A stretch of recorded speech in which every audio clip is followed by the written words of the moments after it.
Yes, yes, y'all. Welcome to Shoot the Breeze, a segment of the Bitter Medicine podcast on KWAZ Radio. This is, in fact, the 200th episode. If you can hear my voice, please drop a 1 so that I can be sure that I'm being heard out there. Please drop a 1.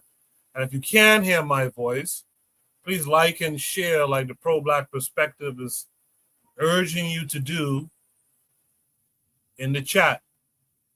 I see Sister Lero is out there. She says, I couldn't miss the 200th episode. Big Purr. Appreciate you.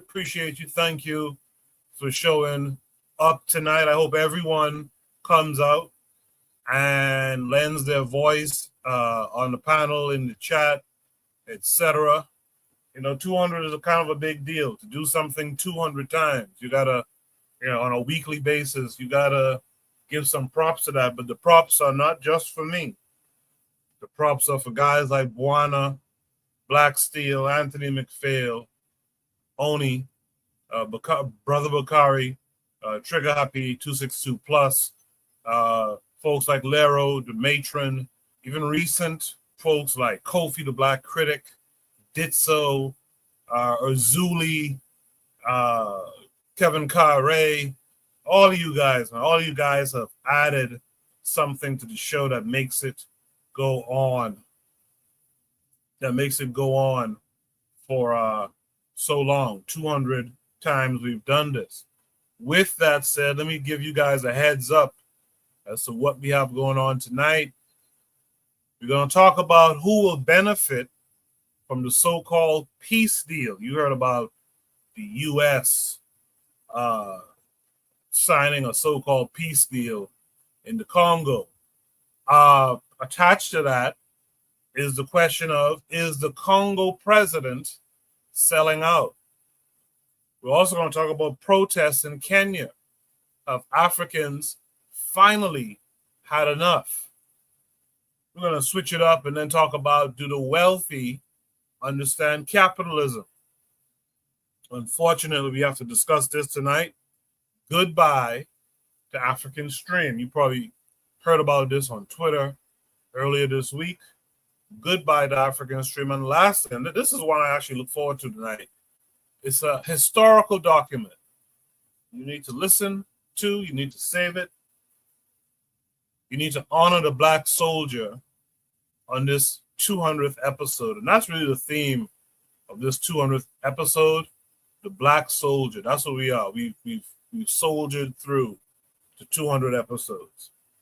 With that said, I'm going to start the show officially. Make sure to like and share, and make sure invite some folks for real. Let's have a good crowd tonight. I'm going to start the show officially, and on the other side, I will introduce any and all of my panelists. So please stay tuned.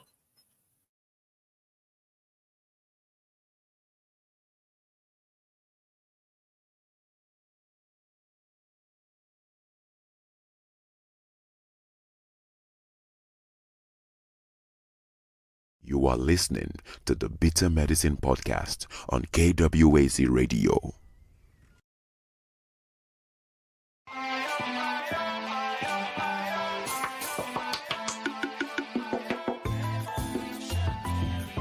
Welcome to the Bitter Medicine podcast, where it's all about Black empowerment.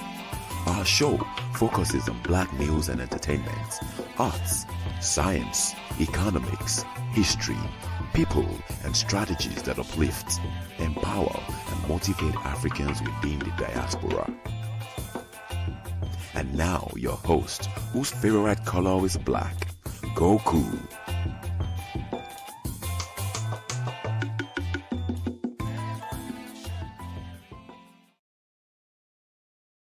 Welcome back to the Bitter Medicine podcast. I am your host, Koku. Just want to remind you guys before we get the show rolling that this show is part of a podcast network called KWAZ Radio. There are other shows on the network. You are invited to tune into. This is D Webb with the Harsh Reality Podcast, asking you to tune in where we tackle the news of the day that affects our community, only on KWAZ Radio. Peace, family. This is Oni, inviting you to listen to the Pro-Black Perspective, where black problems are addressed with black solutions. Greetings, fam. Tune in to The Learning Curve with me, the revolutionary matron on KWAZ Radio. You are listening to the Bitter Medicine Podcast on KWAZ Radio. Yes, indeed. Also, make sure you guys are tuned into the BBN network. That's Brother Bakari.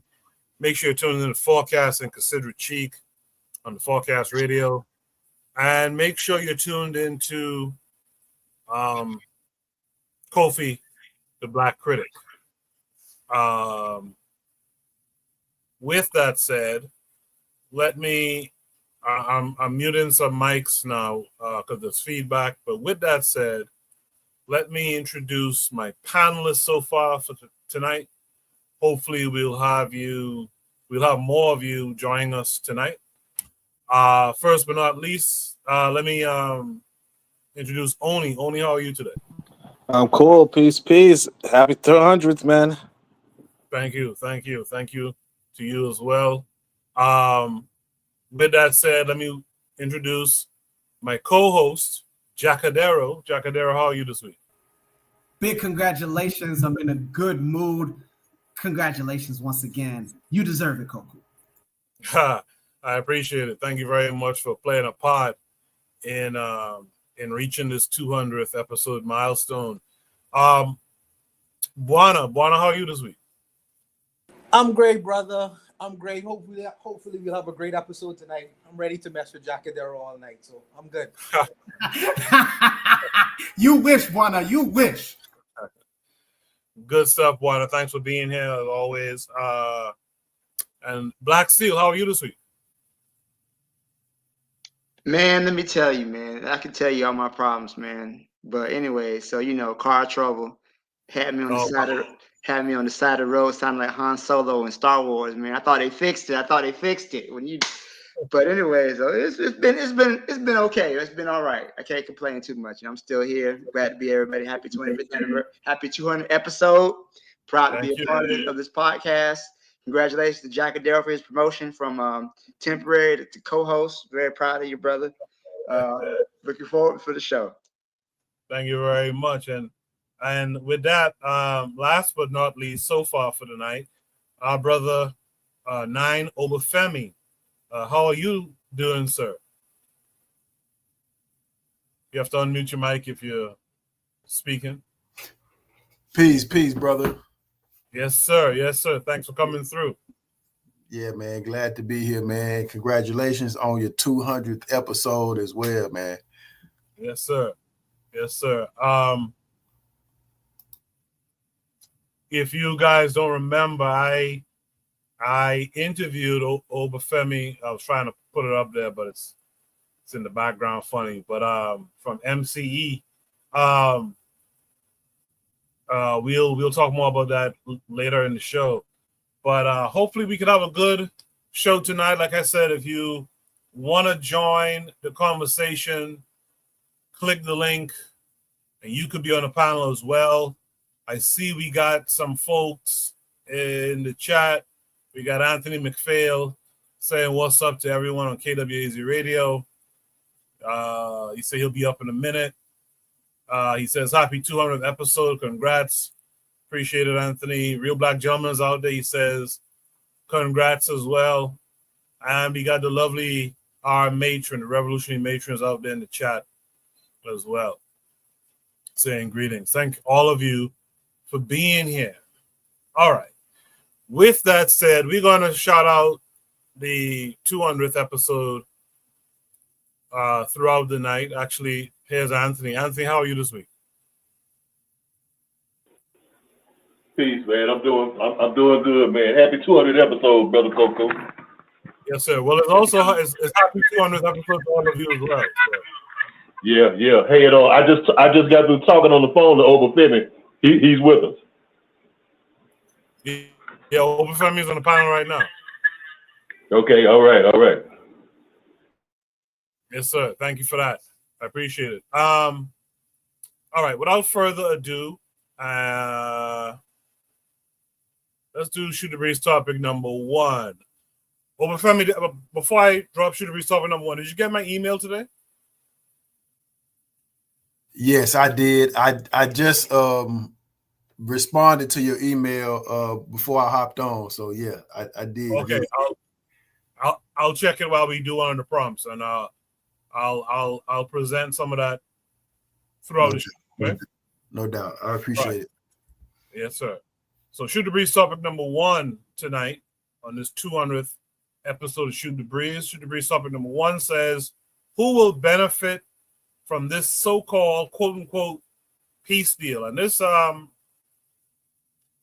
actually has like a second part to it too. I put two things together.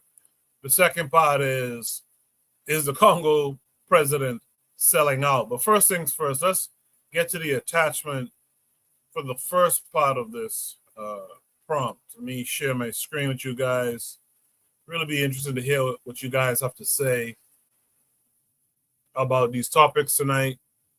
You guys should be able to see my screen. Let me just make sure. Yes, indeed. So what we'll do, we'll watch. It's about a 12-minute video. We'll watch, and then I'll play the next part of the prompt, and we'll discuss it all. On June 27th, the Democratic Republic of Congo and Rwanda signed a peace deal. And this is a long time waiting. The signing of a historic peace agreement between the Democratic Republic of the Congo and the Republic of Rwanda. The conflict has continued, and it's been going on for many, many years. It's been going from, I guess they say 30 years, but today the violence and destruction comes to an end, and the entire region begins a new chapter of hope and opportunity, harmony, prosperity, and peace. We hope and pray desperately so that this peace agreement holds. But if hope and desperation could lead to peace, then Congo would have found peace decades ago. And somebody said that was actually, it's the biggest war on the planet since World War II. So it's a shame, but we're going to bring it to an end.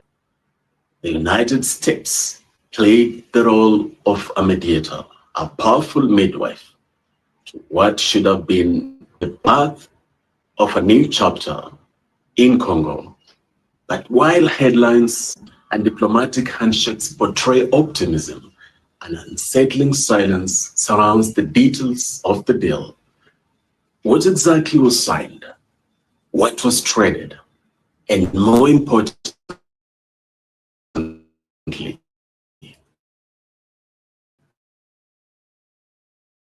at what cost?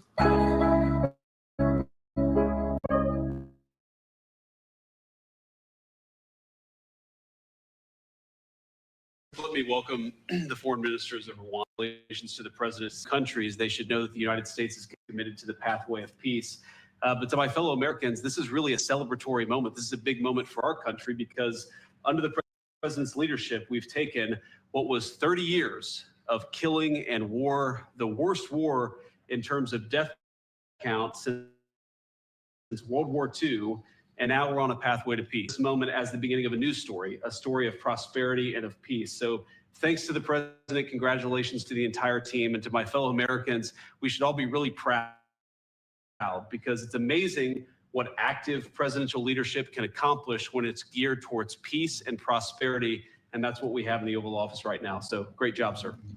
Yes, sir. Mr. President, first of all, thank you. When I first came on this job a few months ago, you made it very clear that one of the priority of this administration under your leadership was going to be the pursuit of peace. And from day one, whether it's been in Ukraine and Russia, whether it's been Pakistan, India, whether it's been Iran and Israel, and in the continent of Africa, your priority's been on peace. And today we see this come to fruition. It's sad. Wars get a lot more attention than peace. But peace is harder than war, a lot harder. And I want to congratulate both of the leaders here and their respective presidents for choosing the harder path, which is often peace, than the easier path, which sometimes is war, as costly and as bloody as it may be. And I echo the Vice President's statements, and that is that America should be very proud. Thank you, President Trump. Thank you so much. Thank you so much, Mr. President, for having us here. I think I can summarize my contribution in 3 main points. First of all, thank you and congratulations indeed for this remarkable milestone, which is putting an end to 30 years of conflict and of suffering, and which is redefining the perspectives that millions of Congolese and of citizens of the greater Great Lakes region will have. The second point is stay committed, stay on board. We need the United States to make sure that this agreement holds and that you hold us accountable. And the third point is, if you stay on board, I think there are so many perspectives that we can transform our partnerships through and that can usher in an era of prosperity, of growth, and of shared bilateral relationships that go well beyond the challenges that we've shared together, and that can at least, or finally, focus on the potential and of the wealth that we can share. So again, our heartfelt gratitude to you on my behalf, but more importantly, on behalf of the people of the Democratic Republic of Congo. Thank you so much. Thank you very much, Mr. President. This is indeed a historical day because it's the signing of a peace agreement between Rwanda to end a conflict that has been going on for 30 years. And there has been many mediation, facilitation in the past, but none of them succeeded. And we believe that it's because of your leadership and your steadfast commitment to this process, with also a new approach of economic integration, regional economic integration. Sure. Thank you, Mr. President. Yes, so under your leadership, Mr. President, and the full support of Secretary Rubio and the entire team at the State Department, we engaged with the 2 parties in early April. This is the actual final peace agreement that they've signed today, which will become known as the Washington Accord with regards to the Great Lakes region. That's great. There are some economic... Why not the Trump Accord? Congo, home to an estimated $24 trillion worth of untapped minerals, mineral resources, is a country whose riches have never translated to prosperity for its people. Instead, its minerals have been like a curse, feeding cycles of conflict, foreign exploitation, and internal decay. As part of this deal, offered mineral concessions to the United States. How now? Is the US now in the business of selling peace? And there will be some bilateral agreements. We're negotiating a minerals deal with the DRC for critical minerals, many American company investments. This should not be the first time in recent months that minerals and diplomacy have collided. A striking point, President Donald Trump and Ukrainian President Volodymyr Zelensky. Reports say to sign over access to Ukraine's mineral assets in return for military aid. Zelensky refused, and the rift became part of a broader geopolitical fallout. Is the Congo-Rwanda deal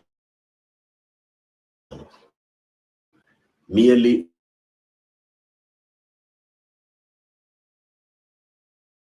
are in both of these countries now, especially since we've been getting along so well as a company in Africa, which is very greatly expanding, especially in these 2 countries. You have Earth, they consider it to be about the best in the world, actually, I've heard. So we're doing a lot of different things, and it's all going to bring everybody together. That's how this all began, I guess. If minerals are part of this Congo-Rwanda deal, then this is not peace at all. It's a business agreement. And then there's the thorny issue of the M23 rebel group, whose resurgence has destabilized Eastern Congo and raised the specter of Rwanda's involvement.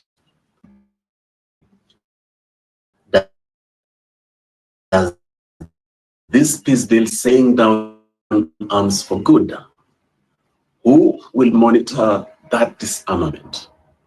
Who will protect the Congolese civilians who have repeatedly been caught in M23's brutal gunfire and crossfire and violence? As for the M23, in the agreement also, we have decided to rely on the Doha talks because there are currently talks between the AFC M23 and the DRC government to have a peace deal also that will complement the Washington peace agreement. So both things are taken care of. Without transparent enforcement mechanisms, the deal risks becoming yet another signature on paper, easily brokered but quickly forgotten. And we must ask the question, how many peace deals have there been between Congo and Rwanda in the past? In the past 25 years? More than 10. Each one greeted with cautious hope. Each one ultimately unraveling amidst fresh rounds of conflict, accusations, and betrayals. Why should this deal be any different? That question remains unanswered. In the past, we have signed so many agreements that were not implemented. And we are really, we believe that with your leadership, with the involvement of the United States administration, we will reach that goal. So thank you very much, Mr. President. Other presidents should have done what I'm doing right now. They never did it. I don't think they ever tried. I don't think it's like they couldn't do it. I don't think they ever tried. And if they did, they wouldn't be able to do it anyway. The people of Congo deserve more than photo ops and press releases. They deserve a durable and transparent peace. They deserve justice for the lives lost and accountability for the foreign and local actors who have fueled chaos over decades. Most of all, they deserve real medicine, not placebos. Fair for a time, but it cannot erase the trauma, nor can it build a future. People of Rwanda, too, innocent civilians, also deserve real peace. Let's be clear, peace is not a commodity to be brokered behind closed doors by global superpowers looking to extend influence or secure extraction rights. Real peace is built through trust, justice, and truth-telling. Until the full terms of this deal are made public, until the M23 question is fully resolved, and until the people, not just their presidents, are brought into the conversation, this so-called peace will remain suspect. And if peace becomes something that can be bought, then the silence that follows it may be more dangerous than the war it replaces. Right. So that's the first part of this. The second part of this prompt, because I put two prompts together. The second prompt, the second part of the story will take us to you can see the tweet on the screen. It's from Larry Madolo. It says, breaking, DR Congo and Rwanda signed peace agreement in Washington, mediated by the U.S. and facilitated by Qatar. Trump will also host their foreign ministers, Wagner, and I can't even try to pronounce the other name, as he seeks credit and campaigns for a Nobel Peace Prize. So the video here is almost 2 minutes. I'm going to play it, and then we'll discuss it all. The agreement being signed includes provisions on the respect for territorial integrity and the prohibition of hostilities, the disengagement, disarmament, and conditional integration of non-state armed groups, the establishment of a joint security coordination mechanism, the facilitation of the return of refugees and internally displaced persons, as well as humanitarian access, the revision of MONUSCO's mandate, and the establishment of a regional economic integration fruits.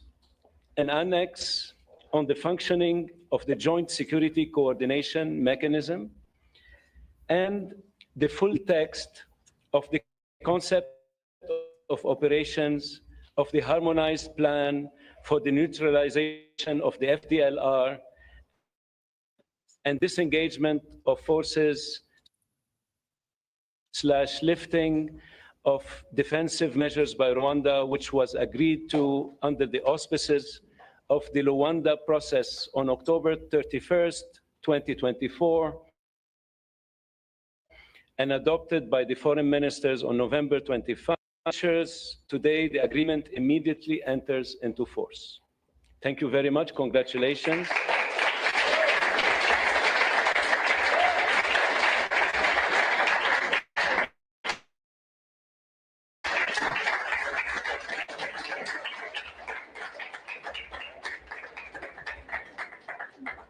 This concludes the proceedings.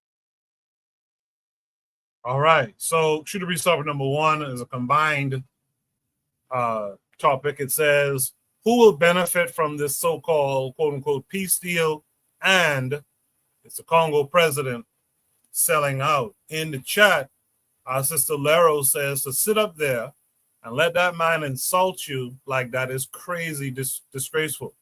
But so is this quote unquote peace deal.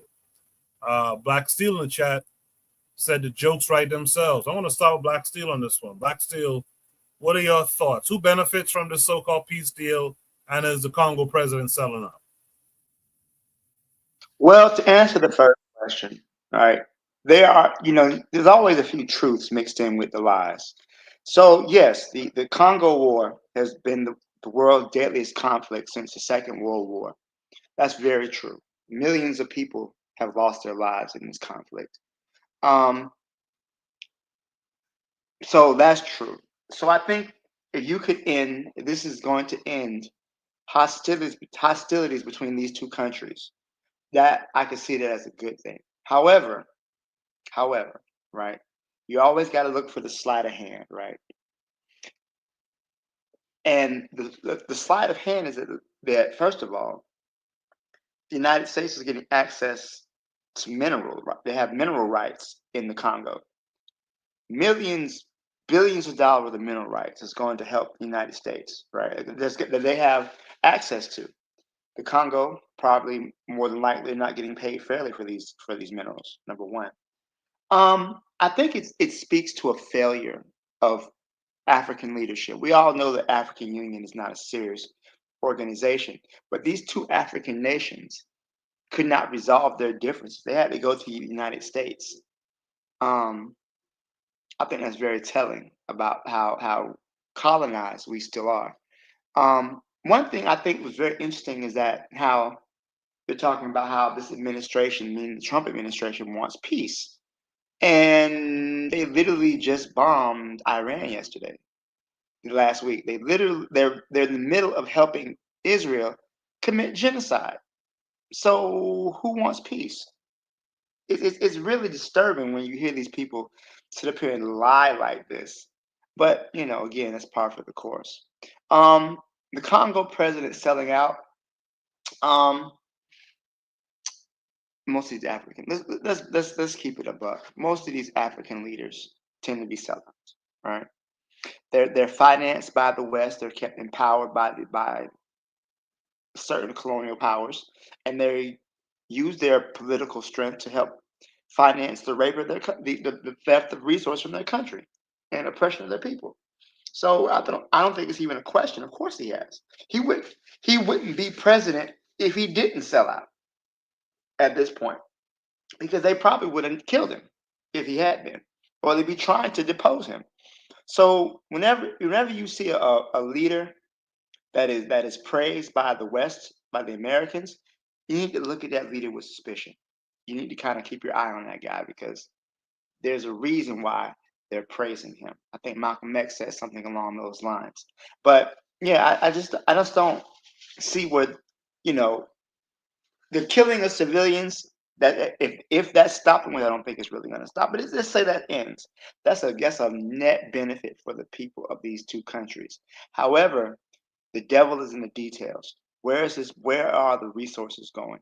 What deals have been made to broker this deal? And I think again, it's a failure of African people to not be able to mediate this dispute without having the United States get involved. I think that is in itself is a tragedy. So I'll go ahead. I'll leave it there. I'll let some others speak, and I'll follow up with them with something else I want to add. Thanks, Coco. No problem. Anthony, who will benefit from this so-called peace deal, and is the Congo president selling out? Yeah. Okay. The President Tshisekedi, like Blake still say, he was a sellout from the beginning. I mean, to have that position as president of the Congo, in particular, I'm not talking about just any African nation. We're talking about Congo, the Congo DRC. This is the most important country in Africa. I mean, all of Africa is important. What I'm saying, this is like the heart of Africa. I mean, not only because it's strategically located there in Central Africa, but like with all of the massive, mineral wealth that's in its soils. With the river, the Congo River, like I've said before, the Congo River, probably Hornets, the dam could bring electricity to all of Africa. You know what I'm saying? And having a strong leadership in the Congo. Just imagine how they look with a Ibrahim Traoré as president of the Congo today. You know what I'm saying? I know it's fantasy, but I'm just saying, of course, like Tshisekedi, he's a weak leader. We know that this is all about one thing. It's all about money. It's all about money. All about extracting those minerals out of the ground and making money for these foreign corporations, American corporations, Western Europe, other corporations, China, everybody. You know what I'm saying? I mean, it's not in their interest to have a strong Congo. They want to keep Congo weak. You know what I'm saying? And if you think about it, I mean, like I said, not only was it so embarrassing just watching the whole thing, I almost wanted to laugh when I seen it yesterday. I'm saying, look at this, man. I mean, this is some house Negro shit.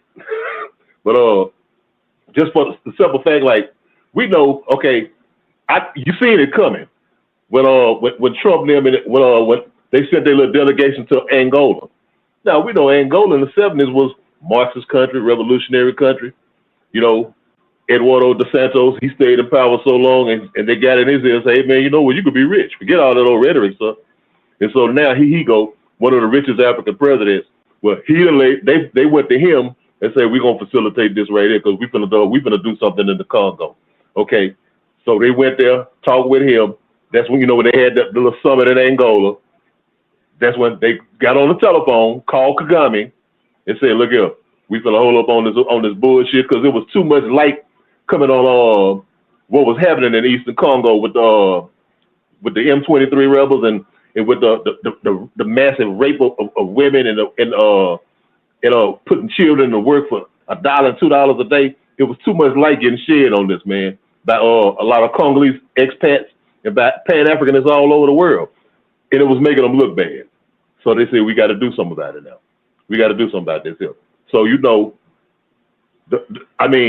America started the whole bullshit in the first place.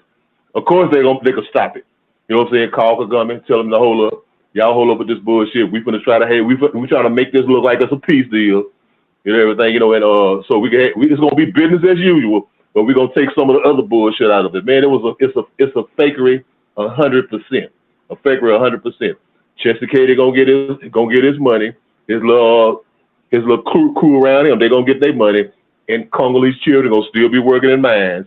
They're gonna still be polluting water and polluting land when they extract those minerals out the way.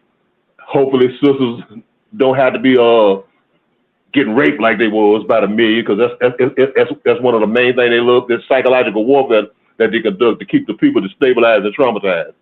But yeah, it's business as usual, man. And the only people benefiting are foreign corporations, man. Western corporations. I'll leave it at that. Yeah, it's a big finesse. Thank you for that. Anthony, let me hear from Obafemi. Obafemi, what are your thoughts on this? Yo, so I just look at, man, you know, the mineral wealth that the Congo has, and how this is going to benefit, you know, that your Apples, your Tesla, you know what I'm saying, the military contractors, like little to no benefit is probably going to go to the local Congolese, to the Rwandan people. It's also propping up, you know, Kagame, his government, you know what I'm saying, because they already got a history of exploitation, with backing from, you know, the Western allies. So trying to, it's almost like they're trying to rebrand Rwanda like they a peaceful partner in this, but you know, they part and parcel of it. They being used, of course. You know what I'm saying? To it's kind of like the throw your rock and hide your hand type of stuff. So I really think that, you know, the elites of both of those countries will benefit. But of course, United States is trying to paint itself as, like my brother said, it's the peacemaker, but it's the one who kicked the madness off in the first place. Like the exploitation, the foreign exploitation, the resource trafficking, all of the displacement that has went on, all of this most likely won't stop. You understand what I'm saying? Because who's going to enforce this? You understand what I'm saying? And also the United States, I would say, is positioning itself to maybe try to ward off Russia and China from their footprints in the Congo with these resources. So it's like an international game of a scramble once again for these resources coming out of the Congo. You know, so but it's all kind of wrapped up in this whole diplomatic. Oh, we just want to make peace, and you know what I'm saying, but that's far from what's really going on. Appreciate that, Obafemi. With that said, let's hear from Oni on this one. Oni, who will benefit from this so-called peace deal? And is the Congo president selling out? Yeah, the people who always benefit are the people on the top. That's just how it is. Now the question is, where do the people at the top's loyalty lie? And you know, we kind of just saw the whole kiss the glove, you know, or kiss the finger, whatever I didn't watch that movie, but whatever it is, you know, we just saw that, you know, everybody's, you know, just, you know, for lack of a better word, riding Trump, you know, and that's gonna come with its own consequences, you know, because what most oligarchs do, right, is they install their people into positions of power. So if Rwanda or if the Congo do broker a peace through Trump's people, you know, get something inside of Congo, inside of Rwanda. You know, Trump Tower opens up. You know, Trump's golf course, Trump's whatever, you know, Mar-a-Lago, whatever. And that comes with its own stuff. You know, that comes with the exploitation of women. That comes with the exploitation of children. That comes with its own, like, basically, long story short, TLDR, we don't win. You understand? We don't win. Now, of course, you know, as others say, you know, if violence slows down or stops, that's a good thing, right? Of course, the person who starts the violence can end the violence most of the times. That makes a lot of sense. It's interesting that like we know the Congo is the heart of Africa. Okay, we know this because Nkrumah wrote the book on it. All right, what that means, right, is when Nkrumah wrote it, he said, "Look, this is where a lot of the resources are. This is where a lot of energy could be funneled. This is really critical to be in the hands of Pan-Africanists." Okay, that's what Nkrumah was saying. He was like, "This is very critical to be in the hands of Pan-Africanists." And Nkrumah was showing how much these other people were using the Congo to make buco bucks, extreme revenues, right? Now Trump says, "Hey, look, instead of the killing and the instead of Belgium and U.S. and all that kind of stuff, instead of backing up this agenda, I got another agenda in mind for this mineral rich area, right?"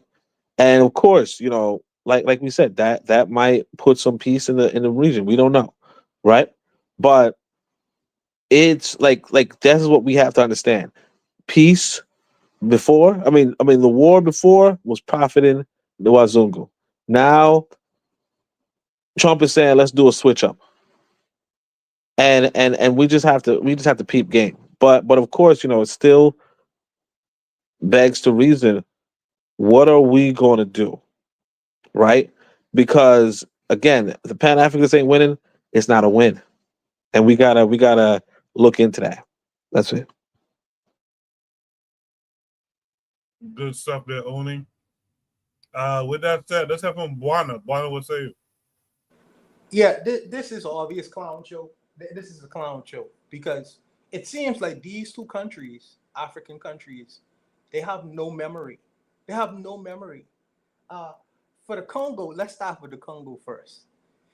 The CIA was directly involved in killing Patrice Lumumba, the father of the nation, the first democratically elected leader. If he killed the president of the country, why would I have a U.S. president to play mediator to anything that has to do with me? Obviously, I've forgotten what the CIA did with the military in going in there and causing the death of Patrice Lumumba. They have a very short memory. Also for the Congolese, I don't know if someone was to remind them, but the same president right now has banned travel of Congolese to the United States. Should not matter in this equation. He's showing you how he feel about you by telling you, I don't even want these people in my country first to begin with. Why is he playing the mediator? In fact, he's sending Congolese back to the Congo. Which they should really go back to the Congo. But he's telling you, I'm gonna deport you. I'm all these Congolese in my country. I'm sending them out of the country. Why would I have him as the mediator? Why would I have him as the mediator? For Rwanda, it seems like Rwanda has no memory either. Because when the Rwandans was having a genocide, Bill Clinton knew these things was going on and he stood to the side. Matter of fact, they couldn't even define what a genocide is when the genocide was going on. Why they didn't play mediator then? Why didn't they play mediator then? All of a sudden they are the mediators for the world? And if they think that Kagame is a warlord. Kagame don't believe in fear. Kagame wants those mineral resources, and he's going to do that by any means necessary, no matter how much paperwork they sign. So if they trust Trump, these guys been drinking. But if they trust Trump and if they trust Kagame, it's on them. It's on them. But I feel, and looking at this, what is happening is the president of this country has seen what the AES is doing, the AES countries. And that is spreading like wildfire in these African countries. In fact, one of the statements Tinubu just made is he really wanted to back what the AES is doing. Now, I don't trust Tinubu either for Nigeria, the president of Nigeria. I don't trust him either. But this guy is trying to insulate himself. because he knows that the United States government has a lot of military support. Because he knows that this thing with the AES doing is so attractive to so many Africans. There's probably someone on his military staff right now cleaning his shoes every day, eating the poor man's food, watching these guys drive around in big cars and big limousines and say, this is not fair. Why is this going on? So he feels threatened. So this is a way of him insulating himself. For the other side, the United States seeing dollars. They seeing dollars and cents. They say this place is minerally rich. The Chinese are our competitors. They probably want to come in there. The Russians want to come in there. Let me get in there first. Let me play nice to these guys. And this fool ain't understanding. This Trump don't like you. Trump is sending the Congolese back to Congo. He's deporting and banning people from coming to the United States. You think he like you? Well, I guess it don't have to do with like. But I personally believe that he is trying to insulate himself, trying to protect himself from the next Traore overthrowing him. Because he probably knows what's going to happen. So I think that's his strategy in doing what he's doing. But I'm saying to myself, these guys have a very short memory. And it's only a matter of time before this guy is deposed. He is not going to be very long in the Congo. Either Kagame is going to, basically tear up the deal and do what he got to do, or someone in his own military and staff is going to overthrow him. It won't take long. This is just somebody signing a document in the paper. But the United States, of course, have to protect their interests. So they're going to try to give him as much military support as possible. But, China have an answer for that. Chinese have an answer for that. And the Russians have an answer for that. So it's still going to be continuous war in the Congo until the Congolese decide to say enough is enough. We got to go our own way. But to have Donald Trump, the little white guy, having to mediate the affairs of two black countries, to me is embarrassing. It is embarrassing.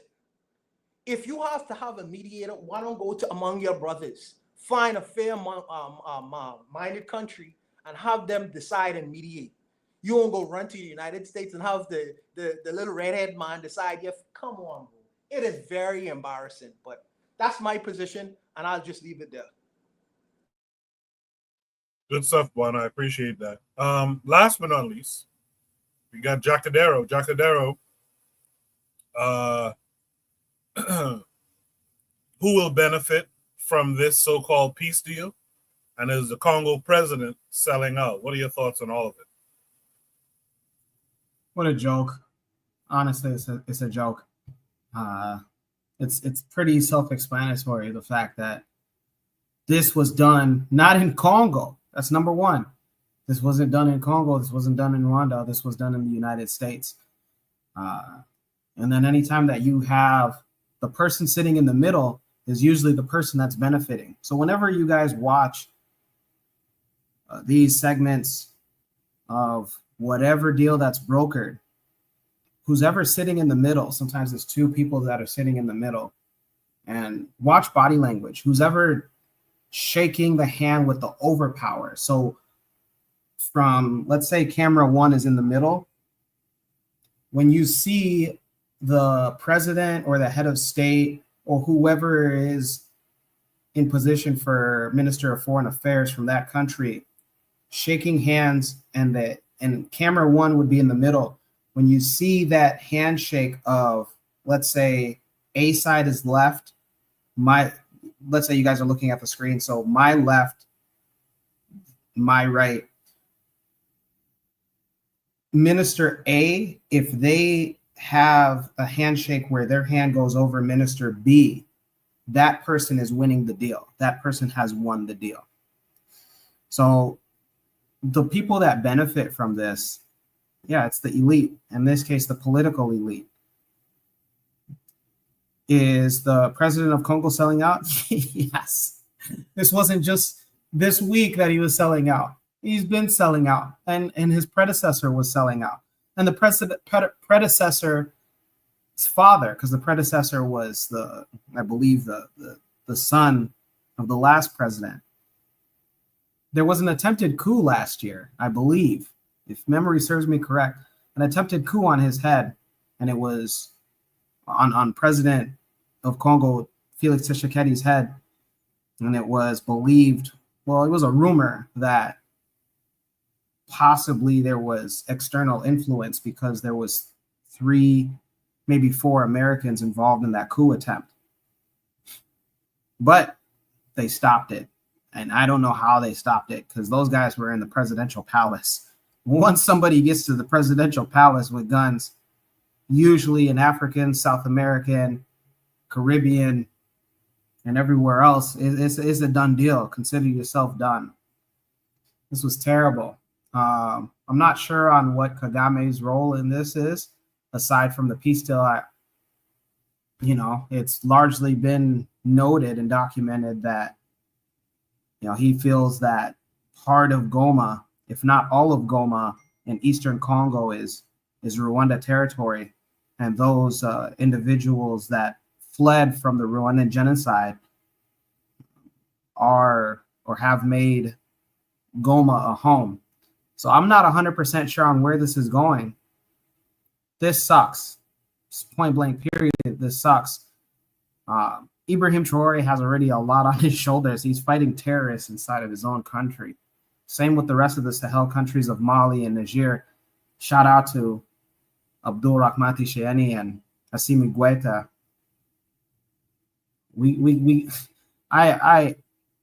There has to be a steady force that's ready to go for these type of things. And we're upset. As Pan-African nationalists, we're really upset. But the same thing was done with Haiti, right? The prime minister at that time, Ariel Henry, asked the international community for help. And Kenya, my parents' country, they were the one to answer the call, but, at the expense of what? So I don't have a good outlook on this. I don't know why I would. If there are multiple universes out there, I don't see a universe where I would have a good outlook on this. Pretty fucking pathetic.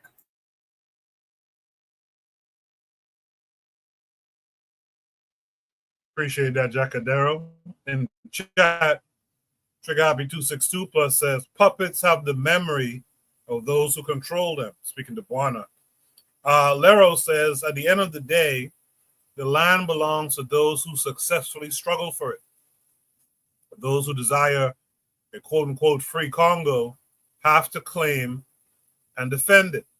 In the chat, Obafemi says, this is not a peace deal. It's a resource management deal for Western benefit and disguised as peacemaking. All good stuff. Keep the comments coming from the chat, guys. On the panel, is there any last thoughts on this prompt? All right. Seems like there's no last thoughts. You know what? I'm going to do a little switch up here.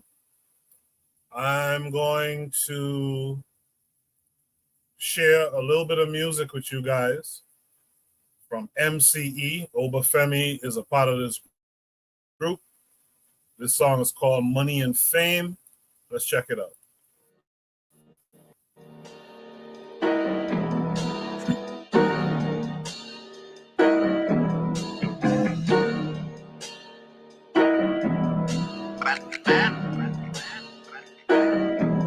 You want the money and fame. You want them calling your name. You want the whisk of the chain. But they want to whip us a shame because they want us all to be slaves. Yeah. They want us all to be slaves. Yeah. Because you want the money and fame. You want them calling your name. You want the whips and the chains. But they want to whip us a shame because they want us all to be slaves. They want us all to be slaves. Yeah, the problem is in the middle. I don't make moves till I know that I'm mental. Live out of artifacts closing. Shout out to mental. Son, pay attention because America's racist facing nation inflation, copper harassment, aggravation, prisons over education. Saves the issue that blaze the pistol. come in the form of legislation. They playing with you. If they forget you, this country ain't never acknowledged us. Think about this, 1/4 of a man is. We demanding better quality. If we never together, no any endeavor. Better yet, prepare for the predator. Hunters for sport, hunters for melanin. African mannequin, African members get out of their course. Back to our soul, self in the motherland, food for our medicine. Yeah. Trying to learn to do for ourselves instead of just taking what somebody sells us. You want the money and fame. You want them calling your name. You want the whisk of the change. But they want to whip us a shame. Because they want us all to be slaves. Yeah. They want us all to be slaves. Yeah. Because you want the money and fame. You want them calling your name. You want the what's in the change? But they want to whip us a shame. Because they want us all to be slaves. They want us all to be slaves. Yeah. Whipping the range, talking that slave shit. You sick of the range. Dollars and cars, clothes and hoes. No matter the rapper, the middle the same. Feeding your brain inferior things. Arresting the will and the spirit to change. Hiding the truth in front of your face. Just like dogs pissing in rain. Money in the power. Sugar in the sour. Devil still kill, destroy gods and power. The knowledge itself to heal the soul. Study the lessons of days of old. The winter is cold, the summer is too. If you was in bondage, what would you do? Adapt to conditions and try to break free. Reality's more than just what you see. Prisoner of your thoughts and words. Additions are changed, we hit them with herbs. Master Big Gucci or Louis or Prada, they calling you nigga while taking your dollars. They branded the slave, we wearing their brands. They call the shit and they cut off your hands. But death is they think, man, they stole a whole land. You rappers, they got you as part of their plan. They calling you boy, but who is the man? You sick of that shit? Put this on demand. From us on top of my music is spraying, brainwashing this wheel takes the ram. You want the money and fame. You want them calling your name. You want the whisk of the change. But they want to whip us a shame. Because they want us all to be slaves. Yeah. They want us all to be slaves. Yeah. Because you want the money and fame. You want them calling your name. You want the whisk and the change. But they want to whip us a shame. Because they want us all to be slaves. They want us all to be slaves. Yeah. You want the money and fame. You want them calling your name. You want the whisk of the change. But they want to whip us a shame. Because they want us all to be slaves. Yeah.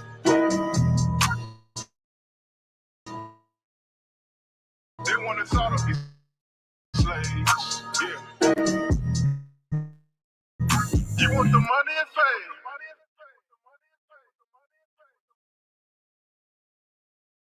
Yes, indeed. That song is Money and Fame from MCE. A part of the group is Obafemi, who's joined us tonight on the panel. Obafemi, what would you like folks to take away from that song? Oh man, look, I appreciate it, man, for playing the track. I would say just connected to what we were just talking about, man. Like, you know, when we have some of the African leaders who, I mean, that's the pursuit is, you know, it's all about the money. You know what I'm saying? So the people are suffering because we got some greedy people at the top, you know. But you know, the song "Money and Fame" is just to speak of speaking towards, you know, the overt materialism, how we've been individualized, you know, as artists and just as a community of people. Social media makes it to where everybody got an opinion, everybody got a voice, but you know, it's people would be willing to do any or say anything, man, for the dollar. You know what I'm saying? So like integrity goes out the window. You know, character, as long as you got money, anything goes in, you know, in the world that we're living in, man. And you know, we have to make some serious changes if we're going to see a better outlook for our people. Money and fame can't be our primary pursuit. So yeah, that's kind of the gist of it, man. Absolutely. I appreciate that breakdown. I hope you guys enjoyed. I see Buana in the chat said it bumps. Trigger Happy gave it some clapping emojis. So I hope you guys, I think Laro had positive things to say as well. So you guys, I dropped the link in the chat. You guys check it out when you have a chance. Let's go to Shoot a Breeze topic number 2. Shoot a Breeze topic number 2 says, protests in Kenya of Africans finally had enough. This takes us to YouTube. This takes us to this news piece here from DW News. Relatively short. We'll watch it and then we'll discuss. To Kenya, where at least 8 people have been killed in nationwide protests against police brutality and government corruption. Hundreds more were injured. Demonstrators were marking the first anniversary of violent clashes during anti-tax protests. At least 60 people were killed, many of them shot dead by security forces outside Parliament back then. DW's Selo Aneko filed this report from Nairobi.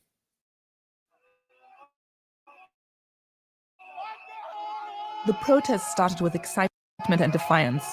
People filled Nairobi city center. A year after the day, similar protests turned deadly. Again, calling for justice and an end to police violence. Parents of those killed last year and rights advocates joined the march, but they were met with tear gas. The protests soon turned into running battles with police. Many, however, stood their ground, saying they had a right to be there. I came out here today because first, I'm a Kenyan, and being here on the streets is exercising my rights and to stand against this regime that is tyrannical. We have seen that issue of police killings. We have spoken about it. We have protested. We have tried to seek a solution and add to it, but it's still continuing. When we come out to protest about police killing, then another people are killed by police. For over a year, Kenyan youths have been frustrated with the government due to corruption, the rising cost of living, and police brutality. The recent death of a blogger in police custody have made many angry. By late afternoon, first reports of fatalities came in, and we saw multiple people who had been injured. We're here at a medical camp that's been set up in the middle of town, and since we've been here, we've seen several ambulances and also people on motorbikes being ferried to the tents to be attended by the medics. The medics themselves say that they have come under tear gas and water cannons that have been fired into this area. This is a very sad situation because this is a place where people are coming for refuge. They should leave this place alone, and I would want to request that the government should just choose to listen to its people. The medical personnel here say they treated up to 400 people over the day and transferred at least 60 to the nearby hospitals. We've seen gunshot wounds, at least 4 of them. The ones who came here, we hear there are others that have been picked from the roads. People have been on their feet since morning, who are working in very extremely stressful situations. As the streets slowly cleared, anger lingers. Now the country is holding its breath for what comes next. And before we go to DW's Edith Kimani in Nairobi, here's a clip from the reporting she did yesterday from the chaotic scenes in the Kenyan capital, despite herself being hit by tear gas. It burns. The situation has taken a dramatic turn. What was until moments ago a peaceful celebration, a memorial of those who lost their lives last year, has turned violent after police lobbed tear gas, which is actually still very much in the air. DW's correspondent, Edith Kimani, joins us now from our Nairobi studio. Edith, dramatic scenes there in your reporting and what we saw just before that too. What's the situation in the capital now?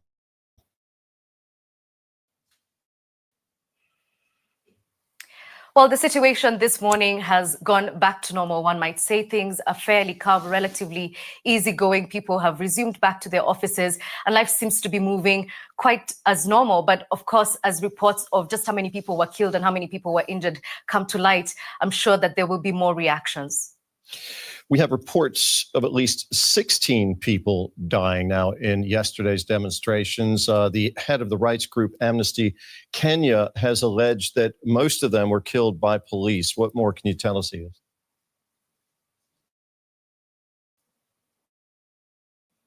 That's right. Amnesty Kenya is saying that 8 other people were also shot, were injured. And this just tells you the brutal nature of that protest yesterday. It also means that more families will unfortunately have to bury their loved ones now wrapped in Kenyan flags, which has become the characteristic marker of those who were killed in protests. It also means that the Kenyan courts now have more people to deal with who are demanding justice over and above the 60 who were reportedly killed last year in similar protests. Now, we saw you out there reporting on the streets for DW yesterday in the protests. What was your experience there, Edith, of the demonstrations and the police response?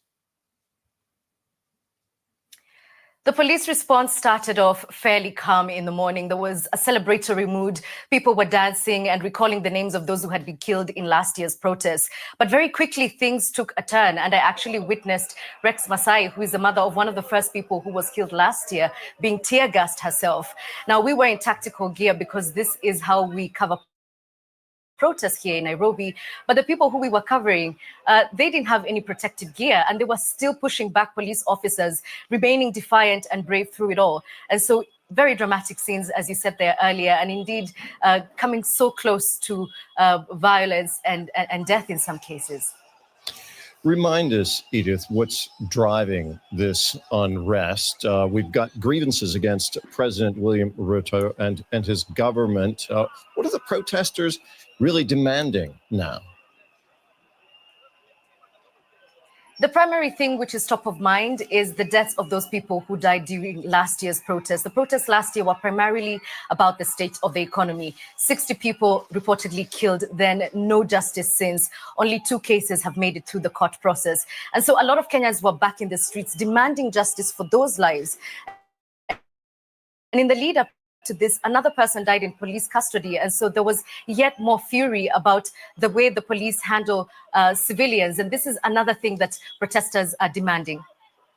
Edith, thank you very much. Our correspondent, Edith, like Laro said in the chat, she said the Kenyans have been outside for a minute.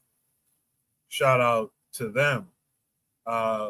Marcus Garvey is the way is out there in the chat. Shout out to you. She says, good night, yippee, 200. We are going to party. The To Be Fair show is out there in the chat. They said, what up, fellas? What up to you as well from the To Be Fair show. With all of that said, Shoot the Breeze topic number 2 says, protests in Kenya have Africans finally had enough. Let me mix it up this time. Let me start with Oni on this one. Oni, what say you to this? Yeah, I got a friend who's out there in Kenya. It says things are, rough out there. But that's the thing about the life we live, the world we're in. Unfortunately, the world is controlled by violence. You know what I mean? We follow these laws, we follow these rules because of violence, and that's the system that, at least for what it's worth, colonialism brought to Africa and remains in Africa to this day. Now, of course, I'm not saying Africa was non-violent before colonialism, but what I'm saying is, this is the world we're in. That said, a lot of people are losing their lives needlessly on the continent of Africa. Fortunately, where I'm at, that's not really near me. But that's the reality of the world. If you want to shape your destiny, unfortunately, not fortunately, but the reality is that there's violence and there's counter-violence. There's revolution and counter-revolution. There's action and counteraction. There's acts and counteracts. Everything, if you push, you get pushed back. In a real world, everybody is at competition. Everybody's competing for the resources. Everybody's competing for control. Everybody's competing for power. And we have to come to terms with that. And I wish our people would come to terms with that. The other day, some brother was telling me, I was telling him, we were talking, And then I got into talking about, the Bible. And he says, man, it's not about the Bible, right? And of course, I'm like, man, the Bible has some stuff, blah, blah, blah. And he said, look, man, look at this right here. He shows me some university. And he's like, you see that, man? You see this university's budget? It's like 600, 700, how much, right? And he's like, ain't nobody even heard of this school. But these white folk, they got schools nobody heard of, right? Nobody in the West, nobody in America heard of. And they have bank. And it got me thinking too, like, we as a people, if we are really trying to do this nation building stuff, if we're really trying to shape our destiny, there's two things. Like, we have to come to an understanding of, one, how the world works, and two, how to work the world into the image that we want it to be. And so, I appreciate, I applaud when African people stand up to change their destiny. That's what we're supposed to do. Of course, there's a pushback to that because not everybody wants to change the world. Everybody wants the world to change against their favor, because you got to remember that the people that we're pushing against, they like the status quo. Okay, and they're going to use what's in their power to keep the status quo. That's just how it is. If you go to the gangbangers in the hood, right? The hoods of America. If you go to the gangbangers in the hoods of America and you say, "Look, man, it's just got to change. We're gonna do this. We're gonna do that." They're gonna say, "Hold on a second. We like the way it is right now." You say, "Well, yeah, but your brothers are killing each other. Your brothers is this. The brothers is dying and this. Yeah, okay, but that's how we like it, because we like it because that's what profit. That's how we eat. That's how we eat tomorrow. I don't got a 9 to 5. You know what I'm saying? like y'all remember what happened with Trump. Trump is the president now. He had a vice president. Oh, Pence, Michael Pence. What's that guy doing now? You know what I'm saying? People were saying that dude lost his house. Because he ain't run again. So it's like, you got to remember that some of these people, a lot of people rely on the status quo, and they are willing to defend the status quo with violence. And you have to say to yourself, if you a grown damn man, right? What are you willing to, like? How are you willing to get rid of the status quo? And that's all I'm gonna say. Good stuff, only good start. Let me hear from Buana now. Buana, what say you?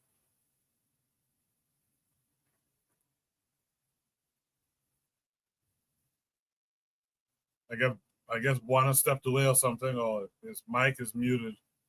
I thought that, me personally, I thought that the Kenyans were, for me, for the Kenyans that I have met, I think, can you hear me?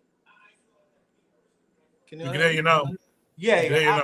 Me personally, I thought that the Kenyans were they seem to be extremely logical, extremely level-headed, and very peaceful.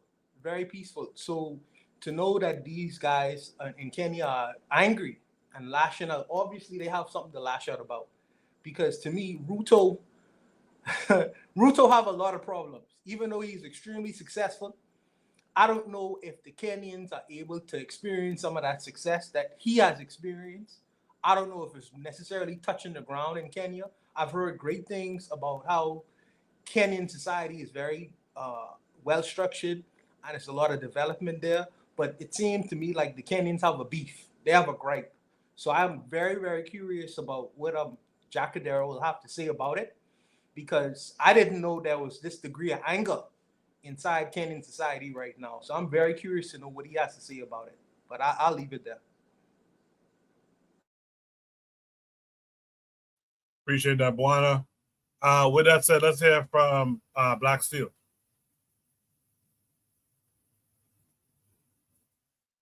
So, first of all, the people united will never be defeated. Let me start with that. Let me say that from the beginning. So, I'm very proud. Whenever I see Black people organizing like this, getting out in the street, I'm happy with that. So I want to look up and see some of the reasons why they were revolting. So some of the reasons include tax increases. So basically, there's a bill to increase taxes. which is going to be hard on the poor people in the country.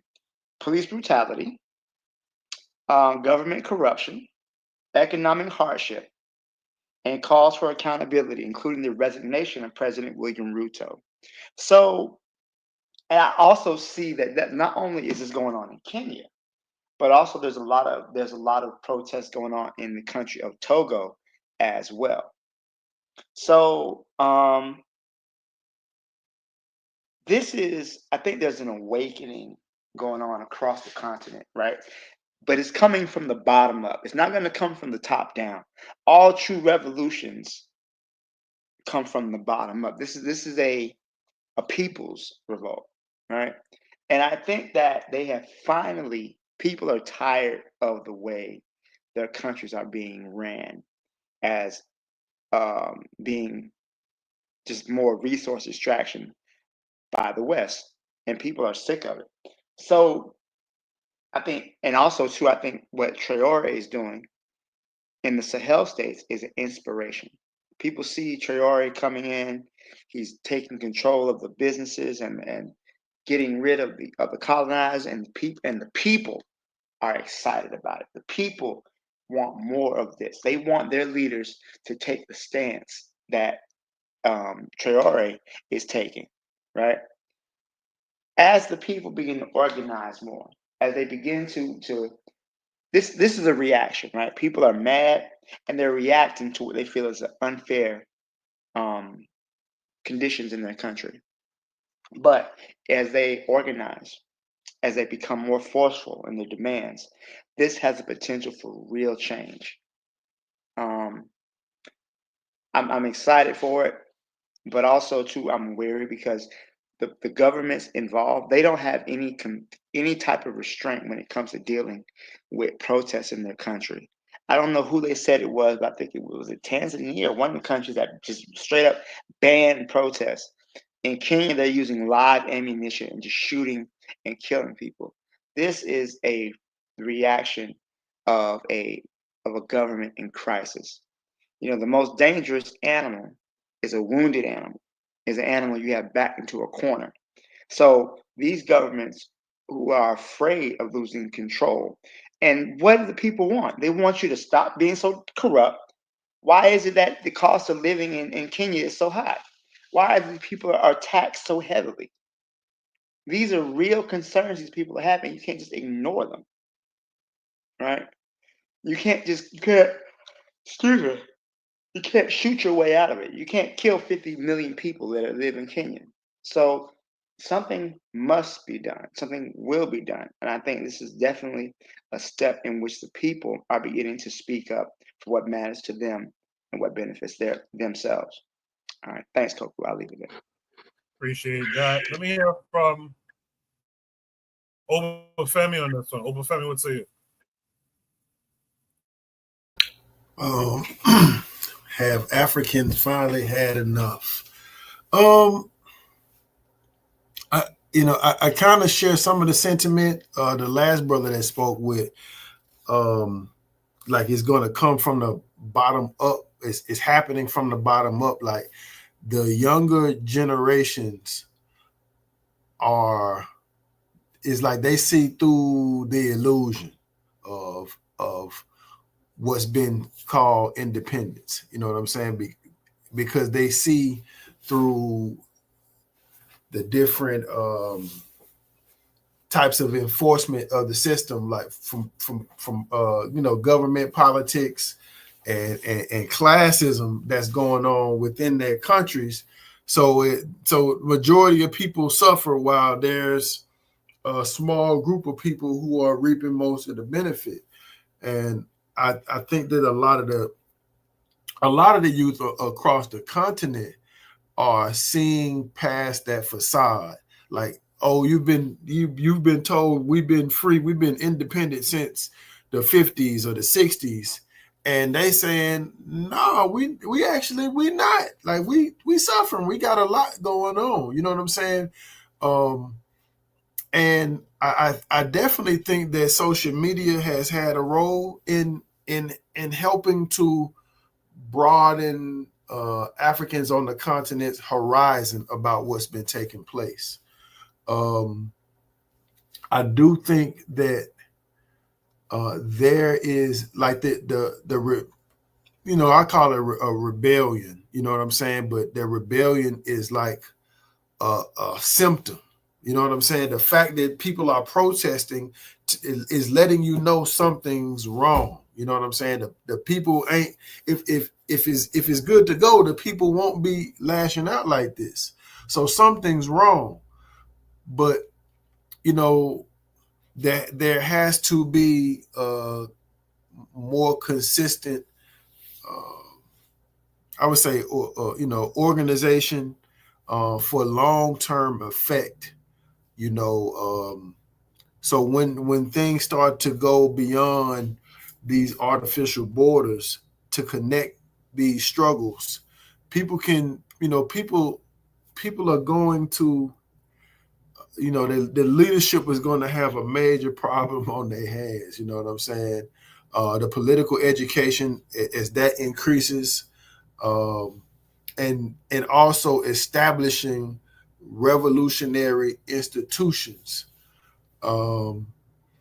It makes it that much harder to manipulate or suppress what the people are doing. So I see that Africa is Africa, and Africans are rising in many different ways. But we got a lot of work ahead of us. You know what I'm saying? And the brothers and sisters in Kenya are definitely making the stand. And it's I said this the other day, man. It's a great time to be African. And we just have to do our part. We have to utilize the things that we have available to us. Like I said, from social media, the protests, the music, political organizing, all of those things we have to use as tools to make changes. So that's it for me. Appreciate that, Brother Obafemi. In the chat, Erzuliism says, fix your country, stay out of Haiti, talking about Kenya and the Kenyans. Joe is out there in the chat saying good evening to everyone. Lero in the chat says the repression they are experiencing in Kenya is something. The kidnapping, the murders, the way government is framing civilians and acts of crime against them to justify it. We see it in Togo as well. Happy said, I think he was responding to Oni when Oni spoke earlier. He said also violence that is sporadic versus organized. There can be potential for this to be even more organized to get Ruto out. Joe says, the shooter breeze topic number 2, I think yes and no, because people have reached a breaking point. But will it lead to long-lasting change? I don't think so. That's a very nice and interesting comment there from Joe. With that said, let's go to Brother Anthony. Anthony, what say you to what you've seen and heard so far? Okay, yeah. All right, let me see. I'm gonna start it off like this. Okay, I was thinking about something that Bonnet said when he was talking about Kenyans, the image of Kenyans being, pretty much, intelligent, mild-mannered people, you know what I'm saying? Okay, ever since independence, ever since flag independence, in 1963 with Jomo Kenyatta, becoming Kenya's first president. Kenya has had this facade of being, this peaceful, tranquil African nation. You know what I'm saying? Prosperous people and, intelligent, prosperous people, a great educated class. You see Kenyans all around the world, doctors and lawyers and physicians, all kinds of jobs, just like you see Nigerians. You know what I'm saying? But, Kenya's had this image of being, like that bastion of so-called Western so-called democracy. You know what I'm saying, so to speak. And I remember it was this elder. I think he's still alive, man. I don't know. Because I don't want to put it on him if he's not. I think he's still alive. His name was Raila Odinga, also known as Oginga Odinga. And he wrote a book called Not Yet Uhuru. The book was called Not Yet Uhuru. And he wrote this book, right? I think this book may have been around, he may have written it in the 90s or something like that, maybe 2000. But it was a book called Not Yet Uhuru. And he was breaking down a lot of the facade that what Kenya is. Okay.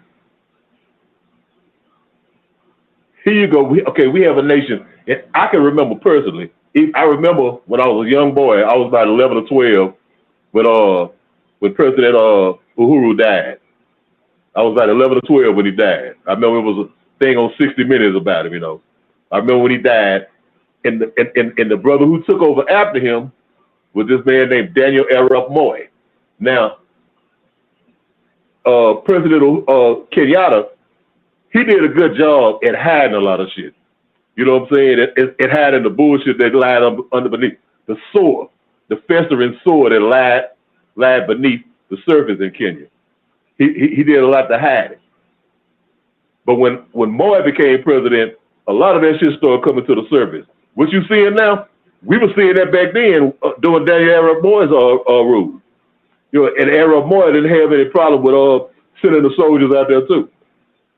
Okay, so we fast forward to the day, and we got Ruto. I knew from the start Ruto was one of them Uncle Toms. I said it one time before.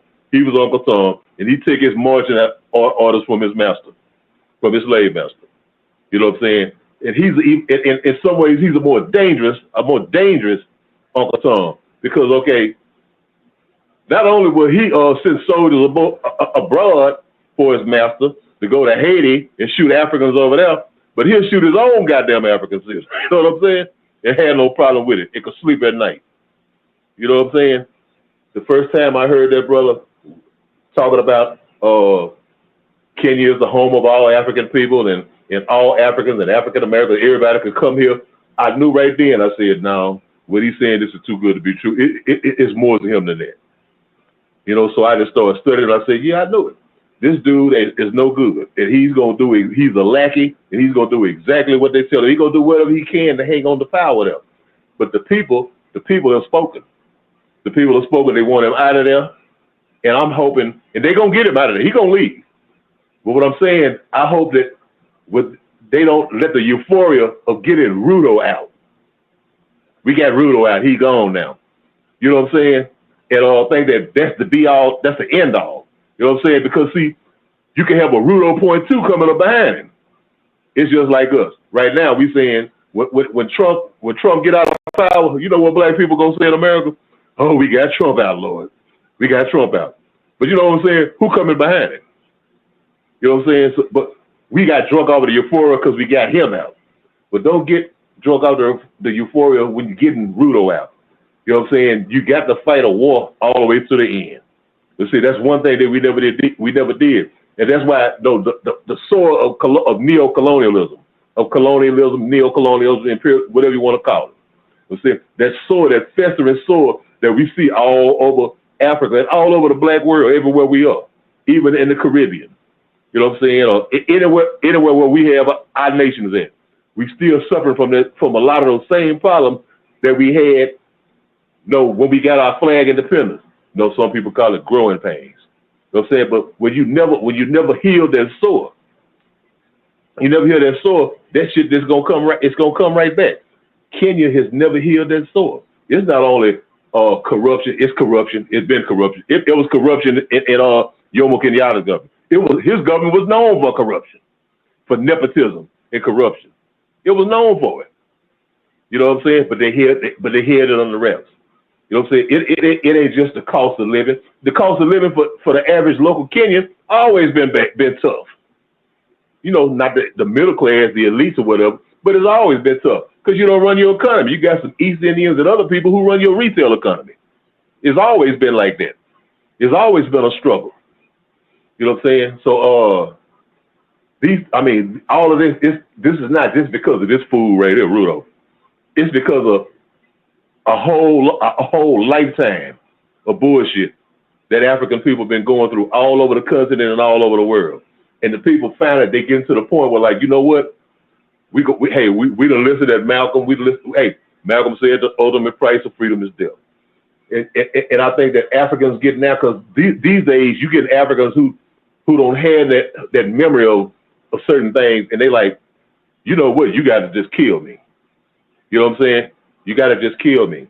You got to just do me, because I'm above the system. We want a different system. We want a different world. And if you kill me, it's going to be another one behind me.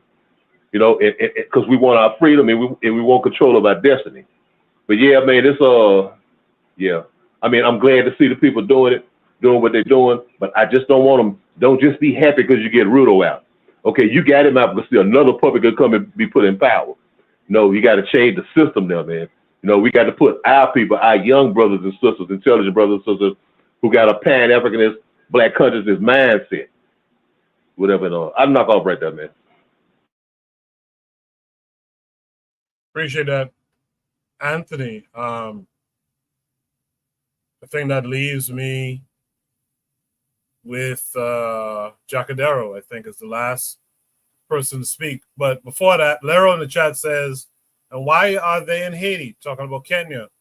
Like, I think it's enough problems at home, but we knew the con Ruto was up to BS when he strengthened ties with Israel and sent soldiers to Sudan before October 7th, by the way.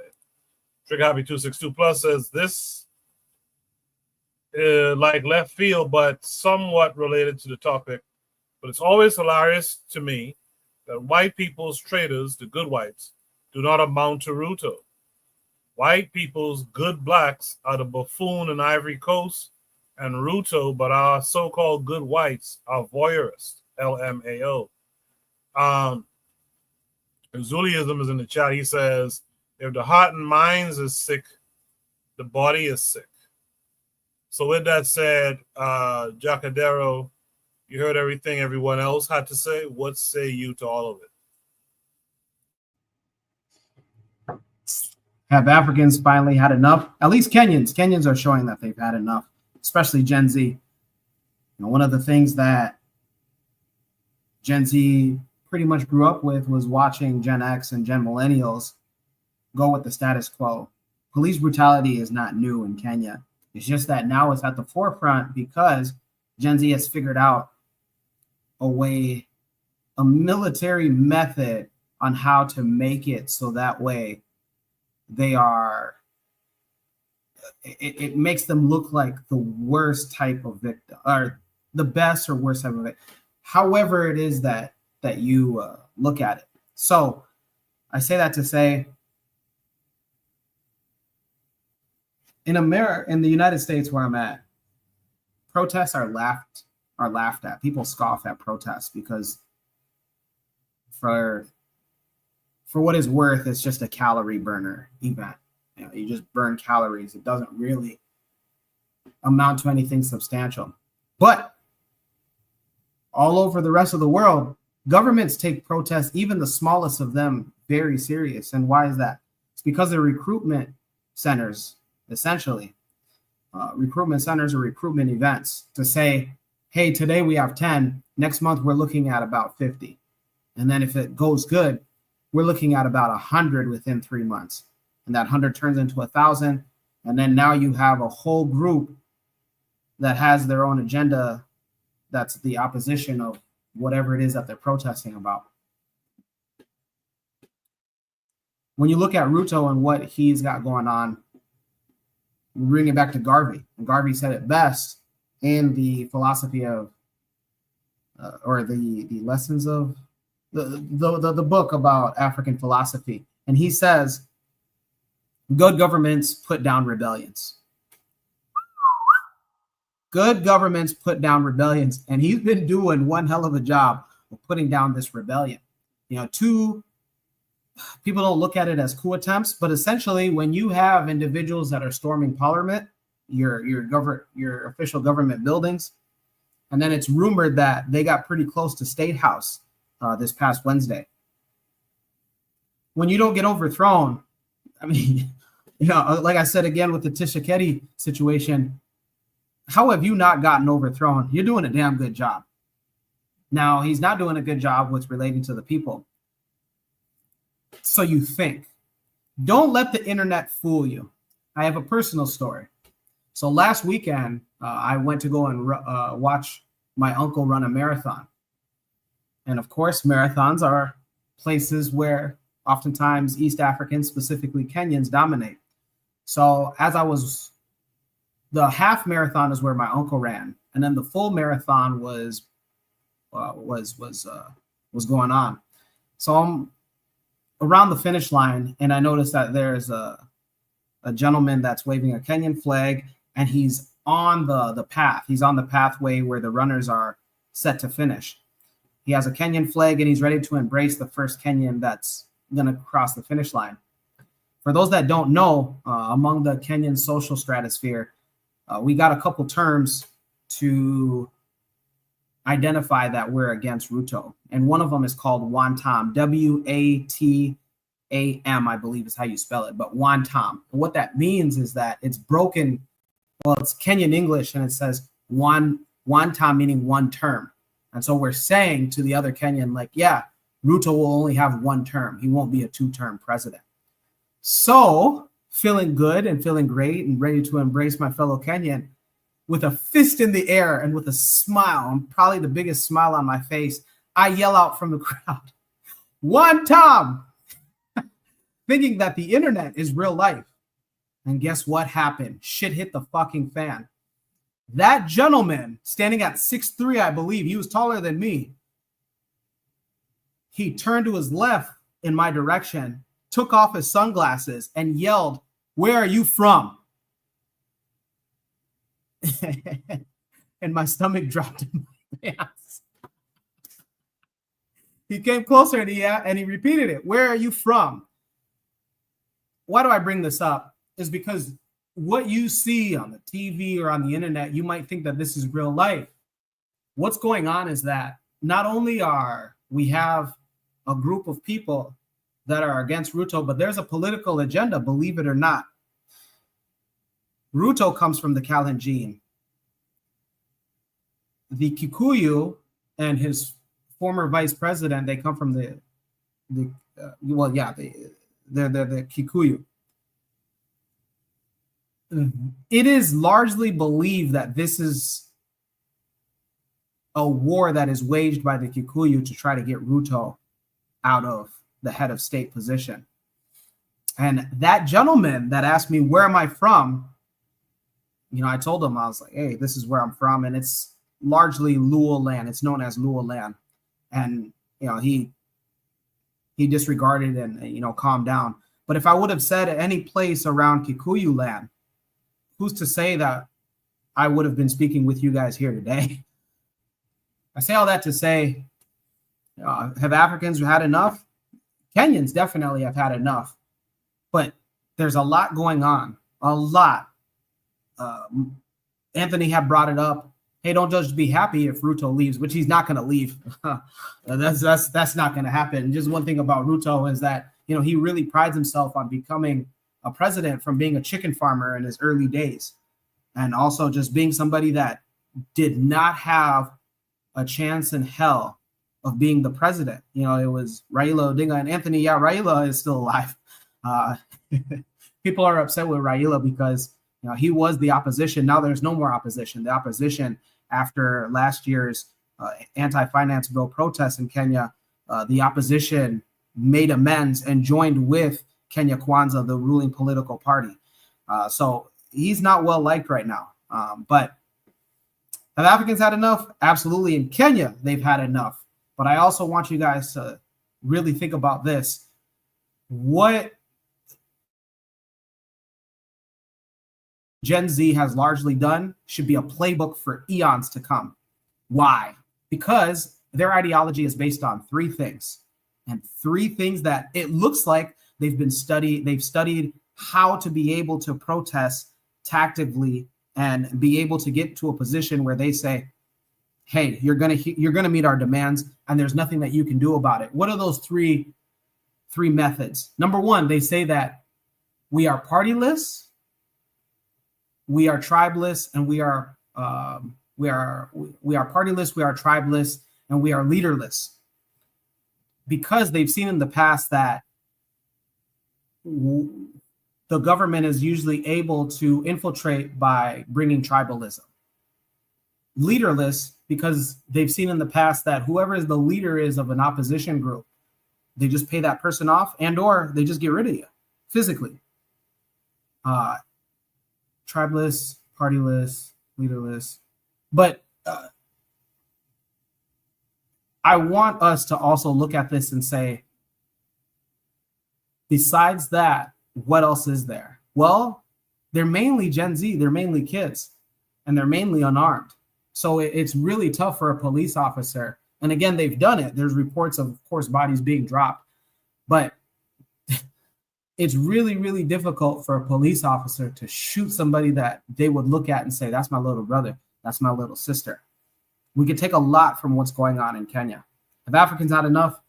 Absolutely. Now, again, there's a lot going on with Ruto. I don't believe that for a second that this is not politically backed. And again, his former vice president that he got his entire parliament to sack and impeach is from largely the party that they believe is running this campaign, this anti-Ruto campaign. Woo! What a time. Appreciate that, Jacadero. Any follow-up or last thoughts on this prompt? Yeah, I have one question. Can you hear me, Koku? Yes. Yeah, I have one question. That beautiful lady, her name is Edith.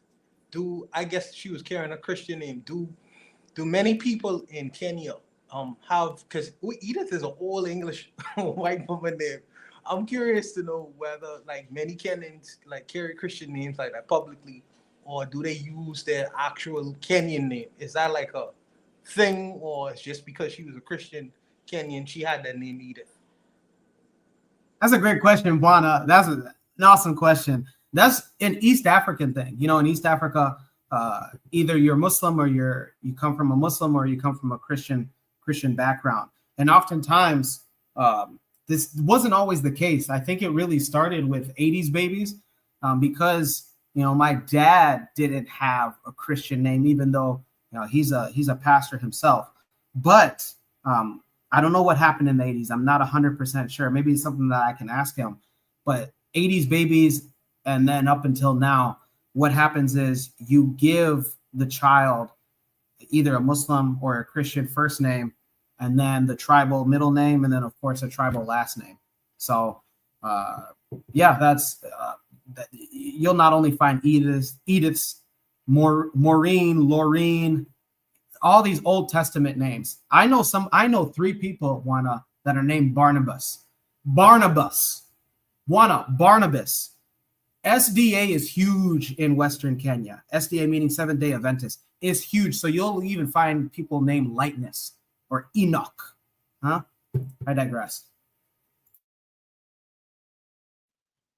In the chat, Trigger Happy 262 Plus says, question is though, if the goal is to get Ruto out and you have no leader, who replaces Ruto? That's always the question with leaderlessness. Erzuliism says, LMAO, y'all still talking about televised revolutions? ... Okay. Trigger Happy says, got to get rid of those foreign names, by the way. If there's no last thoughts here, what I'd like to do is go to Shooter's topic number 3. Yeah, Barnabas is kind of funny. I came back home. I grew up in a church called St. Barnabas, and I know that's a biblical character, which is funny. I'd like to go to Shooter's topic number 3 before we take another musical break. So let's just get right into it. And this next topic kind of underpins a lot of what we've been talking about tonight, actually. Shooter's topic number 3 says, do the wealthy understand capitalism? This takes us to Twitter. Just share my screen with you guys. Oh yeah, this takes us to Twitter. We'll watch this video from Jean Jacques Dessalines. It says, question, what is capitalism? It says, let's hear the definition from a wealthy guy himself. Bet he won't be invited on TV again. While screaming socialism. And what does that say about where American capitalism is going over the next 5-10 years? I think it comes down to a basic question. What is America? And my kind of economic role model is Peter Drucker. I think an economy in America exists to create a robust middle class. The most ascendant countries over the last 20 years have been China and India. And it's one basic litmus test. How many people are you bringing into the middle class? The greatest innovation in history is not the iPhone or the semiconductor. It's the American middle class that beat back fascism in the middle of World War II, has financed and built the greatest innovations, whether it's radar, whether it's the internet, whether it's vaccines. The middle class in America is the greatest innovation in history. And people like to fall back into this right-wing notion that it's naturally self-healing. It's not. It's an accident in history. Typically throughout history, you have a small number of people who weaponize government. They're very talented. They aggregate power. They weaponize government, and they aggregate more and more spoils. And then the good news is it's self-correcting. This level of income inequality is usually self-correcting. The bad news is the means of self-correction are typically war, famine, or revolution. And if you want to talk about tax policy, the myth in tax policy is that the rich don't pay their taxes. That's just not true. The fulcrum is the following. There's super earners and super owners. The folks around your table are probably considered super earners. You make exceptional livings, but it's all current income reported on a W-2. And if you live in New Jersey or New York, you're probably paying 48 to 52% tax rates. Right. But if you're a super owner, I make my living starting and selling businesses. My last business, which was sold for $160 million, I'm very transparent about money. This gestalt or zeitgeist that people should not talk about money is nothing but an attempt to keep poor people down, because rich people talk about money all the time. It's important to be financially literate. The first $10 million for my $160 million sale was tax-free. My effective tax rate over the last 10 years has been 17%. The average tax rate on the wealthiest 25 Americans is 6%. Corporate tax rates are at their lowest point since 1939. At the same time, taxes have gone up for the super owners. Now, the bottom 50% don't pay much federal income tax, but they pay a lot in usage and consumption taxes. But this misdirect talking about tax rates misses the point. It's the tax code, which has gone from 400 pages to 4,000. And that 3,600 pages, quite frankly, is there to screw the middle class and continue to transfer more money to the super wealthy. The fastest growing demographic group in America is not seniors. It's not Latins. It's billionaires.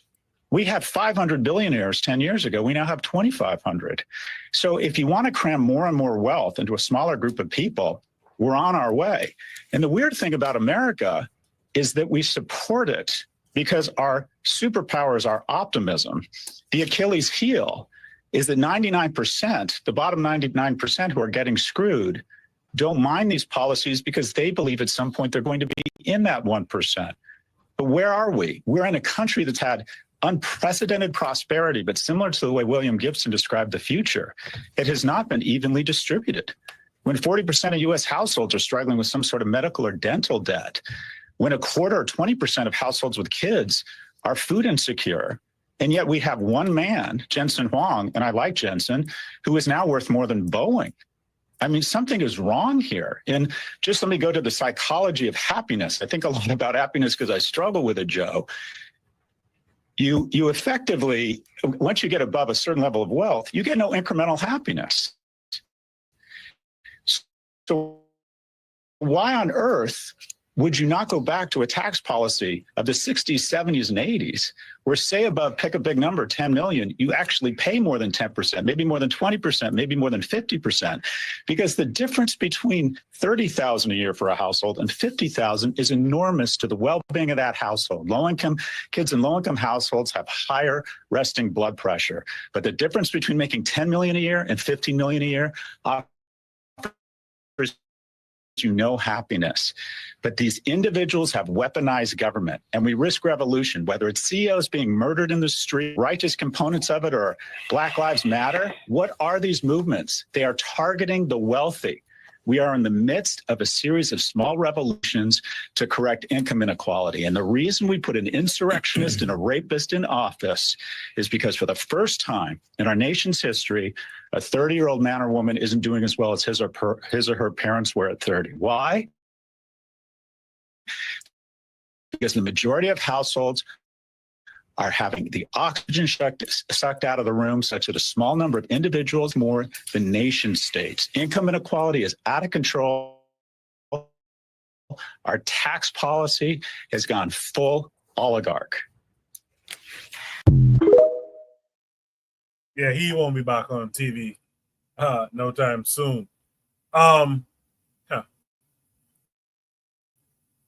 Should be sub number 3 says, do the wealthy understand capitalism? I'd like to hear you guys' thoughts in the chat, so make sure drop your comments as well. Again, it's the 200th episode of Shoot the Breeze. Invite some folks. Make sure you hit the like button as well, and invite some folks to come in and check out this topic. I'd like to really hear from Black Steel on this one to start it off, man. Black Steel, what are your thoughts here? So first thing, the wealthy do understand capitalism, but here's a little secret, right? They don't practice it. It's socialism for the rich, and then it's rugged individualism for everyone else, right?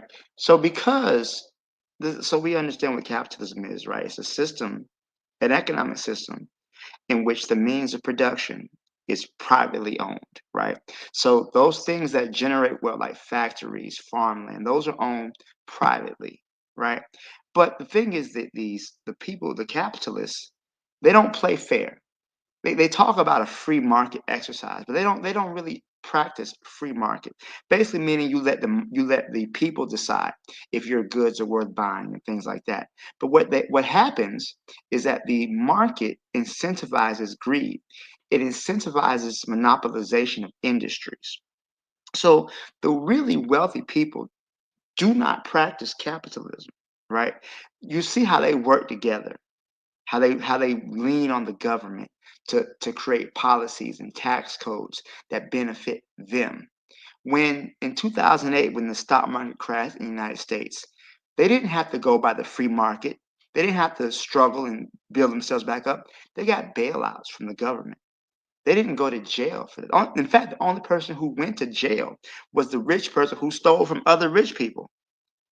But the wealthy people who helped destroy the economy were not punished. They were rewarded with more money.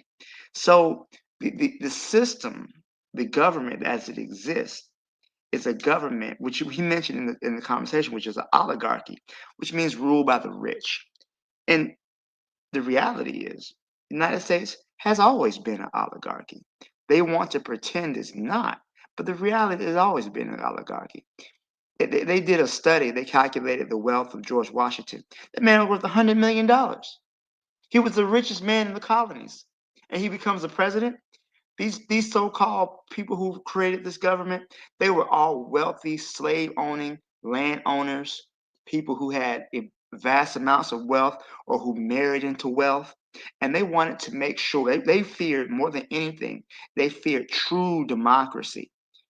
What Alexander Hamilton referred to as the tyranny of the majority, right? So they want to create a system where people, the true power would remain in the hands of those with the wealth. That's why at one point in American history, the only people who could vote were people who own land.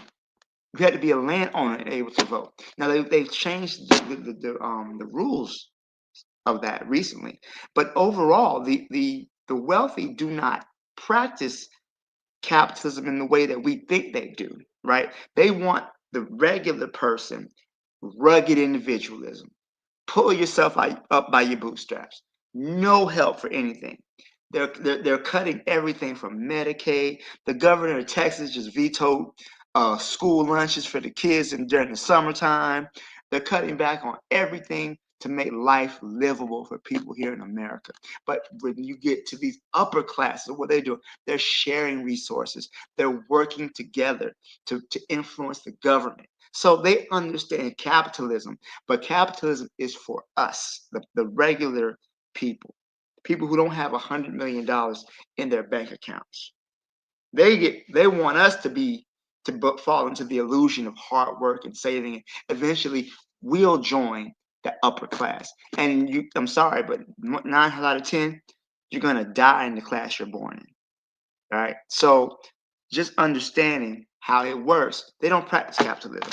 He understands it very well, but that's not how they go. They expect us to be on our own, for society to be atomized, and everybody just working until they die. I'll leave it there. Thanks. Good stuff, Black Steel. I knew you'd set the table pretty well for the conversation. Let me hear from Jacadero on this. Jacadero, what's you? Yeah, do the wealthy understand capitalism? Do they need to? They're already wealthy. But like you said, that white boy, that's he's not gonna be on a show like that anymore. It's interesting because I've been seeing the Democratic nominee for New York's mayor race, and how they've been labeling him, giving him that label, the communist, right? All because he wants to tax the rich. I always try to put myself into other people's shoes. Would I want to be taxed more? No, I wouldn't. So I can see where people are saying, man, hey, this guy better not win come November. It's really interesting to see, though, the political elites of New York start to say, or you start to hear mummers about, hey, are we going to move? Let's just mass move. You ain't leaving New York City. Do the wealthy understand capitalism? I don't think they need to. You're already wealthy. And usually it's either because you're a Nepo baby, which is fine. I mean, at the end of the day, most of us would like to be in those positions where we're giving our offspring the best of the world. We're giving our offspring to the world. Or they've calculated, they've came up with a great plan, and they've executed a great plan, whether that's tech or any other of these big ventures that will lead them into a billionaire status. One last thing before I leave is I was really surprised to see where Nas is going right now. For those that don't know, the rapper Nas is about to, well, if he hasn't already, he's partnering up with a casino. And then even the financial moves that he's made long after the prime of his career has put him into a financial position where I wouldn't be surprised if he's $100 millionaire. $100 millionaire. $100 millionaire.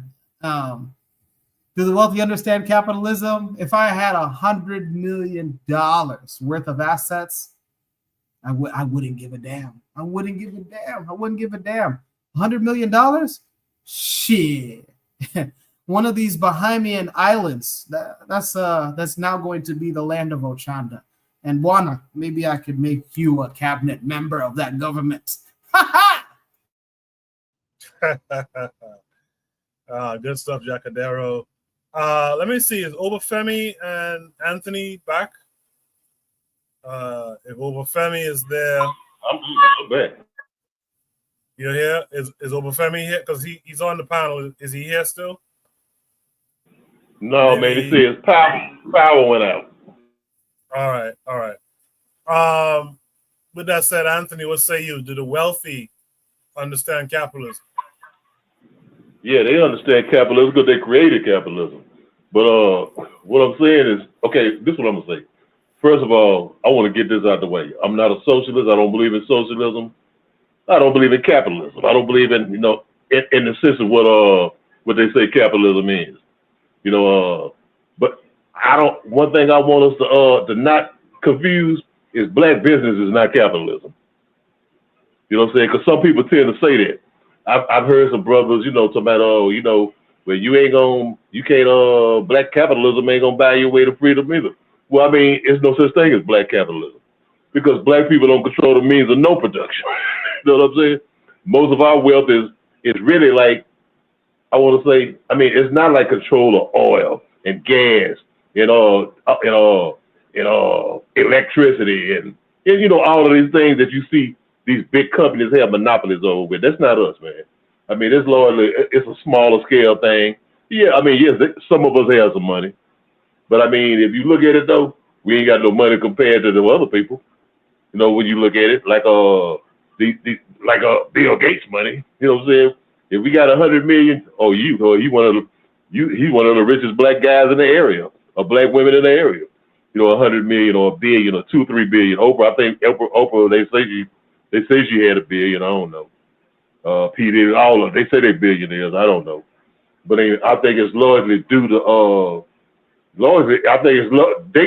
billionaires largely on the whim of somebody else. You know what I'm saying? Okay, yeah, well, their company might be worth this today and not worth this tomorrow. You know what I'm saying? Because 9 out of 10, like Puppy, you know, his company wasn't even a black-owned company. You know, you own 48, 49% of your own company. That's not a black company. So, yeah, I just say I don't want us to get those mixed up with black business being capitalism. You know what I'm saying? Even though some people like to say that. Nah, that ain't true. But it's funny to me also when you hear the white guy talking about, you know, like he exposing the truth. Now, we know from day one, since the establishment of this illegal white settler colony in the American Republic, you know, we know from day one, it's been the haves and have-nots. You know what I'm saying? It has been white people always had, hey, look here, I could make it. I could be one of them one day. But that ain't never been the thing for black people. We always know we wasn't gonna never be one of them. You know what I'm saying? It's ironic. It's funny now that you hear white people like this guy right here running around like he exposing things. Man, that shit that we've been going through for 300 years. You know what I'm saying? It's black people, and I hate to see it, black and brown people, you know, other non-white people. You know what I'm saying? We've been going through this same shit forever. But now, since it's starting to hurt a couple of white folks now, well, we exposing this for the world to go. You know what I'm saying? And now everybody want to be on the anti-capitalist train or whatever. I mean, it's funny when the shit wasn't hurting their pockets, you know what I'm saying? When it was hurting our pockets, in other people's pockets, it wasn't a big thing. Now they talking about changing systems and shit, in which they know they ain't gonna never change this goddamn system. You know what I mean? Because the white man ain't never gonna put that kind of shit above his racism. You know what I'm saying? He gonna always feel like that's why they want to maintain America as this white superpower, this powerful nation, because they know that they ain't gonna never give up power without bloodshed, and they gonna do whatever they got to do to maintain it.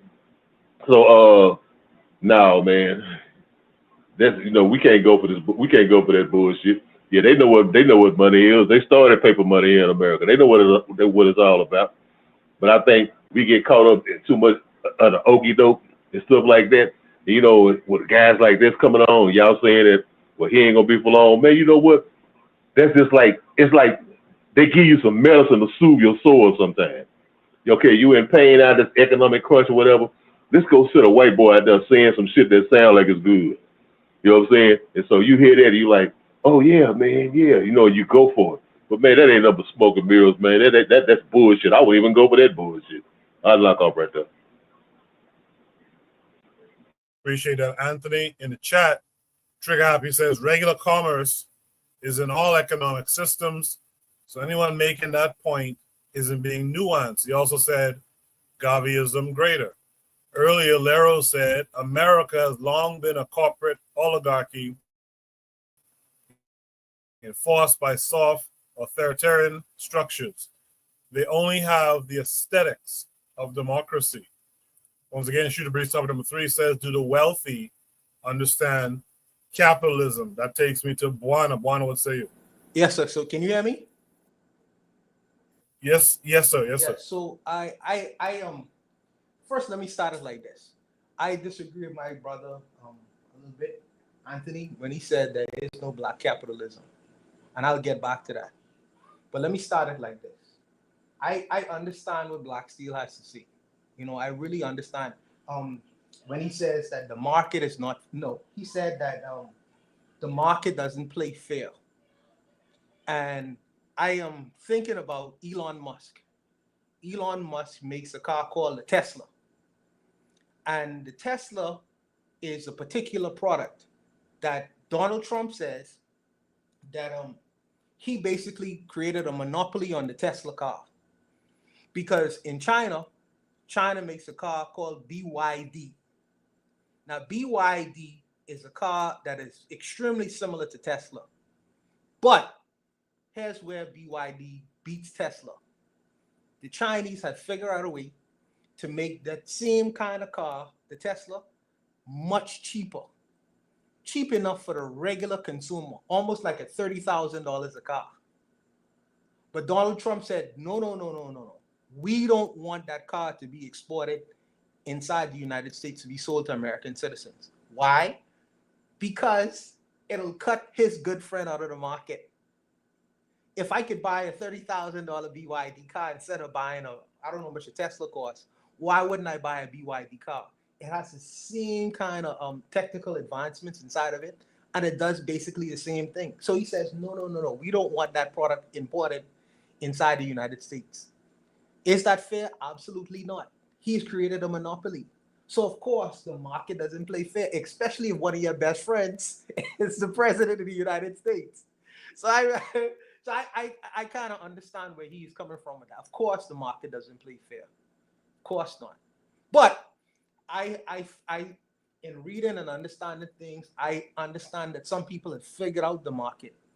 Black Steel has commented on the white slavery and how they've gotten a lot of the wealth of America through that form and fashion. And that's true. That's true. But there are people, one of the wealthiest men in the United States is Andrew Carnegie.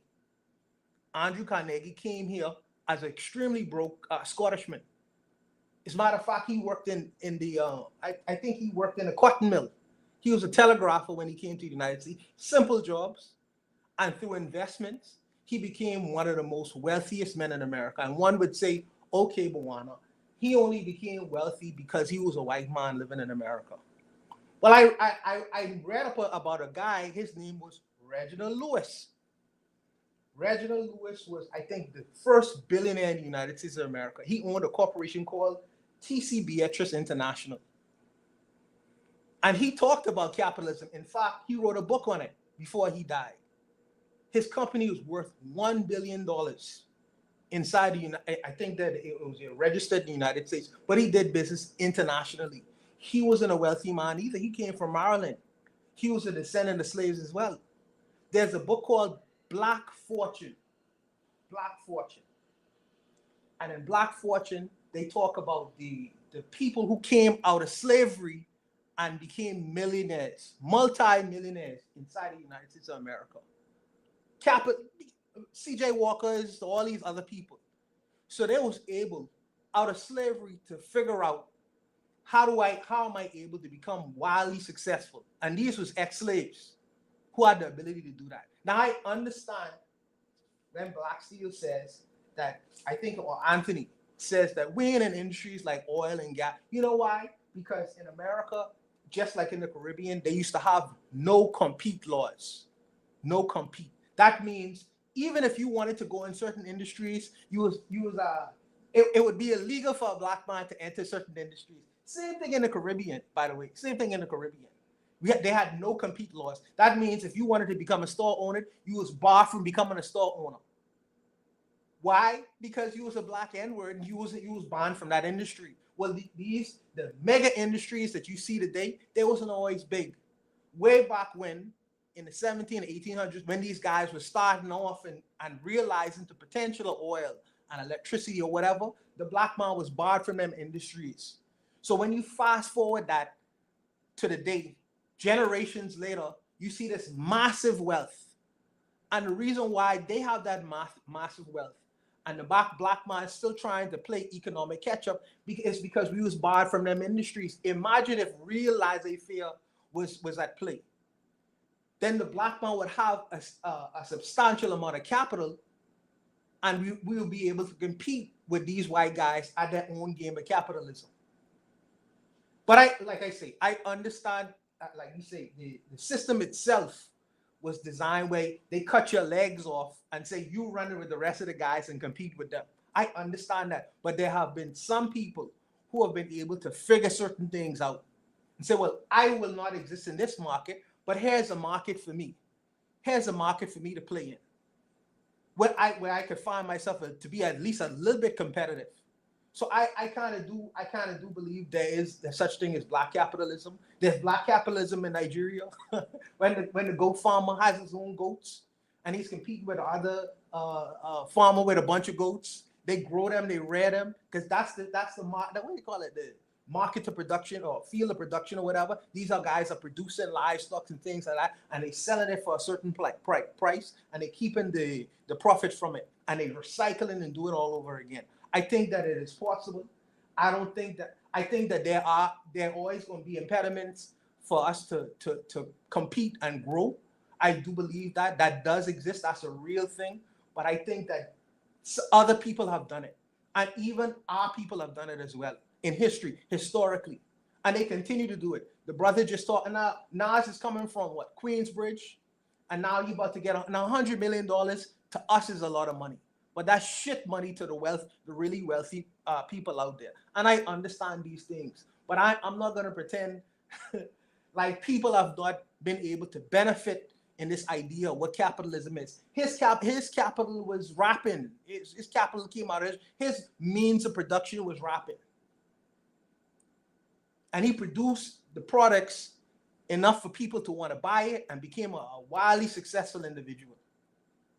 You know, did he own the ability to make records? Did he own distribution chains? Absolutely not. But I think that we'll get there.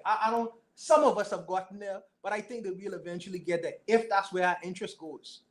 You know, I think that this whole technology thing is a wide open field to anyone who have internet access right now. It's wide open. You know what I mean? It's the new Wild Wild West territory. It's uncharted. It's uncharted, and people have the ability to make massive amounts of wealth using the same thing called the internet. Now, whether we use this thing correctly or incorrectly, it'll be to our detriment and downfall. But you're going to see the new billionaires produce or trillionaires produce. Elon Musk will not be the last so-called technological person to produce vast amounts of wealth, because there's someone in Kenya right now who is mastering the internet and understanding the things he could do with it. And he is broke right now. But he can create a wealth trap just like anyone else, where people will want to buy it and produce massive wealth as well. And this is my belief, and maybe this is my belief. And that's where I stand on this whole idea of understanding wealth and capitalism. I think that what's the guy's name? His name, Warren Buffett.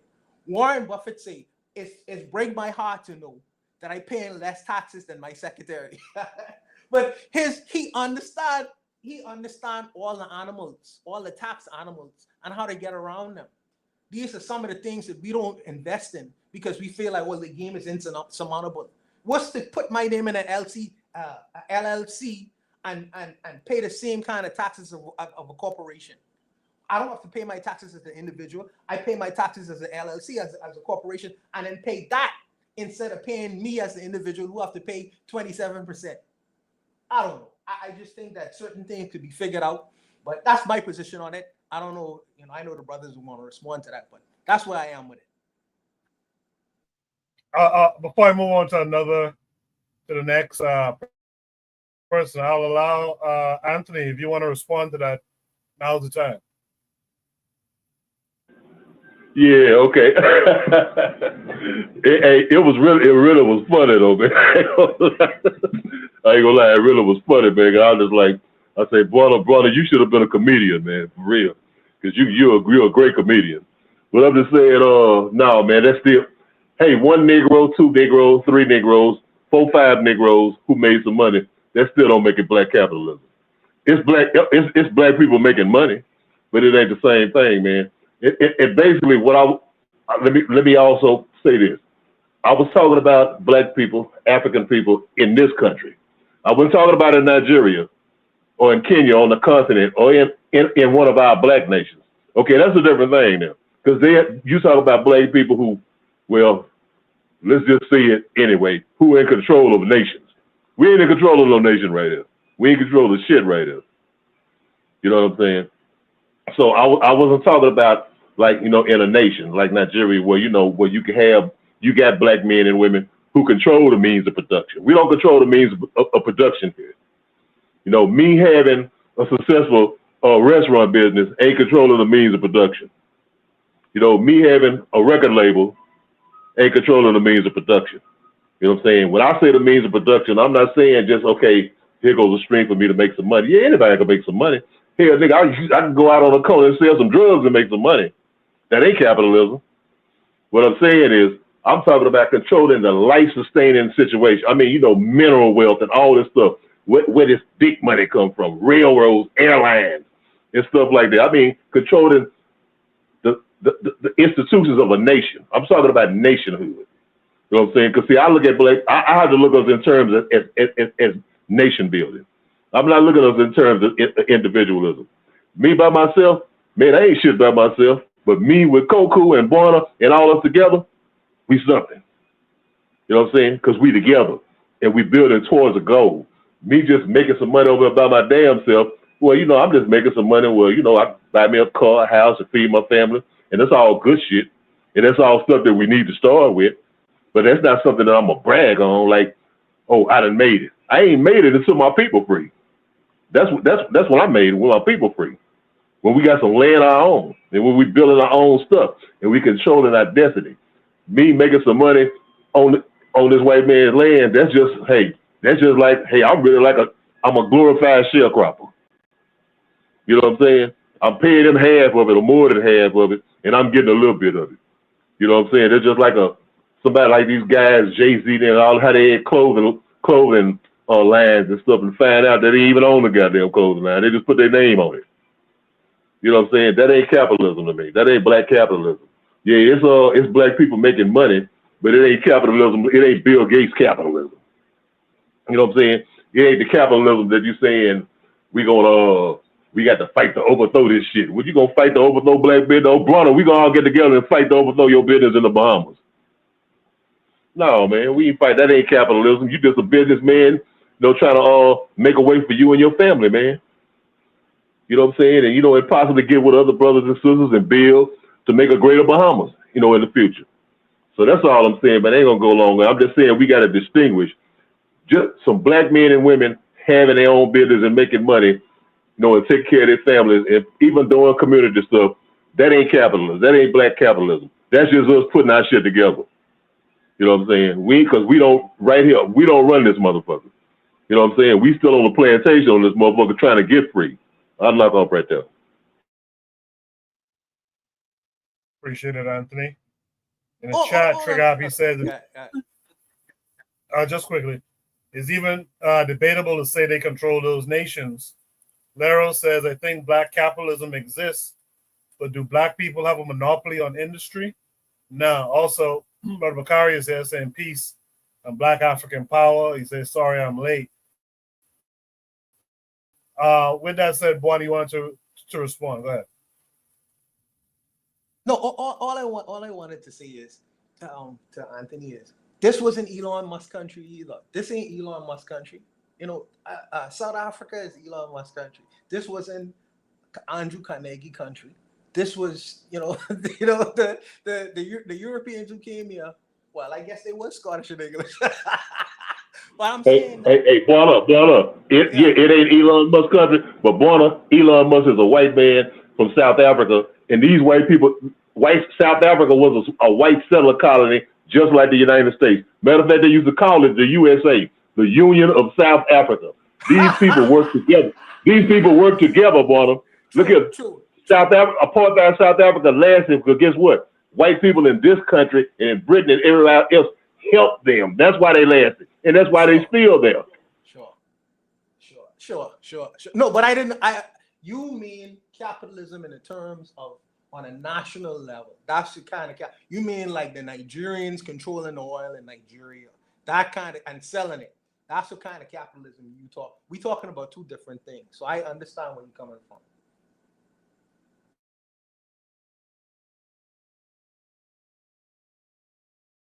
All right, with that said, should be talking about this was to Oni now. Do the wealthy understand capitalism? What say you, Oni? Well, I mean, it's kind of that's the thing that was interesting about that video. You know, a lot of times we go online and we try to talk truth to power, and the thing is that behind closed door, the power is listening.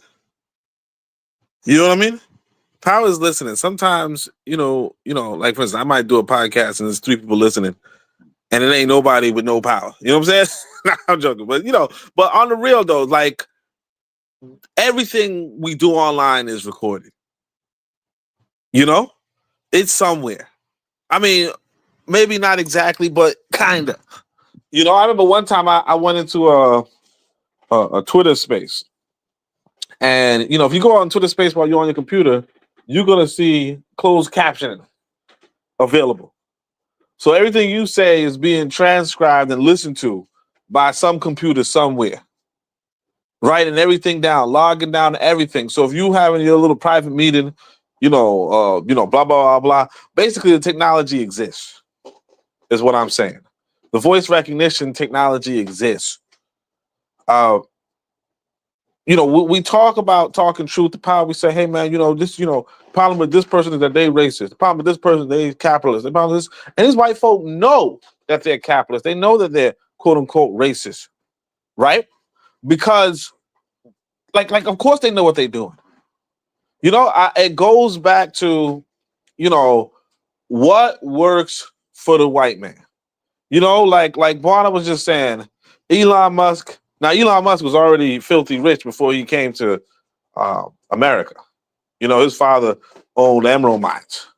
You know what I'm saying? Not diamond mines, not, not copper mines, not, tungsten mines. No, emerald mines. You know what I'm saying? Like that shit you ain't even heard of. You don't get no rings. That's the thing that Sonic collects. You know what I'm saying? This motherfucker had emerald mines. So of course, if you walking up to, if you walking up to anybody talking about, yo, I got some emeralds for you, right? They're gonna say, yeah, come right in. You know what I mean? Shit, somebody come to my door right now talk about, hey, I got some emeralds for you. I might. Nah, I'm joking. I wouldn't invite no motherfucker in, but like I'm just saying, emeralds ain't no chump jet. You talk about little dollars, okay, that's fine. Emeralds, come on now. All right, but what I'm saying is this. Yeah, I kind of agree with Barna in the sense of anybody can make it if you got money. You know what I'm saying? But the thing is that they obviously blocked us away from money for a long time. Barna was talking about some success stories of enslaved Africans. You know what I'm saying? But the big part was that they were enslaved Africans. Yeah, of course you could succeed if you and here's the thing, it's like, you talk about the success stories of enslaved Africans, and how they had, billions. You gotta say, well, where's their family now? You know what I'm saying? Because I can tell you about success stories of, Carnegie Mellon and Rockefeller and whomever, and I can show you where their families are right now. But it comes back to, and this is where it comes where black folk need to understand capitalism, right? You're not supposed to make it in another man's country. You're not supposed to make it in another man's country. It's not your country. I can keep saying this joke. I say I'm gonna keep going on with it. But you're not supposed to make it in another man's country. I go to China. I'm not supposed to make it in China. Okay? I'm not supposed to. I'm not saying you can't, as a black person, make it in China. But maybe you can. I don't know. But you're not supposed to. And that's what it comes down to. Now, if you coming into China and you bringing in emeralds, of course they're gonna let you in. If you bringing in emeralds. Now how you gonna hold on to it? That's the big question. You know, because what we I said it before. You know, we are existing in nation states. And what are nation states? They are territories that have a monopoly on violence. They are bodies that have a monopoly of violence over territories. Okay? Now, of course, if you read my literature, you know I say something along the lines of you know, a nation is a mutual, I can't remember verbatim right now. But the point is that, you know, it's a mutual aid system, something like that. Mutual aid society. People coming together to help one another. That's what a nation is. A small group of elites coming together to help each other out over a territory, and there's a population that's separate. You know? And the reality is that if you're not a part of the nation, if you're not a part of the mutual aid society, and of course these elites are all for the most part follow a certain racial makeup. If you're not a part of that racial makeup and you're not a part of that elite group, yeah, you're not gonna be winning. Now you could buy your way into it if you're a part of the racial group, but that's what black people need to start understanding. Look, you in another man's country where he has a mutual aid society that works together and schools together and sleeps together, and you're not a part of it. And so yeah, you could be, you know, you could definitely do some immaculate service that because that's how everybody gets rich. You know, you go to people with money and you say, hey, look, I can do something for you. You know what I mean? You go to people with money and you say, I can do something for you. You do some sort of service. You can do that, but how you going to hold on to it if they're the ones writing the code? They're the ones writing the laws. And they don't like you. You understand? No matter where you go, if people don't like you, I don't know what makes you think you're going to succeed long term. And that's what black people need to hear. So you know, this white man, he telling us, hey man, look, this is how capitalism is. You know, yeah, I benefit. I don't pay as much taxes. Blah blah blah. They know what it is. And the thing is this, that you know, the country was built for them, not just for rich white folk, but for white folk generally. And it was built on top of you. And you got to process. You got to say to yourself, well, look, you know, like Barner just said, you know, some white man could come from, some white man could come from another country, dirt poor, and rise above you, and have schools and universities, Carnegie Mellon, and so on and so forth. He can do that. And to this day, you don't. I mean, not saying there's no black university, but you don't know of any. You know what I'm saying? You don't know of any university named after a black man. You know, blah blah. I'm not saying that there's. Obviously there are some. There's some HBCUs, right? But if you, I don't know if y'all ever been to Carnegie Mellon.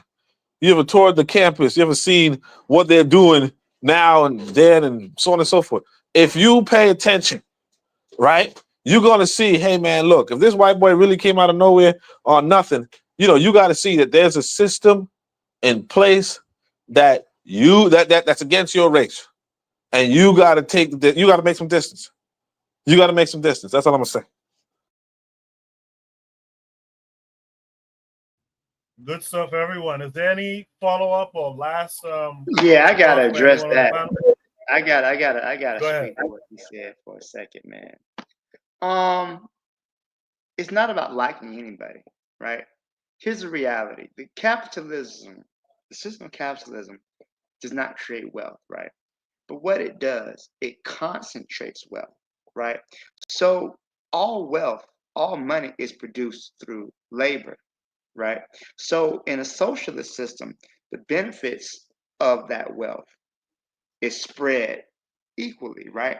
But in capitalism, right, the wealth is concentrated within the upper class, the top 1% of the capitalists, and then the risks of capitalism are spread amongst everybody else. So capitalism, it says it's the white man's country, and the reality is most capitalism doesn't work for most white people. I guess sometimes we look at the media and we see white people. Most white people are dirt poor in the United States. Go to Appalachia. Go out to the Ozarks. Hell, go out to any place in Florida outside the major cities, and you're going to see poor white trash everywhere. Again, the whole idea of an oligarchy is that the wealth is concentrated in the hands of a few. So even if it's a white man's country, explain to me why so many of them are struggling. That's why they voted for Trump, because they thought he would help them keep from struggling. I don't want to go into their own twisted logic, but no, and if you were to move to China, what we conceptualize as succeeding is very different than what other nations, especially those who don't have a capitalist foundation, consider to be success. Right? In China, if you're in a state that is communist or it has a planned economy, right? Goods are not manufactured. Things are not made for consumption, for profit. They're for things to use. They're for people to use it, right? So in America, a CEO can buy 10 houses. A company can buy 100 houses while people sit on the street and starve and have nothing. Whereas in China, in any country that tend to have a socialist, communist leanings, those dwellings are meant for people to live in, right? So many people have this idea that, oh well, if you just work hard, you'll be able to get it. And Buana listed a few examples. Okay, those examples are well and good, Buana, but how many of the millions, billions of people are never going to get there? Is that a result of them not working hard? If you have 5 individuals, five people have more wealth than the bottom 50% of humanity, that is not a system that you can work your way out of.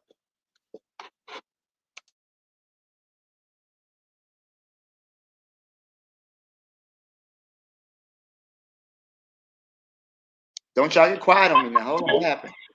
Hey, could I say something, Coca? Yeah, of course. Go ahead. Okay, I want to say, okay. Hey, I know it sounds like I'm being critical, man. I know the way I say stuff sometimes, I don't really mean it like that, man. And it's definitely not nothing personal against any of the brothers on the panel. But I'm just saying, I was listening to what our brother Blake Steele said about socialism being implemented and how wealth is concentrated among the masses. But I could go down the line, Black Steel, and I'm just saying your name because you was just talking. I could go down the line in every socialist country we'd have ever had. Started off with the first one, the Soviet Union. The first one, okay. Now we all know, you and me, I know we know, and I know the other brothers, we're fairly knowledgeable. We know the history of Russia, of Imperial Russia, and the serfdom and all. We know that. But I also know that when Lenin took power in the Soviet Union, and then Stalin after him, socialism was not implemented as something that the mass of the people didn't love that, what they implemented. 10 to 20 million Russians died of starvation, the famine across Russia because of this new land reform and all this stuff that Lenin and Stalin them did. You know what I'm saying? I mean, it wasn't a happy place. It wasn't the socialist paradise that some people, and I'm not saying you ever said that, but I'm saying that some people like to point out like this socialist utopia. Not that Russia would, but just the idea of this socialist utopia. It was a place of horror and terror. They ruled by terror. You know what I'm saying? I mean, and all of the bullshit that Stalin and Lazar Kaganovich and all the shit that they did to maintain their grip on power. Okay, move past Russia, because like Kwame Ture said, we don't judge Christians by Christianity by Christians, because you got bad Christians. Okay, you got bad. Stalin then was a bad Marxist. Okay, let's go to Mao. Mao was a bad Marxist too, because he killed about 30 million of his own people. You know what I'm saying? Killing all the drug addicts and everybody who was undesirable to him. No, they also implemented land reform program. I remember the 5-year plans and the Great Leap Forward and all of that, all those millions of people who died from starvation. Okay, let's move past Mao. We could go to other countries. Now, you had other places like Vietnam, Ho Chi Minh, a lot of respect for him for some of the things he did. I don't think he was so much as a Marxist. I mean, yes, he studied it, and yes, he was a part of that philosophy. But I think that Ho Chi Minh in Vietnam was more in heart more of a nationalist. Matter of fact, remember he was influenced by Garvey. Is you had we could go to the one in Cambodia, Salad Sur, what's his name? Pol Pot. You mean Pol Pot? Pol Pot. He was a Marxist. Matter of fact, he was a Maoist Marxist. And we could go to the Shining Path in South America in a different organization. What I'm saying, everywhere, nobody ever elected a socialist government. We could say, Salvador Allende. No, Salvador Allende won with 40%. The other people split. You know what I'm saying? It wasn't like we want socialism in Chile. Nowhere, even in Cuba, that was a force that they implemented that. And yeah, some people benefit, but you know what? A lot of people stayed at the bottom. And even Fidel himself, and I give him credit for saying that. I wish I'd have did more on the racial thing, man. I didn't do enough to bring black people in this. You know what I'm saying? To give human dignity and rights and equality to black people. We know right there. Yeah, they had an embargo, but the Soviet Union did it, took care of them a lot of ways. But even there, socialism, man, people didn't love socialism. I done talked to brothers and sisters from Cuba. They didn't like that, man. That was something that was put on them. Ain't nobody ever just say, let's have socialism. Now, we as African people always had something what they like to call it, so they like to dogmatize it and say it was socialism. But Ubuntu, to me, our way was something way different than that. But I'm saying, no, I don't believe in socialism. No, I don't believe in capitalism as they talk about it. Imperialism and none of that bullshit. But what I'm just saying though, man, let's not paint the picture like, socialism is the be all end all, like this the best thing that ever happened. Because it ain't never been the best thing to happen to nobody nowhere, man. And that's just facts.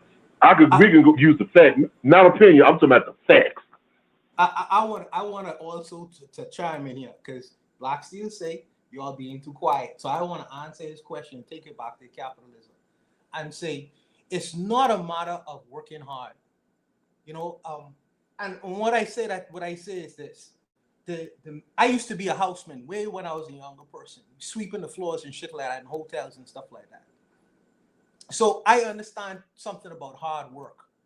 But if I knew, hey man, if I invented the broom, the same thing I used to sweep the floors with, if I invented the broom, then I should be paid more than the person who's sweeping the floor. Now, it's not a matter of me working hard. I just figure out a way to do it easier and quicker.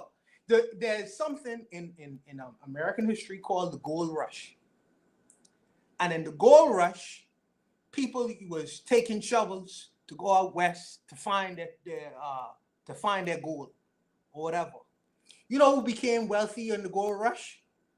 The people who were selling the shovels.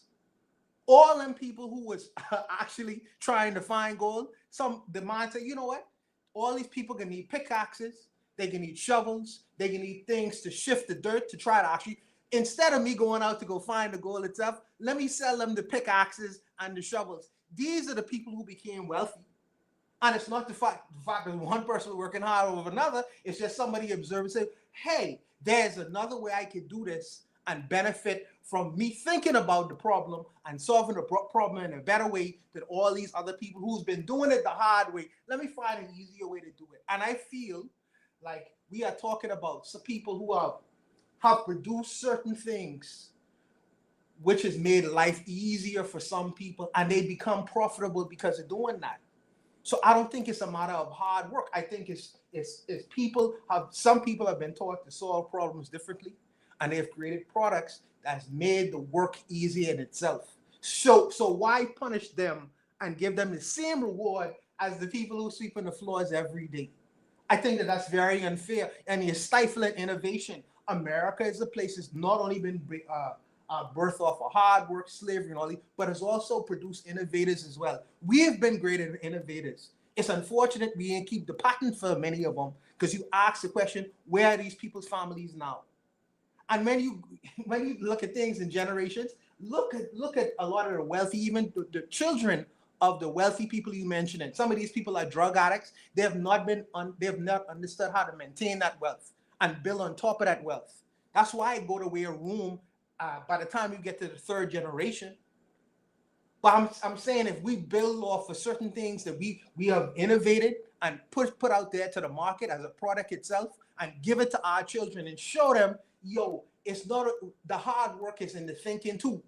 The hard work is trying to be a problem solver too. Build on my idea and make it greater. Patent it and make sure nobody protect it by patenting it and make sure no one comes in and buys our innovation. Because sometimes we do that as well. We sell our patents a lot of times. This is where the wealth goes. So you asked that question. I'm just giving an answer for it, brother. But I'll end there just to be brief. Buana Lero in the chat says to what you were saying, but one thing to remember about the gold rush is that who came in to take over people's claims? Mining corporations and the individuals who own them. She goes on to say, I may have created a way to extract the gold efficiently and quicker, but the workers still did all the labor. Who got left with scraps and who got wealthy? Boy, you want to say anything to that? So now, because I sell you a product to make your work easier, and you went out there in the hot sun digging for gold, and hey, you voluntarily went to do that because you was trying to get wealthy yourself. But I thought about the problem, and I said, well, there's another problem at work here. There's other that I could solve. Let me work with what I could actually solve and not try to do what everyone else is doing. Shouldn't I be able to benefit from that? Or should you stifle me and say, well, no, these people was out in the sun for 8 hours a day and you was in your room trying to get the shovel thing together, trying to implement it and make it stronger, thinking about the problem, solving the problem for all these other laborers who's doing another kind of work, and you should be penalized and get everything else they get. No, that's unfair. I don't agree with that. I don't believe in that. I think that's extreme. And like Black Sea was saying, the market isn't fair. It's not fair that they didn't find gold. It's not fair that they couldn't create the wealth, and I did. But you can't punish me because life ain't fair. You know what I mean? But that's just my thinking. Any other thoughts here? Anyone else on the panel? Yeah, I want to jump in there too. You know what Buana is saying, and this is something I wrote in my book. You know, one of my books. It's you make money if you're talking about making money. All right, well, put it this way. Here's what capitalists understand, right? You have to, if you want to make money, you could make it in 3 ways. And the main way is to buy money. Okay, buy money. What does that mean? Do something to make money. You know, labor makes money, sure. But if you, but I mean, so you could buy labor and you could buy money by selling your labor. Okay, so you could sell your labor to buy money, or you can trade something. And so here's a classic example. And, you know, I know Bakari's going to get on my ass because he says every time it's podcast, I'm talking about sex. But but let me put it this way. You know, all of us brothers, all of us have sex, right? You make any money having sex? No. But if somebody else is having sex and you record it, and, you know, obviously with their consent, and then you sell that recording, right? Who they might be having sex and they might be doing the quote unquote labor, but who's making the money? And that's what Buana is kind of talking about. You know, nigga, what? Wait, why are you laughing? That's kind of what Buana is talking about in the sense of, you know, it don't matter what skills you have, don't matter whatever, so on and so forth. If you can't find a buyer, if you can't find something to sell, if you can't find some way to trade, if you can't find some way to make some damn money, you probably not gonna have no money. Because you know, even though we all say, hey man, Elon Musk is a damn fool, Elon Musk is this, so on and so forth. The reality is this, man, I ain't make no damn spaceship. You know what I mean? like, I mean, obviously he made a spaceship because he got a lot of damn money, obviously. But even so, I ain't make no damn spaceship. And I'm telling you right now, neither did he. And neither did he. You can say look. If you say he done it, that's fine, right? The reality is he the one making money from it. You know, and that's the thing about it too. It's like like I said, it don't matter who does the freaking labor. It's like there's some guy who make like you know, you don't make any money fighting nobody, right? But you could easily do something like bum fights. And you know, just record 2 bums punching each other in the face and make a shitload of money, Okay, and you could pay the bums to fight each other, and guess what? You know what that's called? Boxing. You know what I mean? Mike Tyson. I mean, I'm not gonna say nothing about Mike Tyson, but a lot of these boxers are bums. You know what I mean? Like they're just bums. They're just people who ain't got no damn jobs. People coming out of prison who just punching each other in the face. And the person making money is the person who sells. I could sell this. I could record this. I could put this into play. You could sing. You could be the best singer on the damn planet, and you singing for free at church. Good for you. You singing for free at the drumming circle. You dancing for free at the drumming circle. Good for you. And somebody with no talent, right, can be singing in front of a camera, right, and they gonna make way more money than you because you not selling any products. And that's kind of what it comes down to. You know, like we say, you know, Elon Musk ain't build no thing. Okay, that's fine, but he's selling products, and that's the basis of getting wealth. You know, that's the basis of getting wealth, and that's why, you know, that's probably why I even wrote a book. Now, of course, I'm not writing books. I mean, I'm not making a bunch of money off of books. Shit, I barely even make any money off of books. But that hit me before when I was, you know, I had a website doing free content, you know, just, you know, black, blah, blah, blah, blah. Right. And then some brother comes in my comments talking all this shit about black women. And I said, what the fuck, what kind of shit is this? Why he talking all this shit about black women? What kind of page he got? So I got to his page. He just talking down on black women. And, you know, this is a long time. You know, this is like Tommy Sotomayor time, right? And I'm just like, damn, why he doing all this? But then I see this. Brother, the dude, I'm not going to say brother, the dude is selling books. And I'm like, damn, he making money. He making more money than me.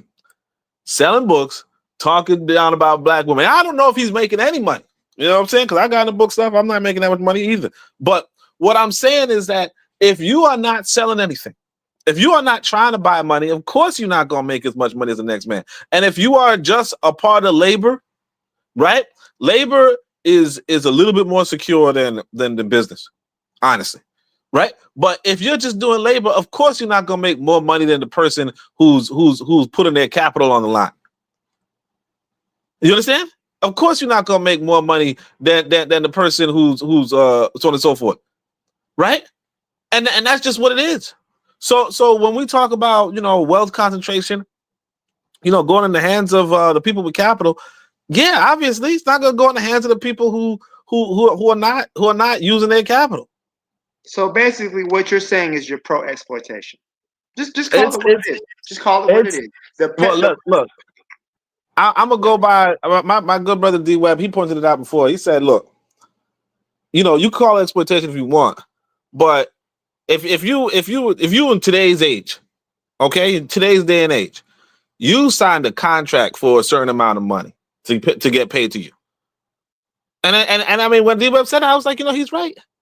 When my job tells me you're gonna get, you know, I'm gonna make up a number. My number's not that much greater, but I'm gonna make up a number just so I, you know what I'm saying. But my job tells me, hey man, I'll give you $13 an hour to sweep this floor, right? And I tell him, sure, I'll do that. I can't then turn around and say, man, you exploited me because this is a lot of floor. You done told me you're gonna pay me $13. You know what I'm saying? Now it's different if you ain't paying me the $13. You know what I'm saying?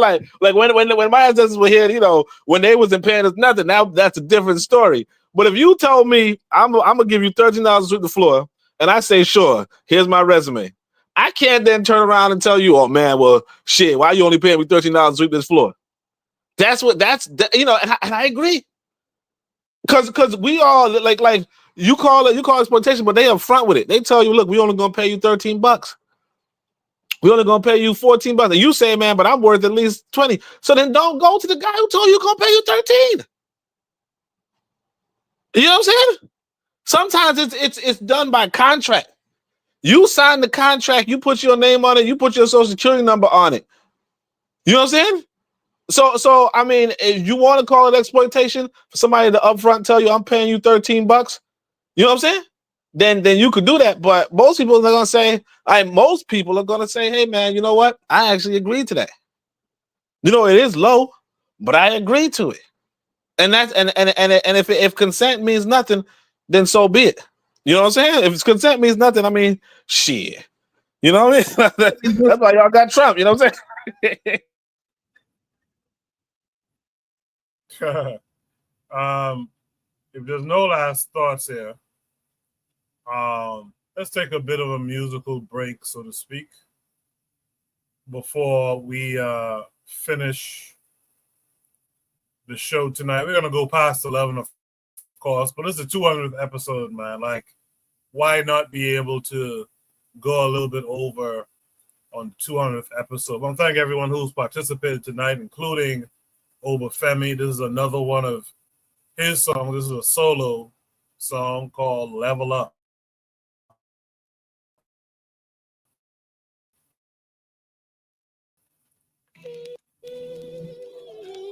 It's Obafemi.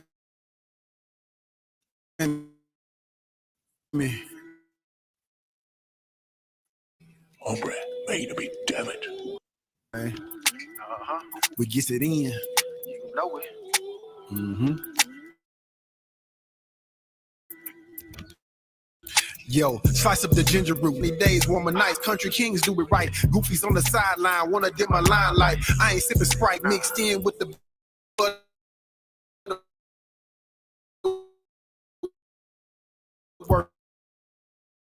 on my marathon lap, still jumping hurdles first. Love of bands with them the underwear. Had to love it, bounce back like booties at the shake jump. Move a little different now, the rear from the fake ones. Some little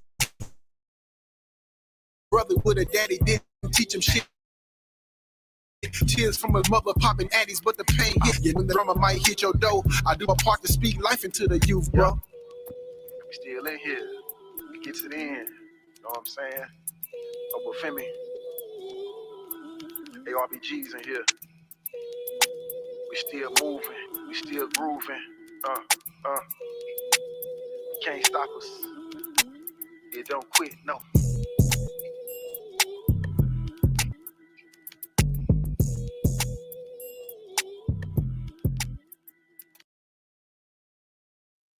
Yeah, that's Obafemi.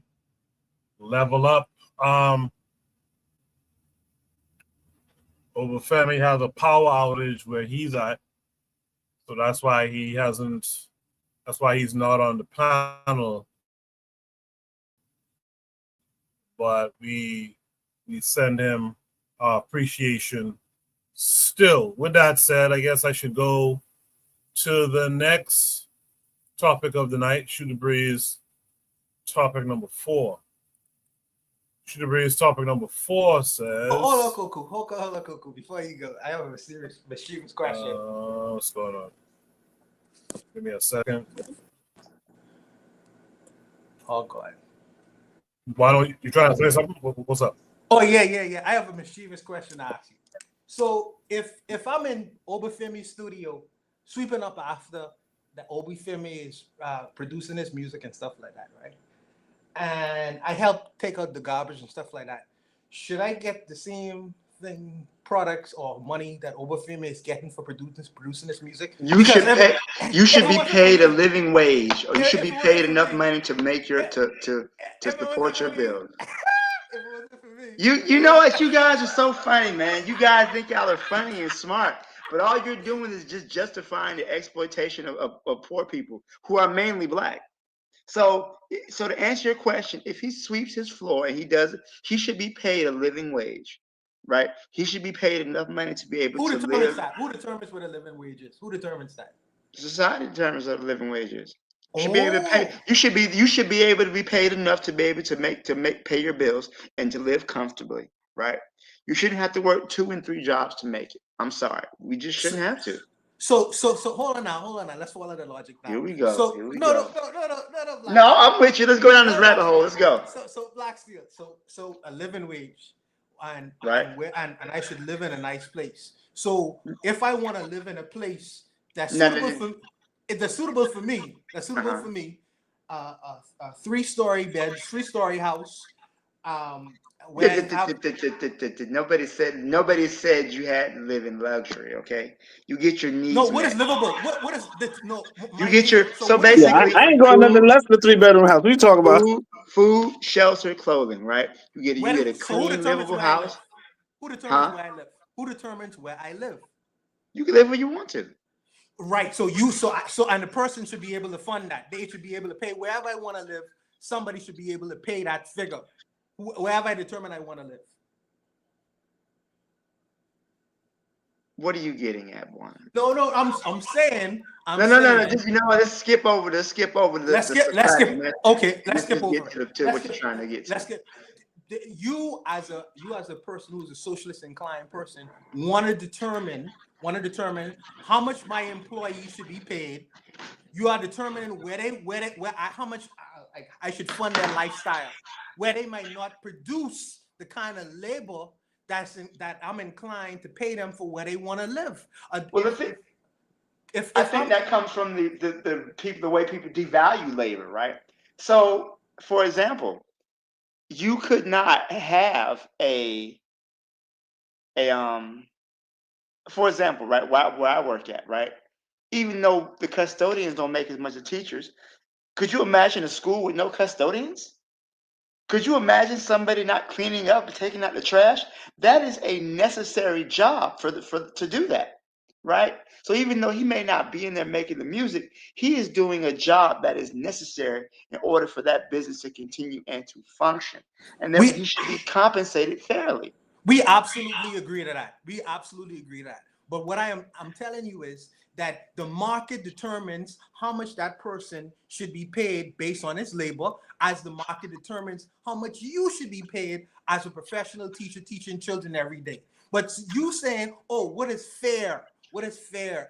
The person who sweeps up your floor, I feel, should not be paid on an equivalent basis as a skilled teacher who's teaching 30 children in the classroom every day. The labor is not the same, and the market shouldn't pay them even close to the same figure of money. You may say yes, but I don't agree with that. Why not? Let me jump in. Because first of all, because the labor is very, very different. One is skilled labor and one is unskilled labor. You don't necessarily need to know the particularities of how to sweep a floor. But in terms of educating children of a particular age, you have to have a particular skill set to do that. Therefore, you have to go into a school program to understand how to do that, as opposed to a person you can get off of the street to say, sweep this floor for me. Most people know how to sweep the floor. Most people don't know how to educate 30 children, keep them under control, and educate them correctly so they'll advance in their lives. Most people, you have to have a skill to do that. So you shouldn't be paid at the same. No, you shouldn't be paid. You shouldn't be paid at the same skill level as the person who is just coming in there to sweep the floor. That's what I think.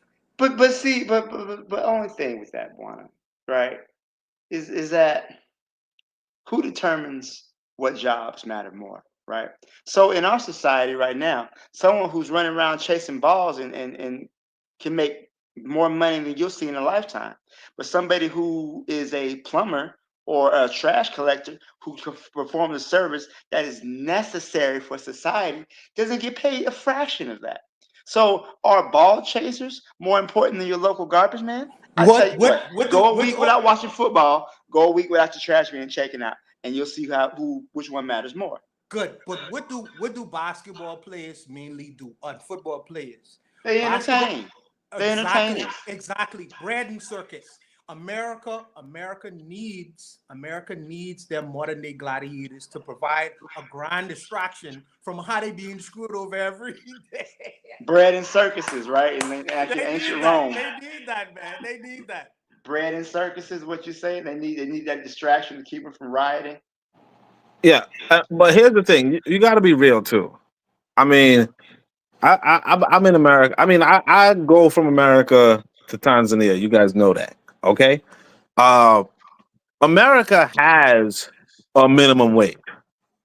Now, you could say, hey, that minimum wage is not a living wage, but exactly what we're talking about, America has the minimum wage. Not just that, America has welfare. Like, what's it called? Welfare. Where, I don't know how you guys do it, but I'll be going to the grocery store. I pull out cash. Okay, I pull out, $50, $60, and I'm leaving with no kind of stuff. Okay, I've been eating so unhealthy since I came back to America, man. Low key, I feel like I'm gonna have a heart attack.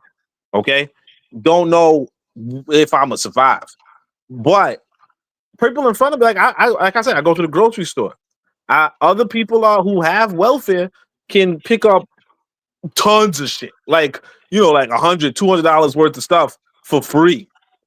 Okay, so they got balanced diets, all that kind of shit. What I'm saying, and that's a good thing. It's a good thing. But what I'm saying is that here we are sitting in America, right? Complaining about why don't they have a minimum wage? Because I tell you, I'm in Africa. They don't got no damn minimum wage. You know what I'm saying? They don't got no damn minimum wage. They don't got no workers' rights. They don't got where I'm in, Tanzania. They don't got workers' rights. They don't got minimum wage. They don't got no damn welfare. You don't get no free groceries if you don't make enough money. But we sitting here having free food and this and that, and then at the same time we there like, oh man, shit. How come this blah blah blah blah blah. And I mean, of course, I'm not saying that the cost of living is the same, but that's another thing that we have to take into account. The cost of living is not the same. So when you're talking about what a living wage is, right? Who determines that? Technically the government.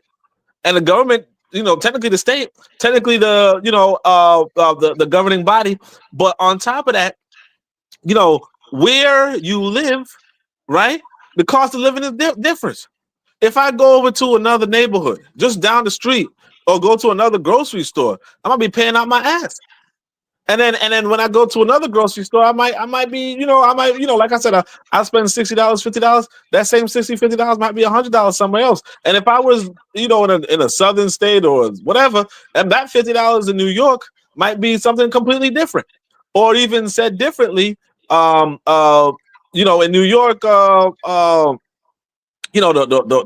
rent is high, and so on and so forth. But even more to the point, the minimum wage in New York is actually like $20+ dollars. You understand? To the point where you go to McDonald's, you go to Burger King, right? And you want to go flip some burgers, you want to go flip some whatever, you're getting $20 an hour, right? Or 20+, whatever. But but the federal minimum wage isn't on that level. But why is that? Because the cost of living in New York is one of the most expensive cities in the world. You understand? What I'm saying is that we are here talking about, like the argument I'm hearing is, oh man, why don't we have we should have a living wage, quote unquote a minimum wage. We should have so on and so forth. But everybody should have food and rights to food, and you have that. You understand? You have that.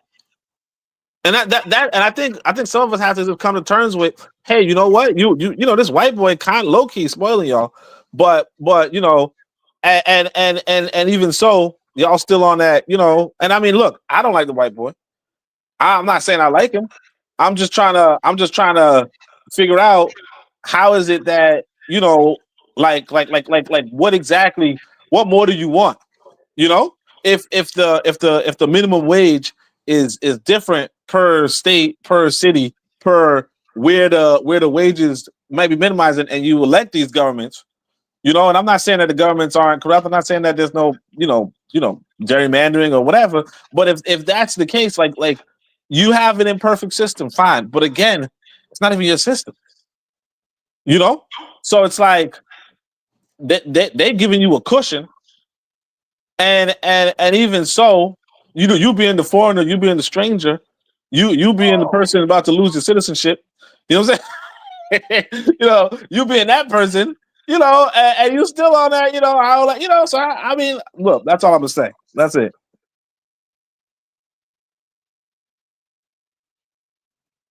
Let me give Anthony the last word, but be brief, brother. I want to move on to the next topic. Okay, go ahead. Hey, no, I'm good, Coco. Go ahead. I'll go to the next topic. All right.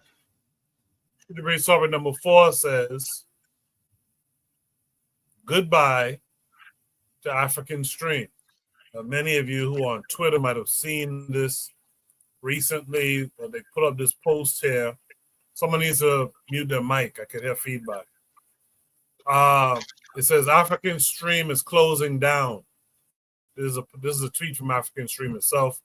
It says African Stream is closing down. This post is sadly a farewell to you, our beloved followers and supporters.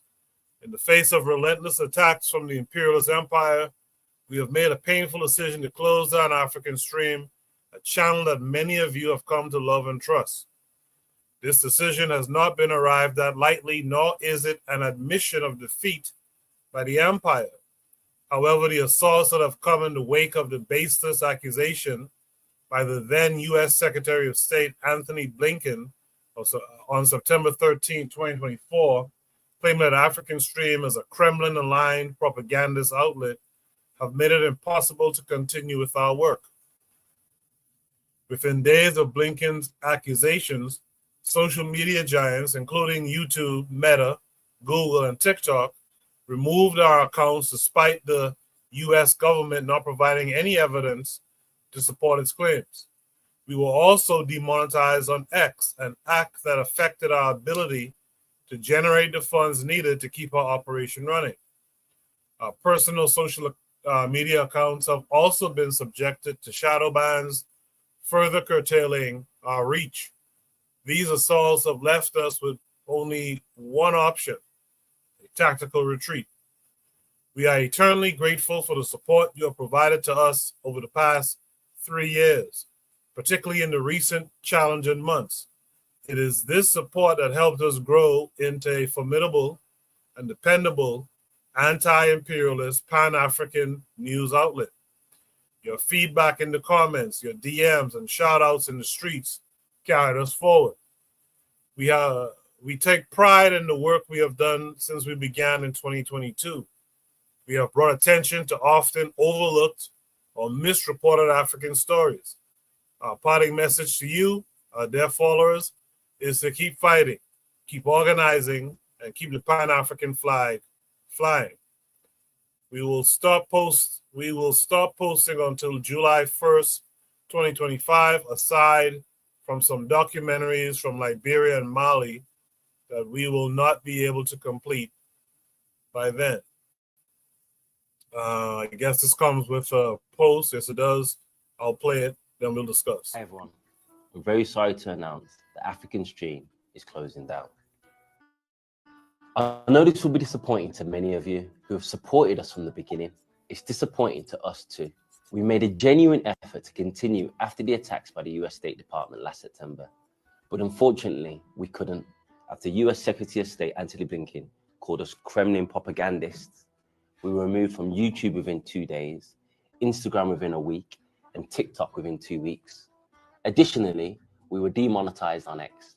Across all platforms, we had over 2 million followers, and all 2 million were passionate about seeing our beloved continent reported on properly and fairly. After the attacks, our ability to generate income was killed. We were unable to travel to many of the essential locations we had planned, and we were barely able to continue running the business that so many of you have come to love. I'm not saying all this so that you feel sorry for us. You shouldn't. In our accomplishment about accurately reporting on the most important continent in the world, and doing so from a Pan-African and anti-imperialist perspective. We reported from Benin, Nigeria, Ghana, Mali, Niger, Burkina Faso, Liberia, and South Africa, as well as many other important locations throughout our continent and beyond, which were often neglected and misreported by the mainstream media. Due to our work, we were invited to conferences and workshops in Iran, Cuba, Tanzania, Venezuela, and Eritrea. We wanted to make an impact, and alhamdulillah, we definitely did that. Before us, there were very few places on Instagram where you could find educational and informative news about the continent. Today, there are numerous brilliant Pan-African pages and new ones emerging every day. The space is not richer, and that's not because of us, but because of you, the audience. You show that there's an appetite for African-centered news delivered by radical young Africans. We have the best followers assembled on any page. The richness of the discussion in the comment section, the feedback, the stories you asked us to cover in the DMs, the guests you introduced us to, none of this would have been possible without your contribution. Finally, I'd like to thank my team, a group of 20 and 30-year-old Africans, one 40-year-old and one 45-year-old, shout out to Ken and Jeffrey, managed to catch the attention of the world's biggest, most powerful empire, and for that, we can hold our heads high. I'm sorry if you feel let down. We gave it our all. I moved with my wife and newborn baby to Nairobi, Kenya to set up African Stream. My eldest was born a couple of weeks after we launched. We gave it our all, but now it's time for you all to step up and pick up the baton. Keep talking about our continent. Keep posting about our continent. And keep exposing the role of imperialism in our continent. We are all African Stream. Forward.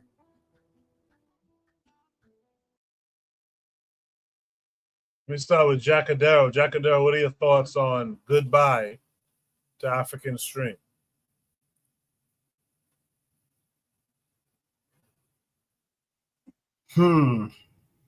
So, I was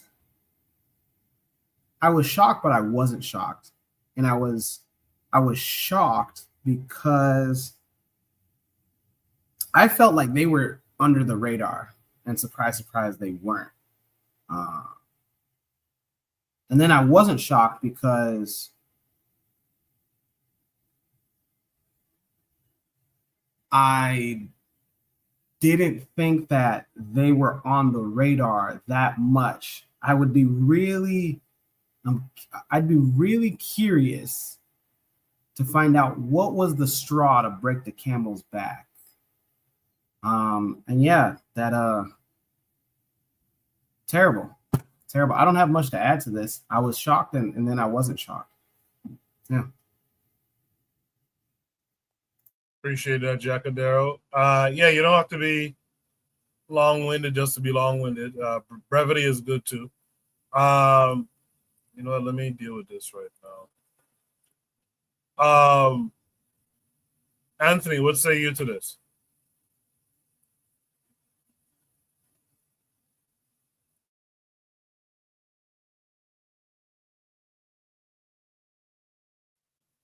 Anthony, you're muted if you're talking. I don't know if you're there. Okay, I'm back. Hey, I stepped in another room for a minute. What you saying, Coco? Should be stop number 4 is goodbye to African Stream. What are your thoughts? Okay, I got you. I thought you had said something else in conjunction because when I left, Jackadero was talking. Okay, all right. This is personally, big respect to African Stream. I used to watch them all the time, man, and I love their content. But I think I had to be honest though, man. To me, I think it's kind of the mission of weakness, and weakness not in weakness not in being scared or something like that. But this is what I mean. I think that this is what happens when you don't control the purse strings. You know what I'm saying, Coco? When somebody else, that word you used to say all the time, the barrel maker. You know what I'm saying? I think that African Stream, it was somebody else controlling the money. You know what I'm saying? And I think if you listen to it, because they always said a lot of that, alhamdulillah, some of that Islamic stuff, I think that it was somebody like in Qatar, in the Middle East somewhere, and from the Arab countries. I think that somebody was pulling their purse strings, like Al Jazeera or whatever. And hey, look here, you guys are getting too radical, man. And somebody else putting pressure on us, so we got to put pressure on you. Cause see, at the same time, it's a sister, the sister named Nduku, who has a channel called Kumbukini, and she's way more radical than they are. You know what I'm saying? Her channel ain't got pulled yet. You know what I'm saying? She says she's about. Black Steel would love talking to her because she also incorporated some of the socialism thing. Talk about overthrowing the system of capitalism and neo-colonialism and Western imperialism. All of that, as well as the black nationalist point of view too. She combines a lot, but she's way more radical than they are. You know what I'm saying? And and she's, as a matter of fact, she's right here, right now. She's here she's stateside here in the States. She had a show today. And like I said, and the American government, the politicians, whatever, didn't go and shut her down, and she talked way, way more radical stuff than that. You know what I'm saying? And that's what I think. Somebody had tapped him on the shoulder. Hey, look here, man. Y'all gotta tone down on this hill. Look here, y'all. Look here, we gonna do something else. Maybe we'll bring it back or whatever. But I think that's what it is. I talked to one of the guys today. I talked to one of the guys there, and I said, hey, man, look here. It don't have to be the end of this. No, there are other outlets. I told him about a BB Toomey TV, about our brother Kel Bones channel and other places. You know what I'm saying? Yeah, you know, we'll look into that or whatever. But to me, it's like how some people, we think if we ain't made it in the Western world, we ain't made it in the UK, we ain't made it in America, if we ain't made it in these places, you know what I'm saying, and get these people to listen to us like we ain't did nothing. Yeah, you doing something if you just get people in Kenya to listen. There's a whole lot of people in Kenya need to hear what you talking about. There's a whole lot of people in Uganda and in East Africa who need to hear that. You know what I'm saying? All across the continent. We don't have to like have the ear of these hunkies just for us to be important. You know what I'm saying? And sometimes I think that's what it is. You know, well, we got the ear of white liberals or white people listening to us, or other people, you know, listening to us, instead of our own people, valuing our own people. You know what I'm saying? Valuing us. You know what I'm saying? No, they didn't have to go out like that, man. Like if it's their thing. But I think it might not have been, you know how some people might come up with an idea. You get somebody who's like, okay, you know, these guys are Muslim brothers, and you know, we'll go along with you, we'll help you out.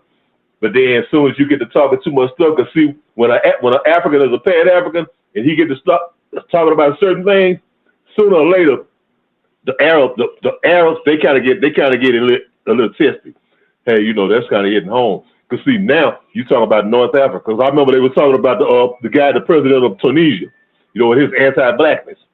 You know what I'm saying? And they hurried up and got up off of that. You know what I'm saying? So I'm thinking like, you know, no, man, they didn't have to go out like that. Like I said, if it was their thing.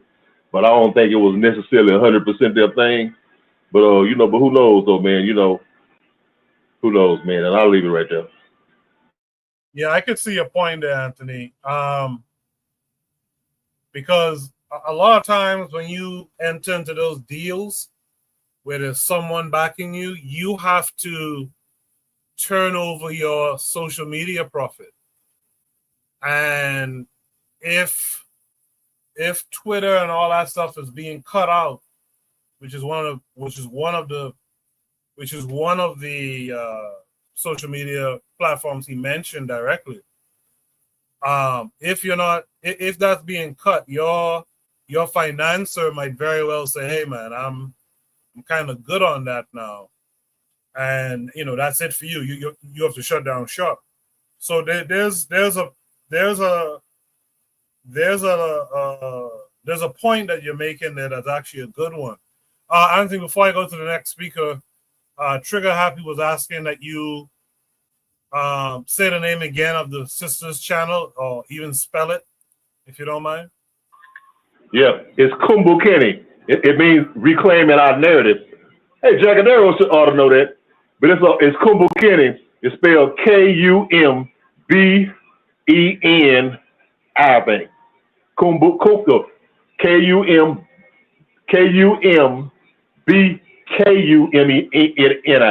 Kumbukeni. Kumbukeni. And it means reclaiming our narrative. All right. Azuliism in the chat says, I don't get it. So many apps to transfer money and they went down. Yeah, I don't know if is there really so many apps? You know, I like what Campbell them is doing. I don't know if it's I don't know. I'm trying to say this in a good way. I don't know if it'll help you generate the profits that X or what have you will. And I know you got to start somewhere. You got to start small, et cetera, et cetera, et cetera. But if what Anthony's saying is true, and they are in one of those secret deals with some of those names Anthony would have mentioned, they might have to give up their social media earnings to be funded. So that, that's where it gets a little tricky. With that said, though, let me hear from Buana on this. I find it very... Coco, can you hear me? I can hear you, Buana, but your volume kind of goes up and down, but go ahead. Okay. I find it kind of curious. I find it kind of curious that this network is going down when you have places like Midas Touch. You have David Pacman. You have people like the Young Turks. Midas Touch really been attacking the president specifically, and that they've been taken down. Yeah, I guess because it's a bunch of lawyers from the Midas Touch, but they attack him every day. So if Blinkenship could go after these guys, I'm saying why wouldn't they go after these other channels that are attacking the president specifically every day? They go at him hard. But I personally think it's because maybe African Stream reach is larger, and African Stream been educating a whole lot of diasporans and Africans all over the place. Their reach is much further. So I think that is really a national security threat, especially when they provide information that's very contrary to the American kind of like line what they carry. So I feel like they figured them to be a threat. But I think that what it was intelligent of them to do is distribute the methodology and how they created the actual app itself. They gave it to the Cubans. They gave it to the people from the Middle East, I guess. They gave it to the Tanzanians. So I'm curious to see how they take their strategy and try to implement it in their side of the world. Because the method of John Henry Clark say, when a man dies, you bury the man and continue to plan. So I think it's good to have these little workshops in training people of how the actual milk is made, training people on how they actually did it. Because you could stop these people, but you can't stop the idea itself. So if you put it into the hands of the right kinds of people, multiply yourself into the hundreds and the thousands of different things like that. So it make it extremely difficult to stop the messaging. So I think it's very intelligent of them to try to multiply them. I wish they do it all over Africa. Go give it to Traore and them. Show them the methodology and how they perform and create the stream itself. And I'll be interested to see how they implement these ideas. You cannot stop the internet, brother. I don't care how Blinkenship tries to do it. You may cancel them off of certain platforms, but you could put the servers in all other parts of the world. Parts of the world is not necessarily friendly to the United States, and still be able to spread that message. Go speak to the Chinese. Go put the servers in China. You know what I mean? So I think it's very intelligent. I'm teaching them the methodology, how they actually created the platform itself, and put it into the hands of people who could actually implement these kinds of things elsewhere. Because you can't stop the ideas. You can't stop the word from spreading with this internet. You may be able to stop some people in America from hearing it, but you definitely can't stop it throughout the rest of the world. So I think it's intelligent of them to do that. But it's a shame that they have to go. But there are other sites that's still around. I'm curious to know how this radical person who Anthony was mentioning got into the United States.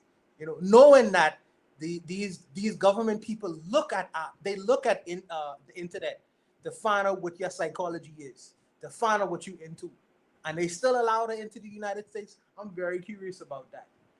But I'll just leave it there for our brothers to go. Appreciate that, Buana. With that said, let's welcome in Lero this week. Lero, how are you doing, my dear? I'm good, Koku. It's been a minute, but I'm good. Good to hear your voice. What are your thoughts on Goodbye to African Stream? I think it's really unfortunate what happened with African Stream, but I do think it's kind of a lesson that speaks to like a bigger issue that I see with like organizations and particular individuals who are active in their community. It's like, do we really expect, if we are getting on platforms and saying messages that are against our apparent open enemies, and these platforms are owned by our open enemies, do we really expect them to keep us on their platforms? I think it was kind of a given that at some point, like, yeah, we're gonna get you up on out of here. Like, and I think African Stream should have probably expected that. I mean, the pushback was one thing, but you've been deplatformed off YouTube, Twitter, Facebook, all that. Where's the alternative? And then while there may be an alternative, are our people on that alternative? Because there's like, what's that one app, that one Pan African app? I'm gonna butcher the name probably, but BB2Me, I think that's how you say it. I probably said it wrong, but I'll be on there from some time to Oh, time. that's right. You know, are our people on there though? Not really. Like, you know what I mean? They're on Facebook, they're on Twitter, they're on Instagram, they're on YouTube, you know what I mean? But they're not so much on that app, you know? And so I think it takes, apart from our people, like if we care about these messages that are coming from African Stream and other media platforms, like, are we going to support that? You know what I mean? And I think another thing too is, if this was truly like a monetary issue and like they couldn't continue to produce content due to not having the funds, are we not like producing money to, you know what I mean? Are we not making money so that we can continue our content no matter if we get deplatformed or not? To mean that you have to stop, you know, going to particular places and getting on the ground coverage because you don't have the funds for it.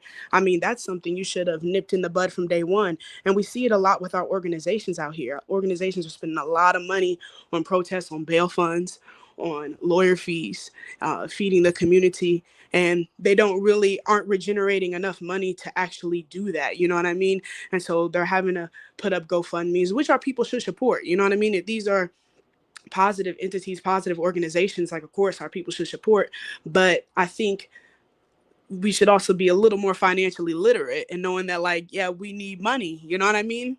You look at these other white platforms, these other European platforms, and like, they're not just putting out content, they're also making money so they can put out content. You know what I mean? And I think that's something that we're not doing. And it's unfortunate now that, like, because we aren't doing that, we have to halt all of the hard work that people are doing. You know, I know people personally who work for African Stream who, you know, are now like, I'm back home and I can't do the coverage and the journalism that I would like to do, yada, yada, you know, maybe out of a job, so to say, though a lot of them were doing that work for free. But I think it's just not proactive enough on African Stream, on other organizations and entities too, to not think that, hey, like, you know what I mean? If you really calling out the West, you calling out America, calling out the military and governments, calling out Israel, you think they're going to leave your platform up? I mean, just look at what happened with Amali Yesatella, you know what I mean? He was outside and he was, you know, preaching, you know, the right shit, you know what I mean? He was giving good words, but then he got hit with feds charges, you know what I mean, for being a Russian spy. Unfortunately, he beat those. But do we really expect our enemy to allow us to revolutionize our people or to put ideas into our people's head? And I think we need to find good alternatives for that. And our people too, if we care about these entities, should be financially supporting them. You know what I mean? These big white journalists, they come and they financially support Fox News. They financially support their media platforms that they feel have the news that they want. You know what I mean? They open and they rally, they hold fundraising events, they do all these things so that that no matter what, that these entities can still produce the content that they would like to see. And I think that's something that African people need to be doing more for themselves too. So I don't solely blame African Stream. Also, you know, it takes part in our people too, especially the ones who tune in to African Stream and who really support the content that they produce, that we should also be financially supporting the content they produce. And I'm talking to myself too, you know what I mean? I try to, you know, drop a little money here and there, but you know, a lot of them ain't even asking for money too. You don't even know where to get this money too. You know what I mean? They don't have that as an option. And it's unfortunate because I think, you know, all in all, we just not really understanding the financial literacy of it. But it does seem kind of fishy too for them to like just stop producing content. It just seems like there's something else. You know, I was talking to a homeboy about it. It just seemed like it's something else behind it too. Like, what do you mean you gotta stop? Like, you know what I mean? But if it's truly just a financial thing, then I think that's just the main thing I have to say on it.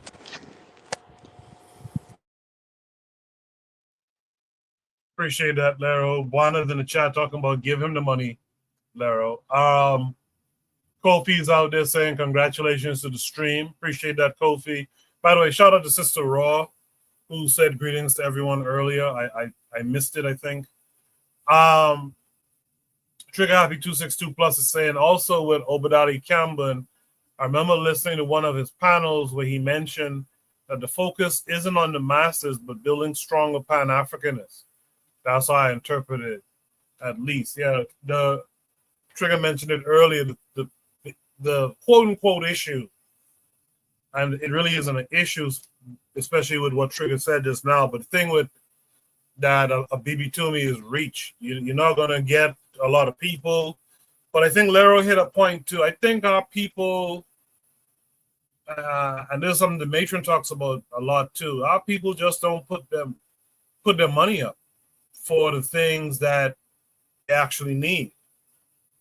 And I think that's a thing that needs to be addressed in our culture. When we talk about cultural change and revolutions and all that stuff, that needs to change. We gotta start putting our money up behind the good things and not the so-called bad things. With that said, let's welcome in our brother Azuliism. Azuli, how are you this week? Hey, what's up, man? Yo, Coco, congratulations on the 200th episode. Yo, keep doing it, man. My whole situation is with this topic is that Lero just said it. If how can you go against the platforms are being sponsored by super rich people, which have certain things they don't want to be passed on. So were they that naive not to know this day was gonna come? Or like Lero said, did they prepare for it? Like you said you can't get in, don't they have Cash App? Like I'm gonna use this brother, which I know people may not listen to, Corey Holcomb. Corey Holcomb said something that was crazy. He said Hollywood don't want me, the other people don't want me, but you know who want me? The people. I'm with the people, and the people is keeping me up. I go to shows, I sell out shows, and different, not because of the media, those media outlets, but because the people like me. So African Streams is going down or went down. Did they put themselves with the people? Like in African Stream, are saying is an African Stream, meaning there's Africans, and I'm not talking about African American, I'm talking about Africans all over the world. African in Germany, African over here, African over there. So you mean all these Africans are out of Africa can't donate, or like what was the plan B if they said okay you can't, they're gonna demonetize you on YouTube or demonetize you on Twitter on this and thing? What was the plan B? So we have a bunch of Africans out of Africa who are making money. How much? What I'm saying is that if you got 30 million Africans out of Africa who are making money, who could send money to different, like Cash App or Zelle or whatever, if they cut you up from these, because that's what my Corey Holcomb does. Not that he does it, but a lot of YouTube people, sometimes they say Cash App me instead of sending it to the YouTube thing. So is it that was African Stream? Did they have a company above them sponsoring them? And who was that company? So I get it, but you should have a plan B. And like I just said, if the people fund you, it's harder for them to kick you out. And if they demonetize you from YouTube, from Twitter, yo, you should wear that as a badge of honor. Don't come crying to bro. When you speak the truth, nobody wants you. So if a comedian could put that in his mind and be like, you know what? These people don't mess with me, but the people mess with me. I interact with the people, and the people come out and show me love. So Sister Lero just said it. How could you out of all these Africans, and I'm gonna say Caribbean and all of a sudden you say, "Oh, no, we're going down." Did you go down or did you sell the company? So what I really want to say is that maybe we should all know, like, if you are saying something that's going against the status quo, and I think Boana said something, I don't know if it was Boana, but somebody else said, oh, the Young Turks, they destroyed the president, they destroyed Trump, they shit on Trump, and they still here. Yeah, because at the end of the day, it's the same, it's the different wing of the same bird. So I don't know. I mean, we gotta find a way to, even like, let's say you cover with 10 people no more of people to cover. Travel with 4 little by little. It's part of the struggle. That's what I have to say. I feel you, Urzuli, in what you're saying, but the difference with Corey Holcomb is entertainment. And let's face it, our folks are more eager to support entertainment. So this is how he could, and especially if you guys are familiar with Corey Holcomb, he's a bit of a drama queen. So we really, a lot of our people really support that drama stuff. But this is African Stream that's doing something more dignified, I would say, more African-centered, of course. I don't know if a lot of people really donate to that, to drama-free information. But Go ahead, sir. I'm gonna say this though. I follow Corey Holcomb. Corey Holcomb does the drama thing and jokes around, but Corey Holcomb dropped a lot of jewels in between the drama and the comedy. So if African Stream could, from time to time, I don't know. You guys follow? I never heard of African Stream, so that's just me. But you don't have to be 100 serious 24/7. You could give a little drama here and there between or let's say an actor from Africa and then this actor are getting together, getting married. This is beautiful news. Here is Hakeem and Keisha, they're getting married. You could do that. Sometimes maybe Corey Holcomb, maybe the comedians. I watched a movie called The Watchmen, and the comedian was the real one and The Watchmen. So maybe putting truth and between the drama and comedy is not a bad idea. But I understand what you're saying. But then again, Koku, if you say that, then we can't blame African Stream for folding, because what you just said is the people's not supporting and the mainstream. So that how could you keep that business alive? So I understand what you're saying. Appreciate that, Azuli. With that said, let me hear from Oni on this one. Yeah, so let me just get the repeat of the question. Oh, yes, a goodbye, African Stream. Yeah, I mean, again, we have to go back to, as Barbara Sizemore put it, Black people just don't get it.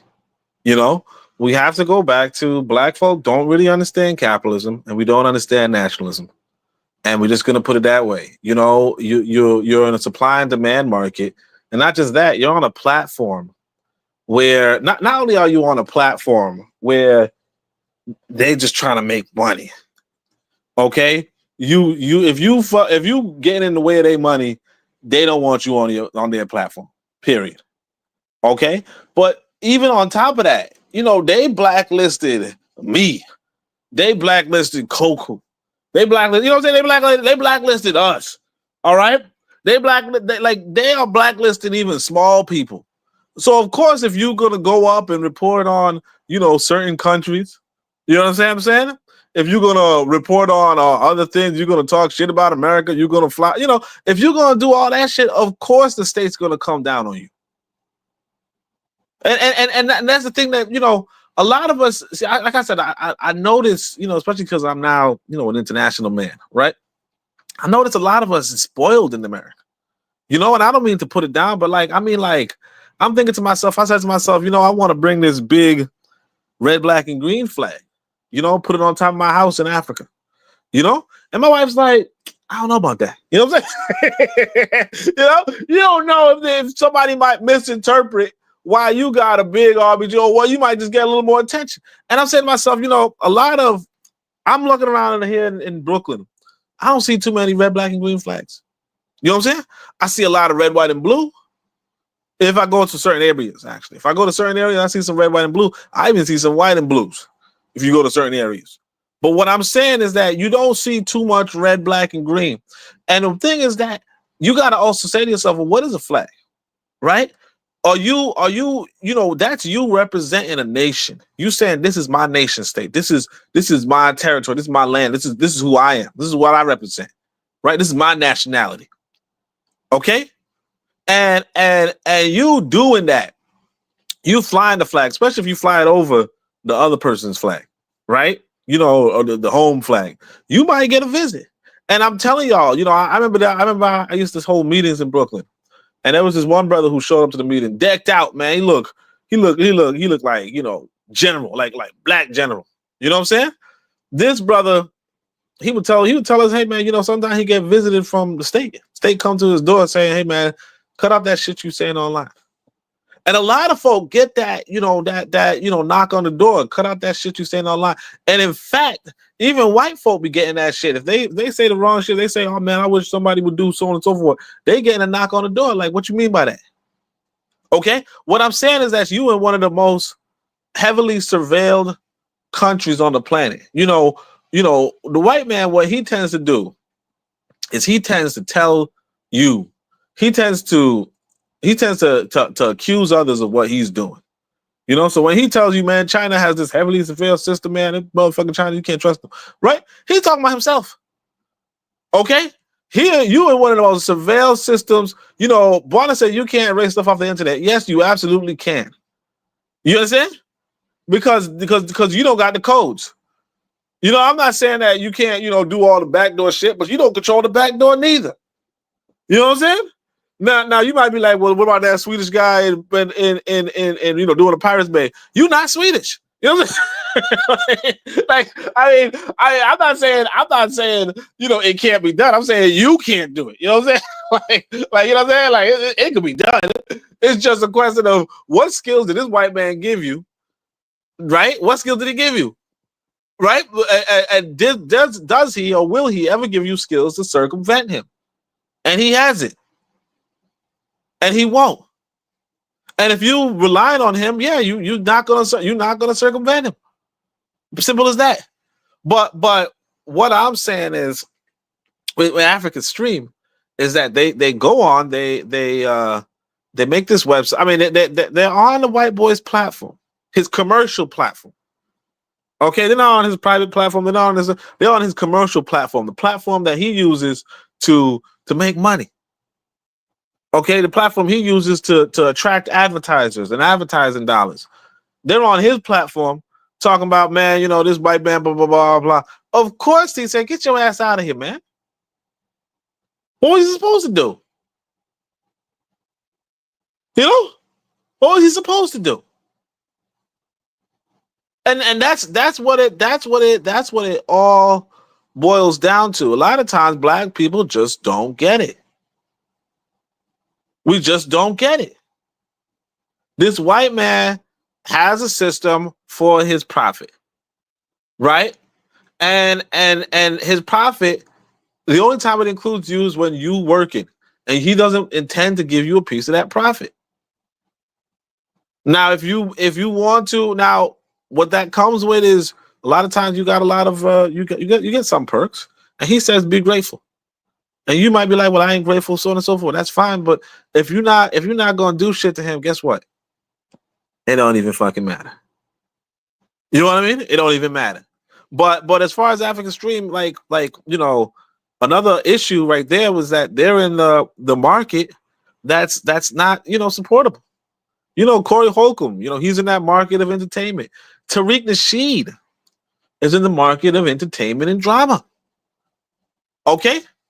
Like I was pointing out earlier, I said, look, there was this guy who was selling books, and he was selling books where he was just talking shit about black women. If I was doing that shit for the last 10 years, talking shit about black women, I might be invited to certain platforms. If I was doing that shit for 10 years, I might have be a name, Like, sure, there might be some angry feminists, some angry womenists, there might be some of that, but I might be, oh well, I'll invite you for this tour. I wasn't doing that. So yeah, a lot of times black folk not putting their money in important things. You understand? Of course, black folk putting their money in entertainment. I was about to say GTA 6 because that's another form of entertainment that a lot of black folk gonna put their money in, right? Well, a lot of black folk gonna put their money in sports. My point is, yeah, Africa Stream. It's like we have to learn at this point. This white boy is not playing games. Okay, he's not playing games. It's not a police state for no reason. It's not a police state for no reason. He don't have laws for no reason. He's not protecting the business class for no reason. This white boy, you say, oh man, I went up against the strongest empire. He's not one of the strongest empires for no reason. And until you realize that, until black folk realize that, and like I said, until black folk take that distance, make that distance, you just gonna be, saying, oh man, this empire sucks. Well, I mean, yeah, that's what it's supposed to do. You know what I mean? Yeah, that's what it's supposed to do. Like this guy said, colonization is colonization. You know what I'm saying? Making shit, making things the shit. You know what I mean? That's what it is. That's what I'm saying. Appreciate that, Oni. I agree with many of your points there too. Actually, Twitter is a propaganda platform that they also make money through, so they're not gonna want your propaganda outshining them. So, with that said, Black Steel, you heard everything everyone else had to say. What say you to all of it? So it is a sad thing to see African Stream go away. My concern is not so much African Stream going away, but the United States Secretary of State singled out this one little channel, right, for public ridicule and claimed they were Russian sponsored. They were spreading Kremlin sponsored propaganda, right? To me, there's a saying, if you're receiving flack, that means you're above the target, right? If you're receiving resistance, if those of you who play video games, you get lost. When all of a sudden you start running into enemies, that means you're heading in the right direction, right? So, couple things. Number one, there's only a handful of major social media sites, right? You got YouTube, you got Facebook, Instagram, X. Can anybody think of some more? I can't think of any more. So once Secretary of State Blinken made this statement, right, they demonetized their complete path. The platform was completely demonetized, right? No evidence, no chance to review the material. And this is because, again, like Oni said, this is their system. They created the platform. You can't have, there's no such thing as freedom of speech on a private platform. They're not government sponsored, right? They can control who and what they want, even though what they were saying was completely accurate. It wasn't sponsored by Russia. Russia wasn't paying their bills. Like this man said, he moved to Nairobi, Kenya to do this program. They weren't getting any funding, but because they were a monetized platform and they had enough views, they were able to sustain themselves. But that's the weakness, I guess, of Africans living in the society, is that we don't control these platforms. It looks like there's a lot of stuff, but in reality, it's only really a handful of things that are controlled by major conglomerates. You got Disney, you got NBA. Like Disney owns ESPN, they own ABC, They own they're in so many things, but they're all under the Disney umbrella. You got Time Warner, you got Universal, you have Google, right? So once you're shut out of these major platforms, you know that you're stuck, right? So the money that the African Stream needs, to do documentaries, to travel, to pay their employees, they didn't have the revenue, but it's because they were targeted, not just because people didn't support them, but because they were specifically targeted by the United States government as spreading propaganda, right? You don't see that in any other. So there's another. There used to be Russia Today, right? Or RT. Russia Today got shut down, right? So Russia RT is no longer in the United States because they were supposedly Kremlin sponsored, right? Some other media conglomerates coming out of the Middle East and whatnot. Anything that is counter to the U.S. narrative, they're trying to strangle it in its crib. They don't. I've often said this before. The people in the United States are the most heavily propagandized people in history. Right? From the cradle to the grave, we're fed an endless stream of propaganda that helps support the whole narrative that is put out by the State Department. Right? And anything that challenges that will be considered a threat or considered an enemy. And it has nothing to do with the Russians or the Kremlin or anything like that. But it was just a matter of them just, saying something they didn't want to hear. So it's frustrating to see this happening, but it just kind of says that we need to create our own media platform. That propaganda can be used for good and ill, right? Getting the knowledge, getting the information out there, and the internet has made it easier, but it's made it harder too, because you have these self-contained ecosystems that are owned by a few people who can cut you off at any time. So, excuse me. I mean, it's a hard pill to swallow. It makes me sad because I get so much information from African Stream, and they did get a lot of good articles. I've saved them. July 1st is Tuesday. So I mean, after Tuesday, we won't see any more of their stuff. It's a shame, really, but it is what it is. I'm done. Thanks, guys. Real quick, I'll add to. I've talked about this before. Because we're not in control of. We're not in charge of any industries per se. One of the things you'll notice about these social media and old school media platforms is they're funded through advertisement dollars, man. And unfortunately, the guy or gal who owns the hair shop or the barber shop or what have you, they're not.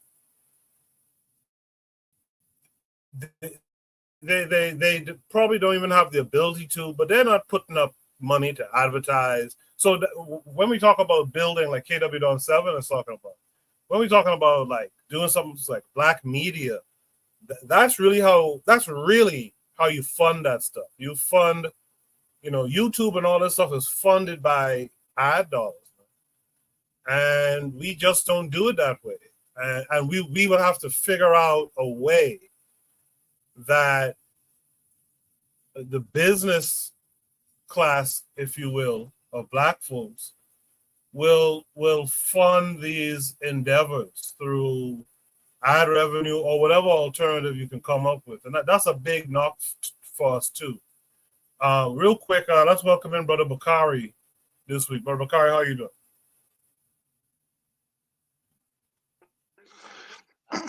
What's going on, man? Thanks for letting me speak. Happy 200, man. Thank you very much, man. Thanks for helping make the 200 be a thing, man. Thanks for being here tonight. What say you to this, Brother Bakari? I can say we have fan base. I know fan base was a little ratchet. Well, it was a lot ratchet. It has some work that can be done, but we do have a platform that's black owned that we can invest in and we can deal with, and we can go on there until we uh make it better. Now, when I heard Azuli talking about Corey Holcomb, we always give to celebrities, right? We always give to a so-called celebrity or a star, you know, he, but we'll put our everything behind them, but then we'll forget about the ones that's that's not that celebrity. We don't give people like, because I've never really, like Azuliism said, followed Africa Stream, don't know much about them, but we don't put much into the people that put into us, but we'll put into these celebrities who don't give a damn about us.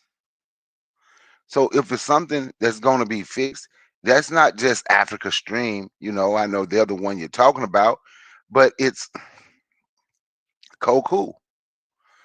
It's the Bitter Medicine Podcast. What are you speaking of?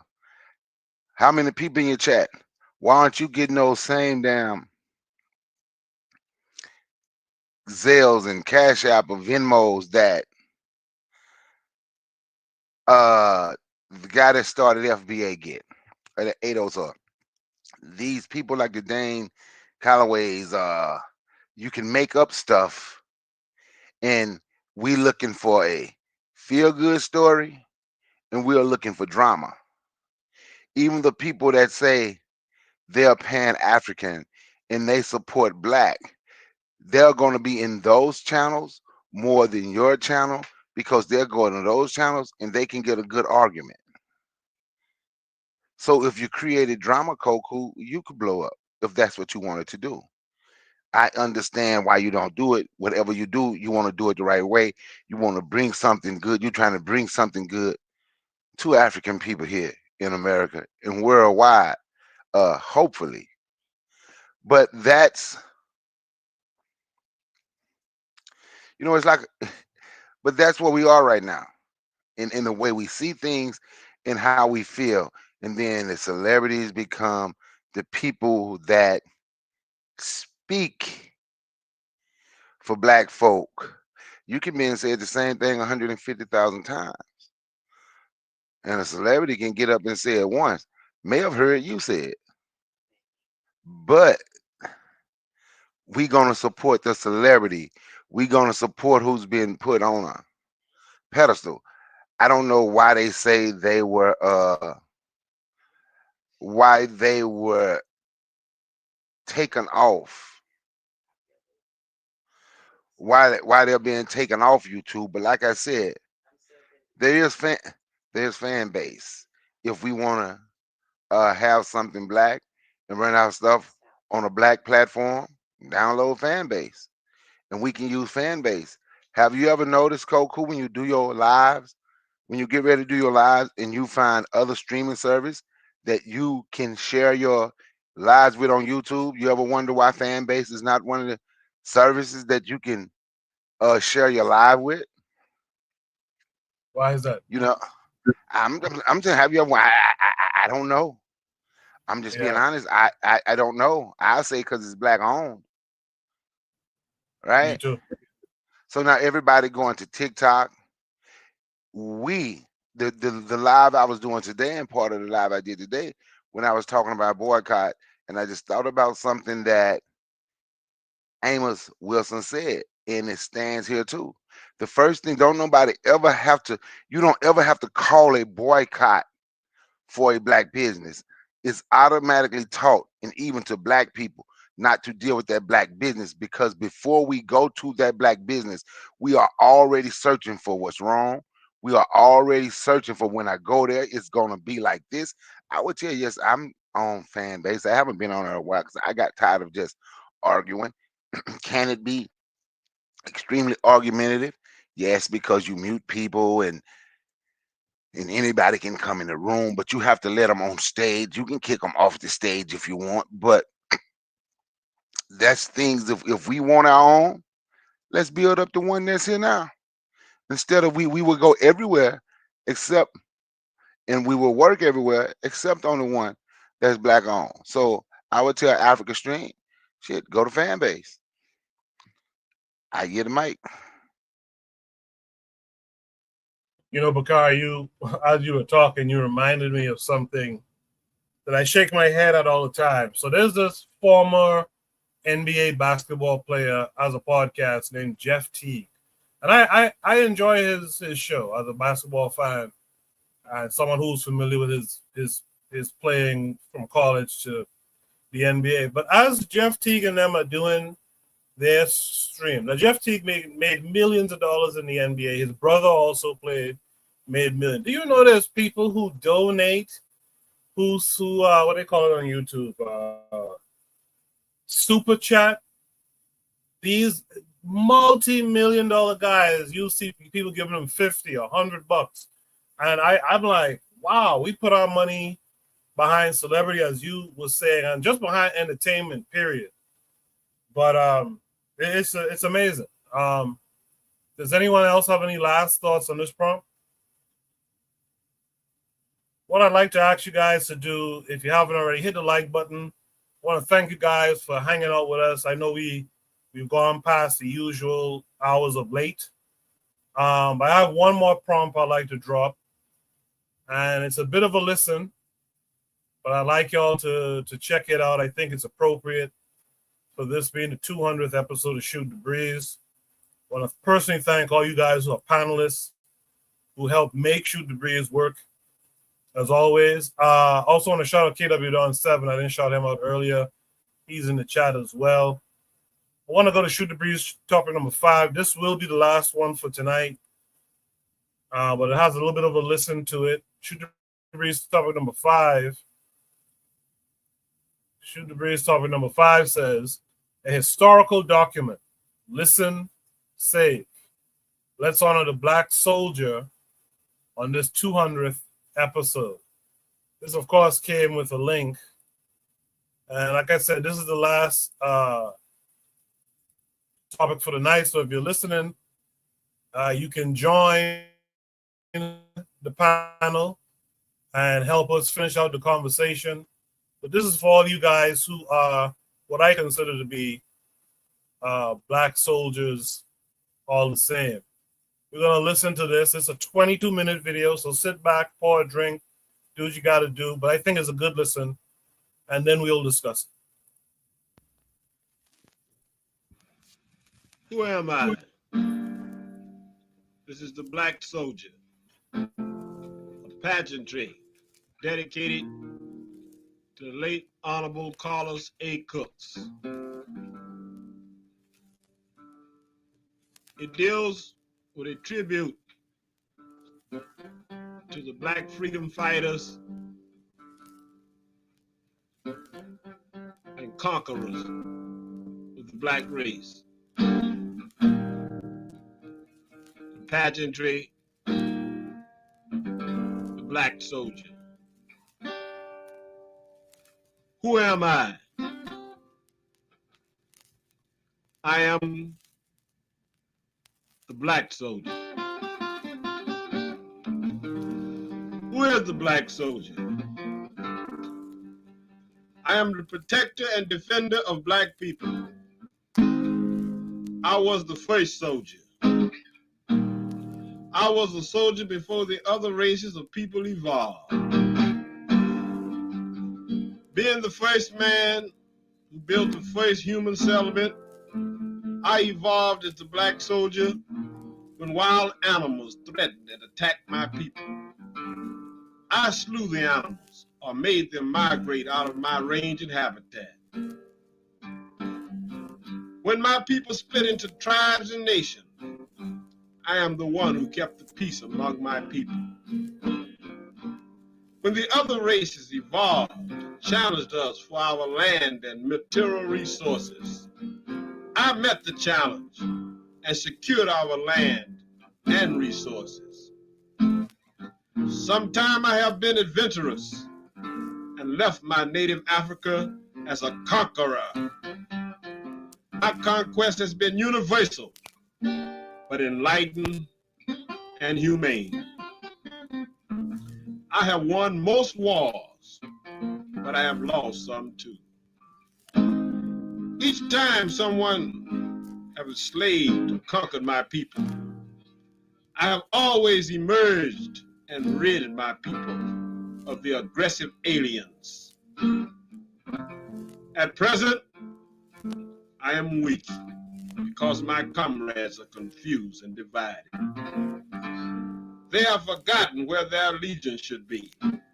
Some of my comrades have given their allegiance to Englishmen, Frenchmen, Belgians, Americans, Portuguese, Spaniards, Arabs, Russians, and everybody else other than to our people, black people. Most times, these comrades are being used to fight me or to tie me up, whereas it is difficult to protect and defend our people. Marcus Garvey and African fundamentalism reminded us that our allegiance shall be first to our race. Charity begins at home. Be first and last a black man. All else will take care of itself.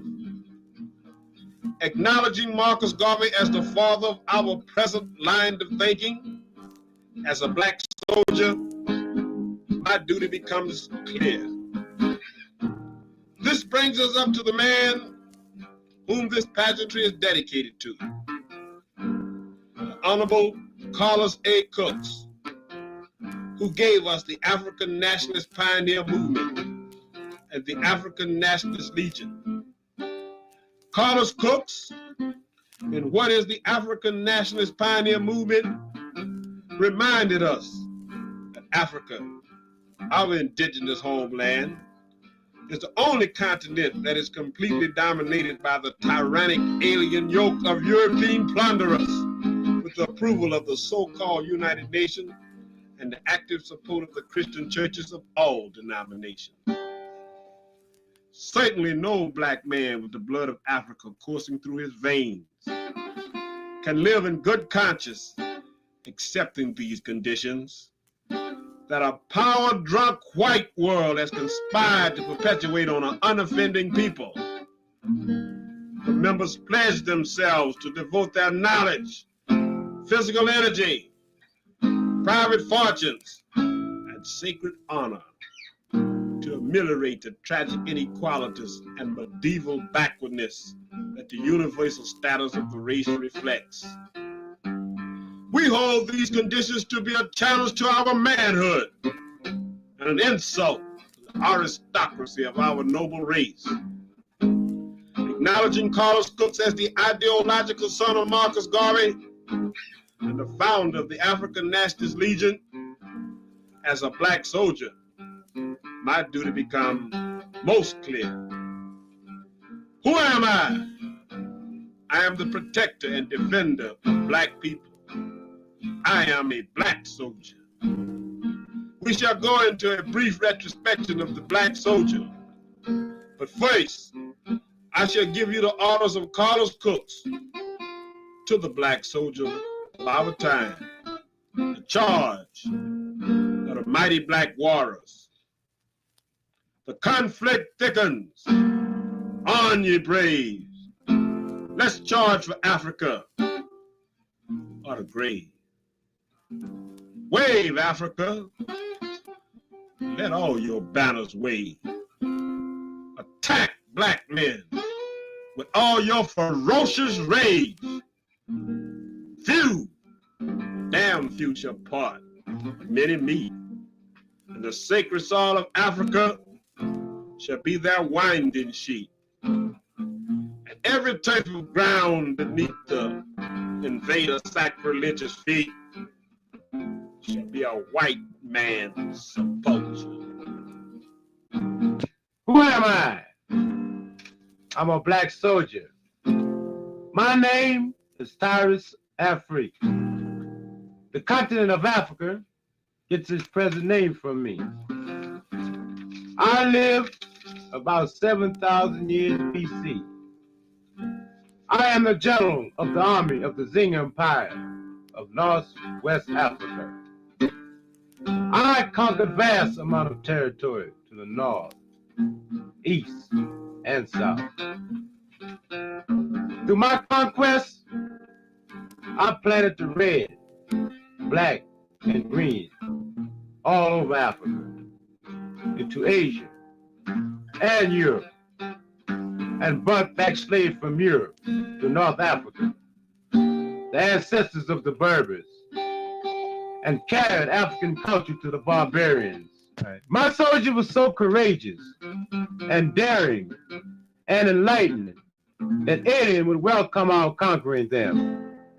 They referred to my soldiers as soldiers of Afrique, and the land from which they came as the land of Afrique.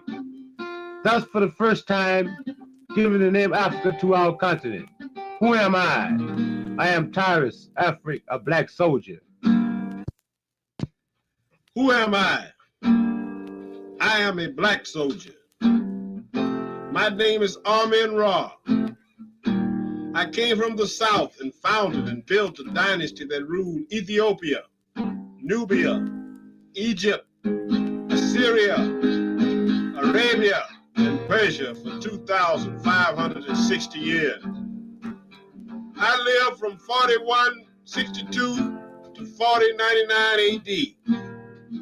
I was an adventurous general with superior military and administrative training to all not from my area.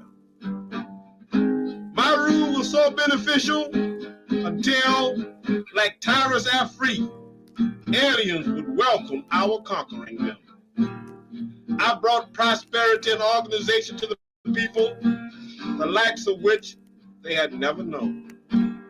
My name became revered wherever my soldiers conquered, to such an extent that when my subjects or citizens bidded each other goodbye, they would say, "Go in the name of Amen." Or when they greeted each other, they would say, "Peace be in the name of Amen."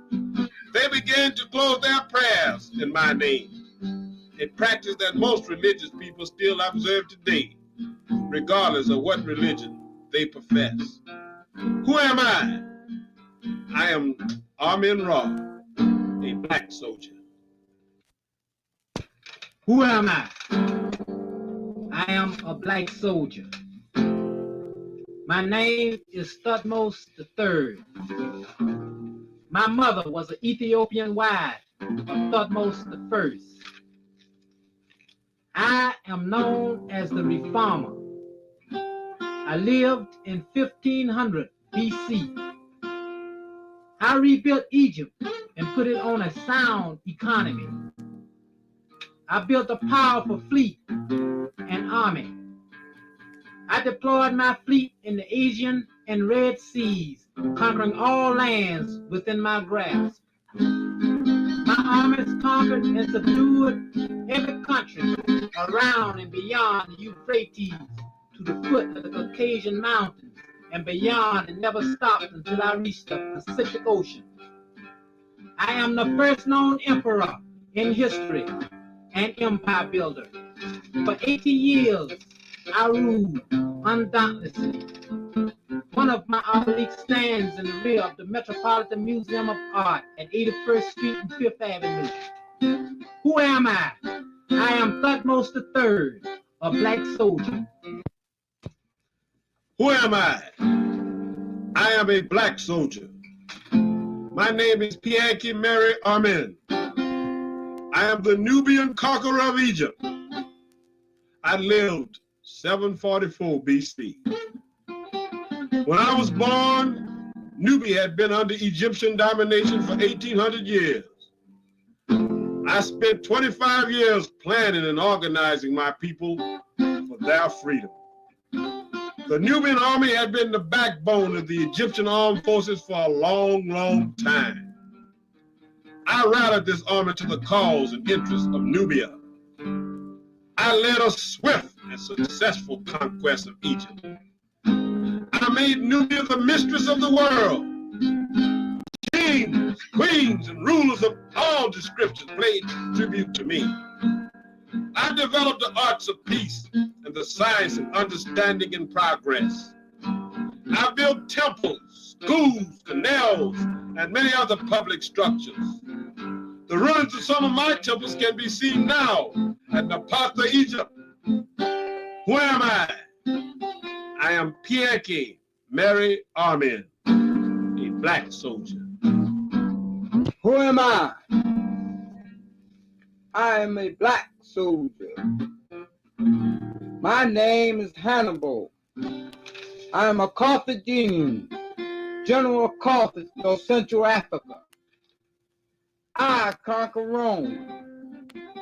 I'm known as the father of military strategy. I lived in 205 BC. I was an army brat. My father was supreme commander of the Carthaginian armed forces. I went to war with him when I was 9 years old. At 26, I am supreme commander of the Carthaginian armed forces in Spain. I am the winner of the Second Punic War. In the First Punic War, Rome conquered some of my territories and colonies. My father vowed that he would conquer our land and teach the Romans a lesson. I fulfilled my father's vow. I conquered all of Spain and most of France before my contacts with Rome. When Rome had all its seaways and land routes heavily protected, I took my army and trained elephants and crossed the treacherous Alps Mountain, a task which was considered long impossible. High inferior numbers, I defeated all the forces which Rome sent out to meet me. Through skillful maneuvers, precision tactics, which is being taught in the leading military academies today, both East and West. Napoleon Bonaparte classed me as the greatest general of all time. Who am I? I'm Hannibal of Carthage, a black soldier. Who am I? I am a black soldier. My name is Gabal Tariq Ben Said. I lived in 700 AD. I am a general of the Moorish state that dominated all of North Africa and Southern and Western Europe for 7 centuries.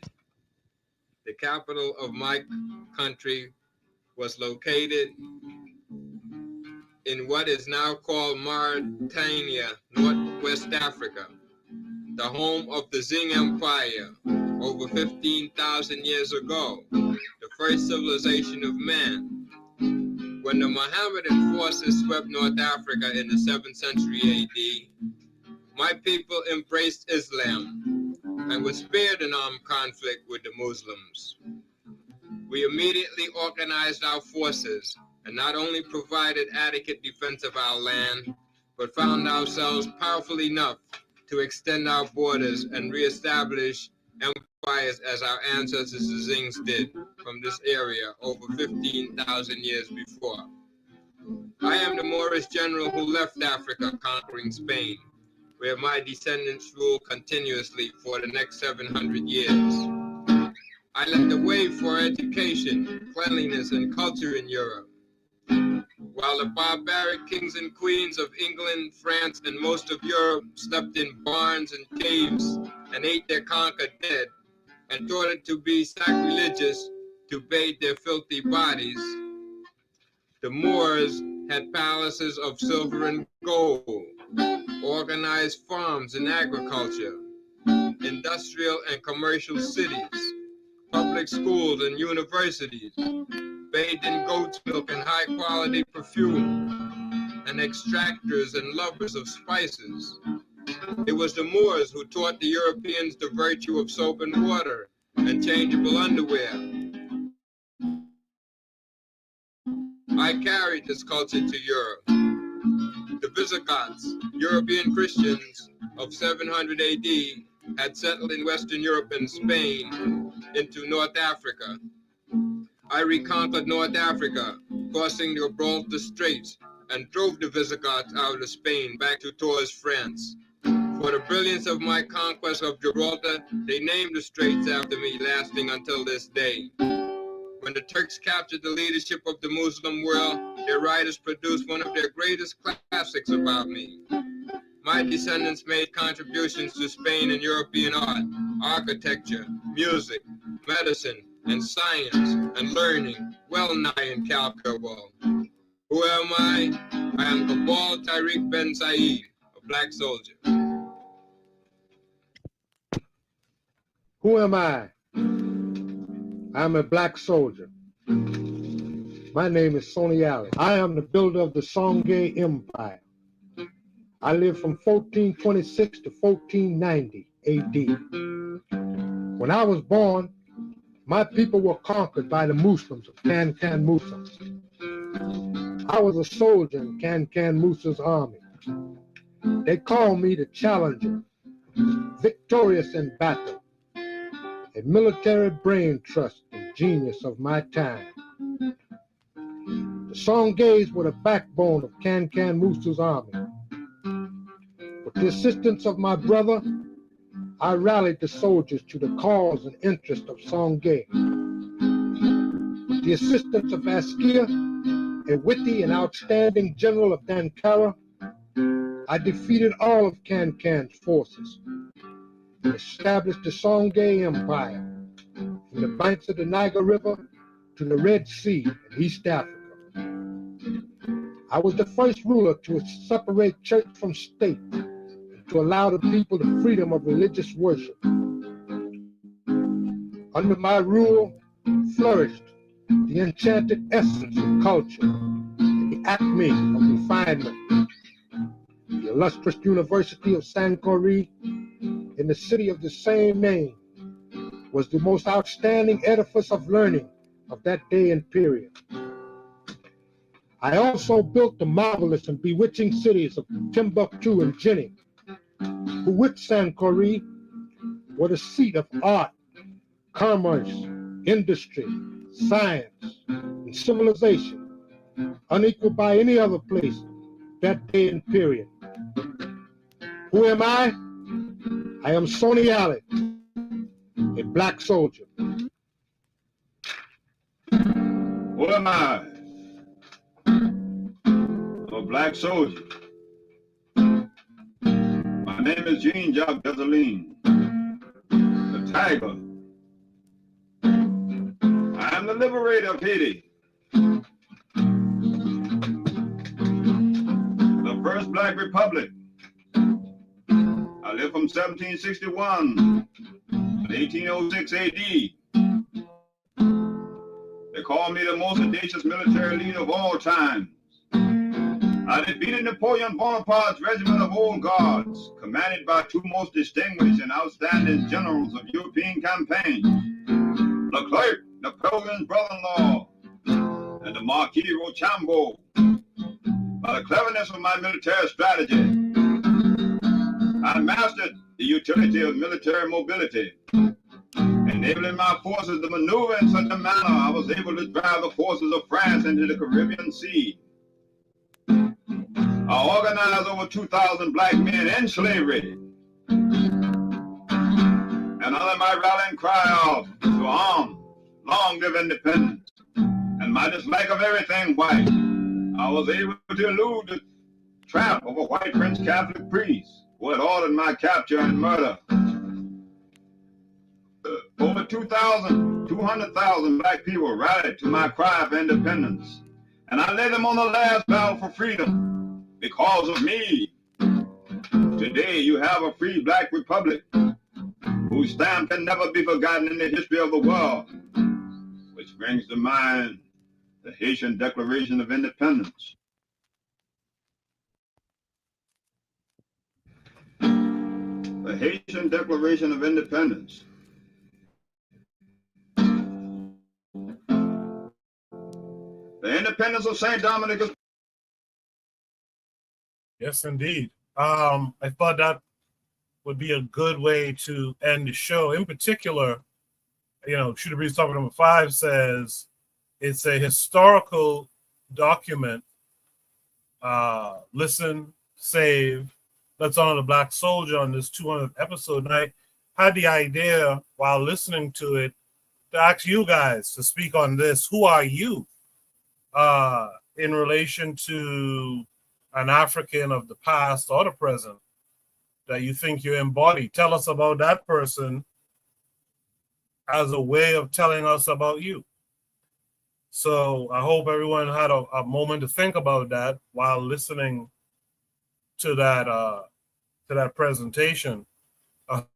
Earlier, Buana said it sounded like Brother Bakari on a guitar. Brother Bakari laughed at that. But yeah, who are you is how I'd like my panelists and those in the chat still with us to respond to that. Who are you? And use any African that you admire, past or present, who you think you embody. Who should I start with here? Let me start with Brother Bakari, actually. Bakari, who are you?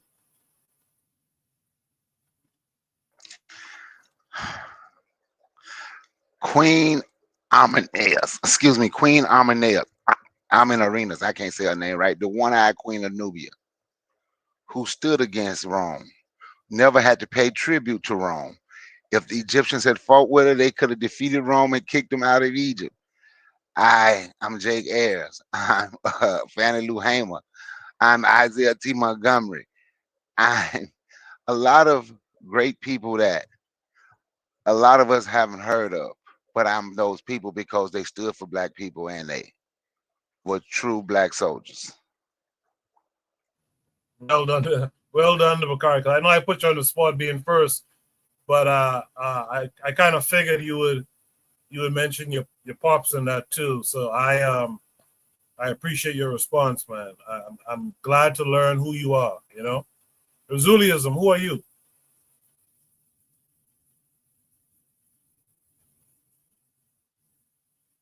This Negro is absent. That's who he is. Let me see if Lero is still with us. Lero, who are you? You know, honestly, I can't compare myself to the greats, you know, that came before us and even exist today. I don't think I've put in the work, you know, to even be held in that light. But I do take so much inspiration from Martin Delaney, Carlos Cooks, Cabral, Marimba Ani, and I'm continuously learning throughout life. And I hope that, like, throughout my life that, you know, the efforts that I put in can reflect those that I so greatly look up to. Well done there, Lero. Anthony, who are you? Man, I'm the anonymous African. You know what I'm saying? Like, you know, like the white folks have their tomb of the unknown soldier. You know, I'm the unknown African soldier, man, or the warrior who on a slave ship. Hey, I got with another brother. I say, hey man, let's do it. You know what I'm saying? My name might be lost to history, and we probably got overthrown over the ship. You know, we probably ended up in the water. But I'm that unanimous African, man. I'm that one of those brothers and sisters who was at Ebo's landing. We don't know none of their names, but we know they chose death over enslavement. You know what I'm saying? So I'm gonna just be one of them, man, because I'm like Lero said, you know, I don't want to say the greats, because, like, you know, I ain't nowhere lived up close to what they doing, what they done did. So I just be one of the unanimous Africans who played a part in the fight, man. You know what I'm saying? I wasn't necessarily outstanding, but I just did my job and I played a part of the fight, and that's who I am. I'm the unanimous African. Yeah, I'm that African. The anonymous African. You know, many of the greats probably felt like they didn't live up to someone before them too. Just keep that in mind. who you are is who you are. You know what I mean? Others will determine if you are him, so to speak. With that said, man, let me hear from Black Steel. Black Steel, who are you? Man, so it's a hard question. So again, like Lara was saying, I can't hold a candle to these people.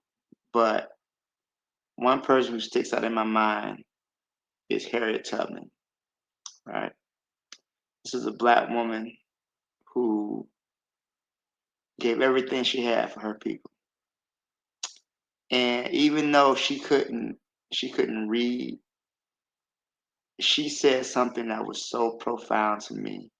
When she escaped from slavery, she said, the day she decided to escape, she said that there was one of two things I have a right to, and that's liberty or death. And if I can't have one, I'll have the other, for no man will take me alive. And that decision she made, just freedom or death, she made up in her mind that nobody was going to deny that from her. So her, and bring it a little closer to home, the master teacher Kwame Ture, Stokely Carmichael. You know, every time I listen to one of his videos, I'm learning something new. Brilliant man, brilliant teacher. He's definitely somebody I look up to and aspire to be like. Thanks, Coco.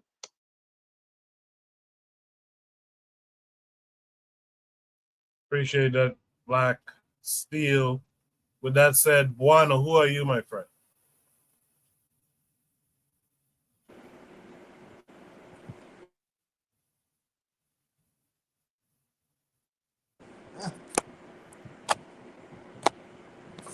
Coco, can you hear me? Yeah. Yeah, what I would say is this. I am one of them Africans who get put on a ship from the coast of West Africa. And I am one of them Africans who lived through piss and shit and death and still survive Atlantic slave trade. You know, I'm one of them survivalist Africans. I'm one of them survivalist Africans. So even though I get off of the ship, I couldn't stand the conditions or what these strange people around me was trying to force me to do at gunpoint. I'm one of them runaways who escape the plantation and get on a boat and cross the sea to get to Red Bay's Andres. I'm one of them Africans who had to live off of the land because I couldn't live within the society. So I decided to live off of the land. I am my father's son. I am my grandfather's son. I am his fathers and their fathers' sons. You know, I'm the person who couldn't die, even though death was all around me. I'm one of them slaves. I'm the survivalist. You know, I'm the black survivalist, as Bob Marley said. You know, I'm one of them. I'm one of them people. And the brothers say you can't be great. Of course you could. You reach on this side of the world and you ain't dead yet, and you're supposed to be dead centuries ago. You know, but your bloodline keep on ticking, and you make it to this point, you can make it further. Great men had the ability to survive. You know, so I'm one of them, man. I come in that line. You know, I'm a survivalist. They can't kill me, no matter if it's through gentrification, you know, or bad policing or imprisonment. They want me dead and gone, but they can't defeat me, man. I go keep on coming back, just like my fathers and my fathers' fathers and my fathers before them. You know, we ain't supposed to be here, but we still here. So I come in within that bloodline. Can't kill me. But that's what I recognize myself as. But I'll leave it there. Someone say Buana is the African exploiter. No, I'm kidding. With that said, man, Jacadero, Who are you? First, this was an awesome soundbite to hear. I want to ask Koku before I answer. Was that Osman DC's Harris that did the intro forward? I'm not sure. I'll have to look into that. All right. Who am I? Just like anybody else, there's no way I can amount to any of these individuals. But who I feel I reflect a lot with the way I present myself. There was a man called Thomas Mboya from Kenya. Just for those that are curious, Thomas Mboya was the leader of the Free Labor Party in Kenya. He founded his own labor party as well. And how I relate to him was he created the Airlift program. The Airlift program was an initiative that sent over 80 Kenyan students to the United States to study at HBCUs during that time. Why this is significant is because at the Empowerment Network, which I am part of here in Omaha, Nebraska, we do a lot. And one of the things that, because of my African immigrant background, is we build bridges between the African Americans and the African diaspora, which is individuals like myself. Thomas Mboya did that with the Airlift program, not only by bringing Kenyan students to study at HBCUs, but some of the sponsors, believe it or not, of the Airlift program, again, of Kenyan students coming to study at HBCUs was Harry Belafonte, Jackie Robinson, and Sidney Poitier, to say the least. I am Thomas Mboya.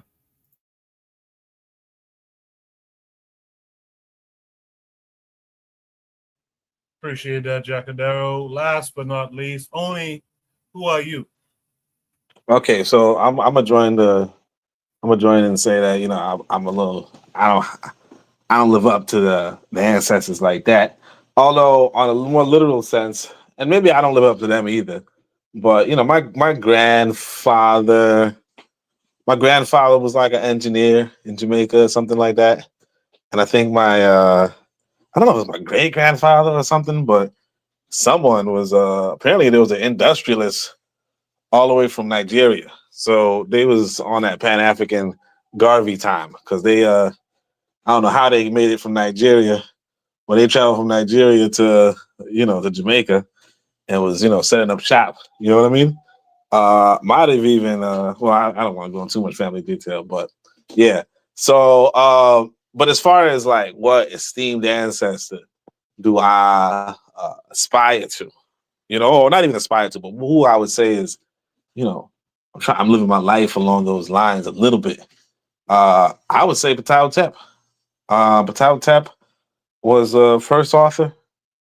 Well, not the first author, sorry, but they have the oldest existing book to man. And if you read the book, it's one of the best books ever written. If I'm not mistaken, I mean, I could be, but it seems like it inspired every religion on the planet.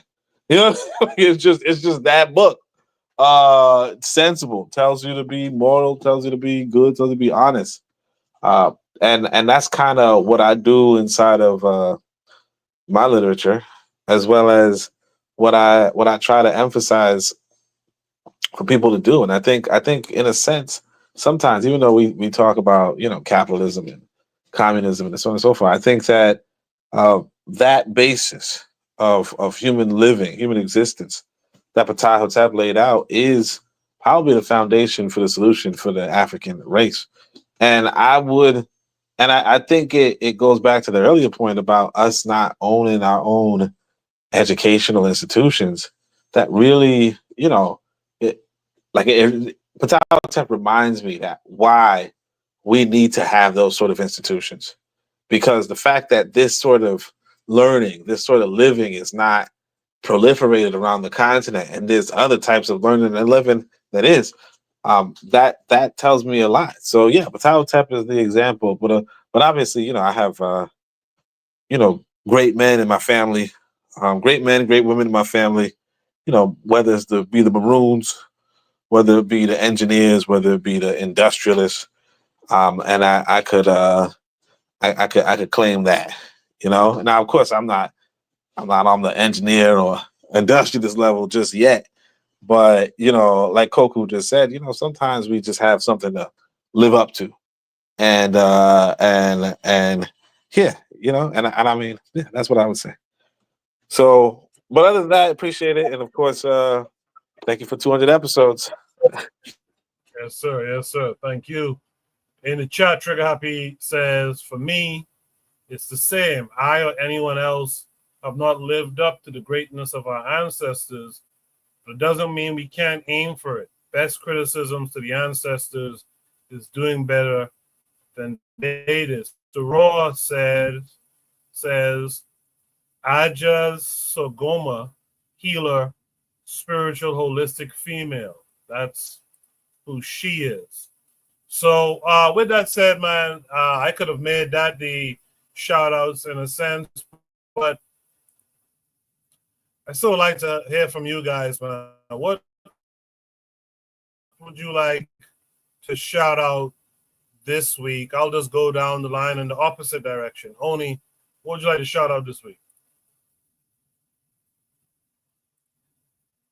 So it looks like I'm shouting out Idi Amin. I don't know. I'm just showing him out. I don't know why. It looks like that's what I got to do. You know, for those of you who don't know, you got to come up next time, come on the panel, and you could come to the private chat where apparently, you know, they're talking. But beyond that, obviously, always shouting out, you know, big bro, Ibrahim Traore. I just asked, you know, y'all know about AI. I just asked the AI to design me some like militant looking clothing. You know, I'm finna, because I'm thinking to myself, I came back to America. I had to do a video call. I didn't bring my wife with me. I should have, because I don't know what the fuck I was thinking, man. Incel shit. Anyway, but I came back to America, and I decided to do a video chat with my wife and them. You know, my wife and my family. You know, my birth family or whatever. And yeah, afterwards she did her hair, and I'm like, yo, if I bring her back here, I want her to come in a nice dress, you know, a nice looking outfit. And I'm saying to myself, but I need to have some fresh outfit too. And what I gotta wear is some, you know, some militant looking, you know, oh man, that's Ibrahim right there. You know, so you know, that's Ibrahim brother right there. You know, I might have a little more red, a little more black, a little more green, but yeah, you know, that's the mission. But always shouting out my brother. That's it. Oh, of course, you too, Cole. You know, my other brother. Respect Everybody to that, here. man. Everybody here. Yes, sir. Jacadero, would you like to shout out this week? Two shout outs. First, you know, it's assassination attempts and coups are not unfamiliar with the African continent. And for what it's worth, Ruto has survived 2 coup attempts that have been televised. This is insane. No matter what my feelings are towards the guy is still running a government a year after his parliament was exploited, and then allegedly people tried to step to his state house, and he's still running the government. My God, man. So big shout out to Ruto. Woo! And then the other shout out is you, Koku. Congratulations, man. Big shout out to you. Episode 200. That is an awesome feat. You're going to get some air horns from me. And of course, the Empowerment Network, for those that don't know, here in Omaha, Nebraska, go ahead and connect with us. The Empowerment Network, the strongest Black empowerment organization here in the Midwest. We do everything: real estate, development, STEM. I mean, you name it. Connect with us. Even all the trades as well. Sister cities, including Cincinnati, Ohio, Tulsa, Oklahoma, Houston, Texas, Memphis, Tennessee, and everything outside and in between the Empowerment Network. Once again, congratulations on 200 episodes, my guy. Appreciate that. Wano, would you like to shout out this week, my friend? Yeah, 3 quick things. One is that I heard that China has decided to get rid of all tariffs for the continent of Africa, so they will be able to trade with China without that all tariff stuff. I think that that's an excellent thing for the continent, and I hope that they try to benefit off of that as much as possible. Another thing is Nigeria, specifically Nigeria, has decided to reach out to the Caribbean countries. I don't know if that's necessarily a good thing yet, but I do know that Nigeria represents one of the largest people African countries, and hopefully that relationship will prove fruitful for the Caribbean. Hopefully, keep your fingers crossed. And I gotta say to my brother, congratulations, bro, for this 200 episode. Congratulations for your consistency, and congratulations for keeping the show steady and being a good quarterback for all the brothers and sisters who come up on the panel and to make their valuable contributions. So congratulations to you too, brother. I'll leave it there. Appreciate that. Juana, Black Steel, brother, what would you like to shout out this week? Shout out to the Bitter Medicine podcast. Congratulations on 200 wonderful episodes, man. You could have been anywhere else in the world, but you chose to be here with us. So appreciate that. Shout out to you, Koku. I know life has been lifing for you, but you still managed to come here and get this show done. So shout out to you. What else is going on in the world right now?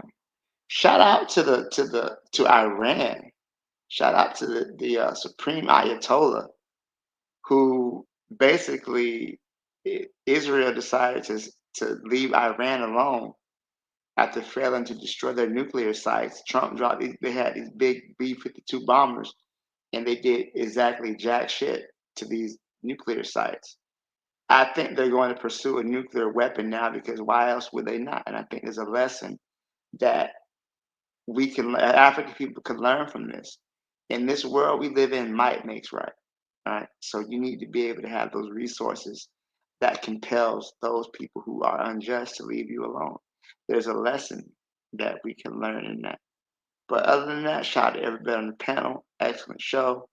Looking forward to seeing you guys again, having this conversation with you guys, and keep putting more topics in the Discord. Yes.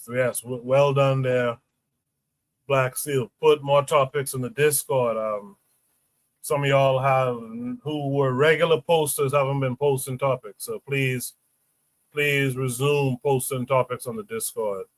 Thank you, Black Steel. Brother Anthony, would you like to shout out this week? Yeah, of course, I want to shout out the Bitter Medicine podcast, man. You, brother Koku, and congratulations on the 200 show, man. It's been a great show today too. And I just want to say real quick, I can remember back in like 2017, going across the show, man, and look at it, even though it might not sound like it now because I go at them a little bit, but man, I look forward to the book club and listening to that Black Steel read. You know what I'm saying? And I used to love that, man. I said, man, I just love listening to y'all vibe together, man, as brothers. You know what I'm saying? And listen to that Black Steel read and break stuff down for me. And so I love that. And my other thing I want to say real quick, I don't know when Oni got back over stateside, but Koku, you can tell him for Juneteenth, tell him it was so many red, black, and green flags in Harlem. It's the same. That wasn't it. That's true. Man, there were thousands of them. But yeah, man, anyway, though, man, shout out to the show, man. Appreciate you, Brother Anthony. Sister Lara, would you like to shout out? Yeah, shout out to you, Koku. 200 episodes, period. You did your big one. Also want to shout out to the Free African Society, the AME, Erasmus Green, Priscilla Baltimore. It's my direct heritage, and it gives me a lot of strength as I navigate this crazy world. Shout out to all of you on the panel and in the chat. I think you all have brilliant minds, and I learned so much from you guys. And yeah. Appreciate you, Lara. Don't be a stranger. With that said, what happened to Bakari? You left just before I could ask it. Wanted to ask Bakari what his shout out was, man. But in any event, Trigger Happy in the chat. Shouts out to the AES as always, he says. He says he had the arranged marriage topic. Got another one he'll post. Juana said, period, Generation X stuff, LOL. Good stuff from you guys. My shout out is to really all of you and to the African world that gives us the topics every week that we can dissect and try to understand a bit more. To you guys who post regularly, for you guys who show up on the panels every week, those of you who show up in the chat, and even those of you who show up in the playback and post comments and stuff, it's a shout out to all of you. Shout out to all the KWAZ radio folks who appear, who come through regularly. And here's to 200 more episodes. Yo, can I say something, bro? The fuck? Yo, Azuli, I called you a while ago and you never responded, so that's why I thought you were going. Go ahead. No, I wanted to shout out to you, Koku, because you've been putting this on for a minute. I was there from the beginning, and it's always great conversation. And keep going, man. Even though sometimes I don't get up in there, I'm not on there, but I listen to the playback. So keep doing what you're doing. But one of the things, you said you wanted to discuss that Sinner movie. Have you done that before? Did you do it? No, I was waiting on.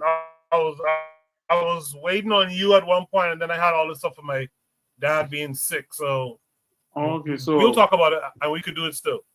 Yeah. Because the summer is wide open, so we could do it. And yeah, shout out to all the real niggas out here. All right, man. One.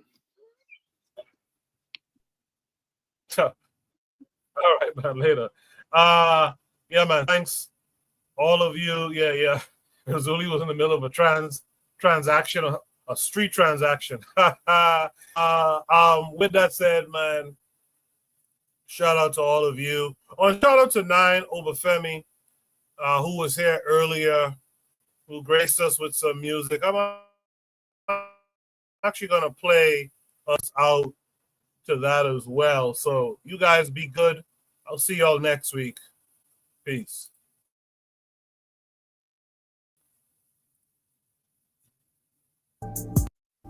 Over Philly lanes, lead chains around your brain, free your mind, break the chain, free your mind, your brain, over Philly, masterful, hot infernal capsicum, riding through my city with a blick and leave your body numb. I would rather be up in my garden with the herbs and roots, raised around some healers with their hands to nine, pulling, shoot the bullets loose, don't have no name, my skin is black, burst my game, system psychopathic, yeah, how you doing crazy thing, shackled from plantation to the prison and around the brain, vampires, demons, in the soul, your blood, tripping things, go to school, you're learning how to be a better victim, get a book, donate material, rich or poor, they call you nigga, you celebrities as tokens of success, they got you hoping you gon' make it out the struggle, try to drown me, I've been stroking all my loads and dogs, lords and GKCs, boys for the trees, enemy can't fool us, always pack it tight like crowd of peas,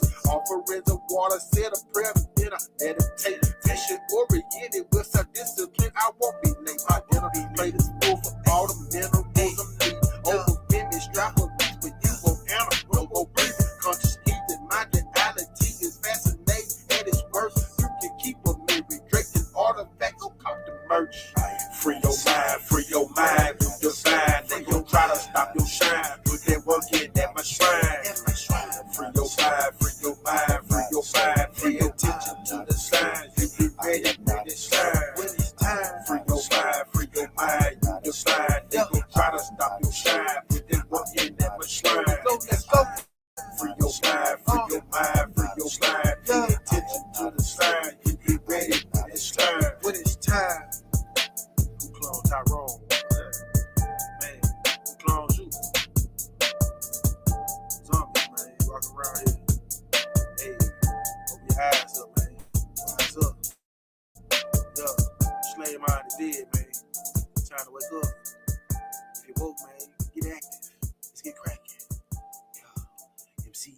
soul music.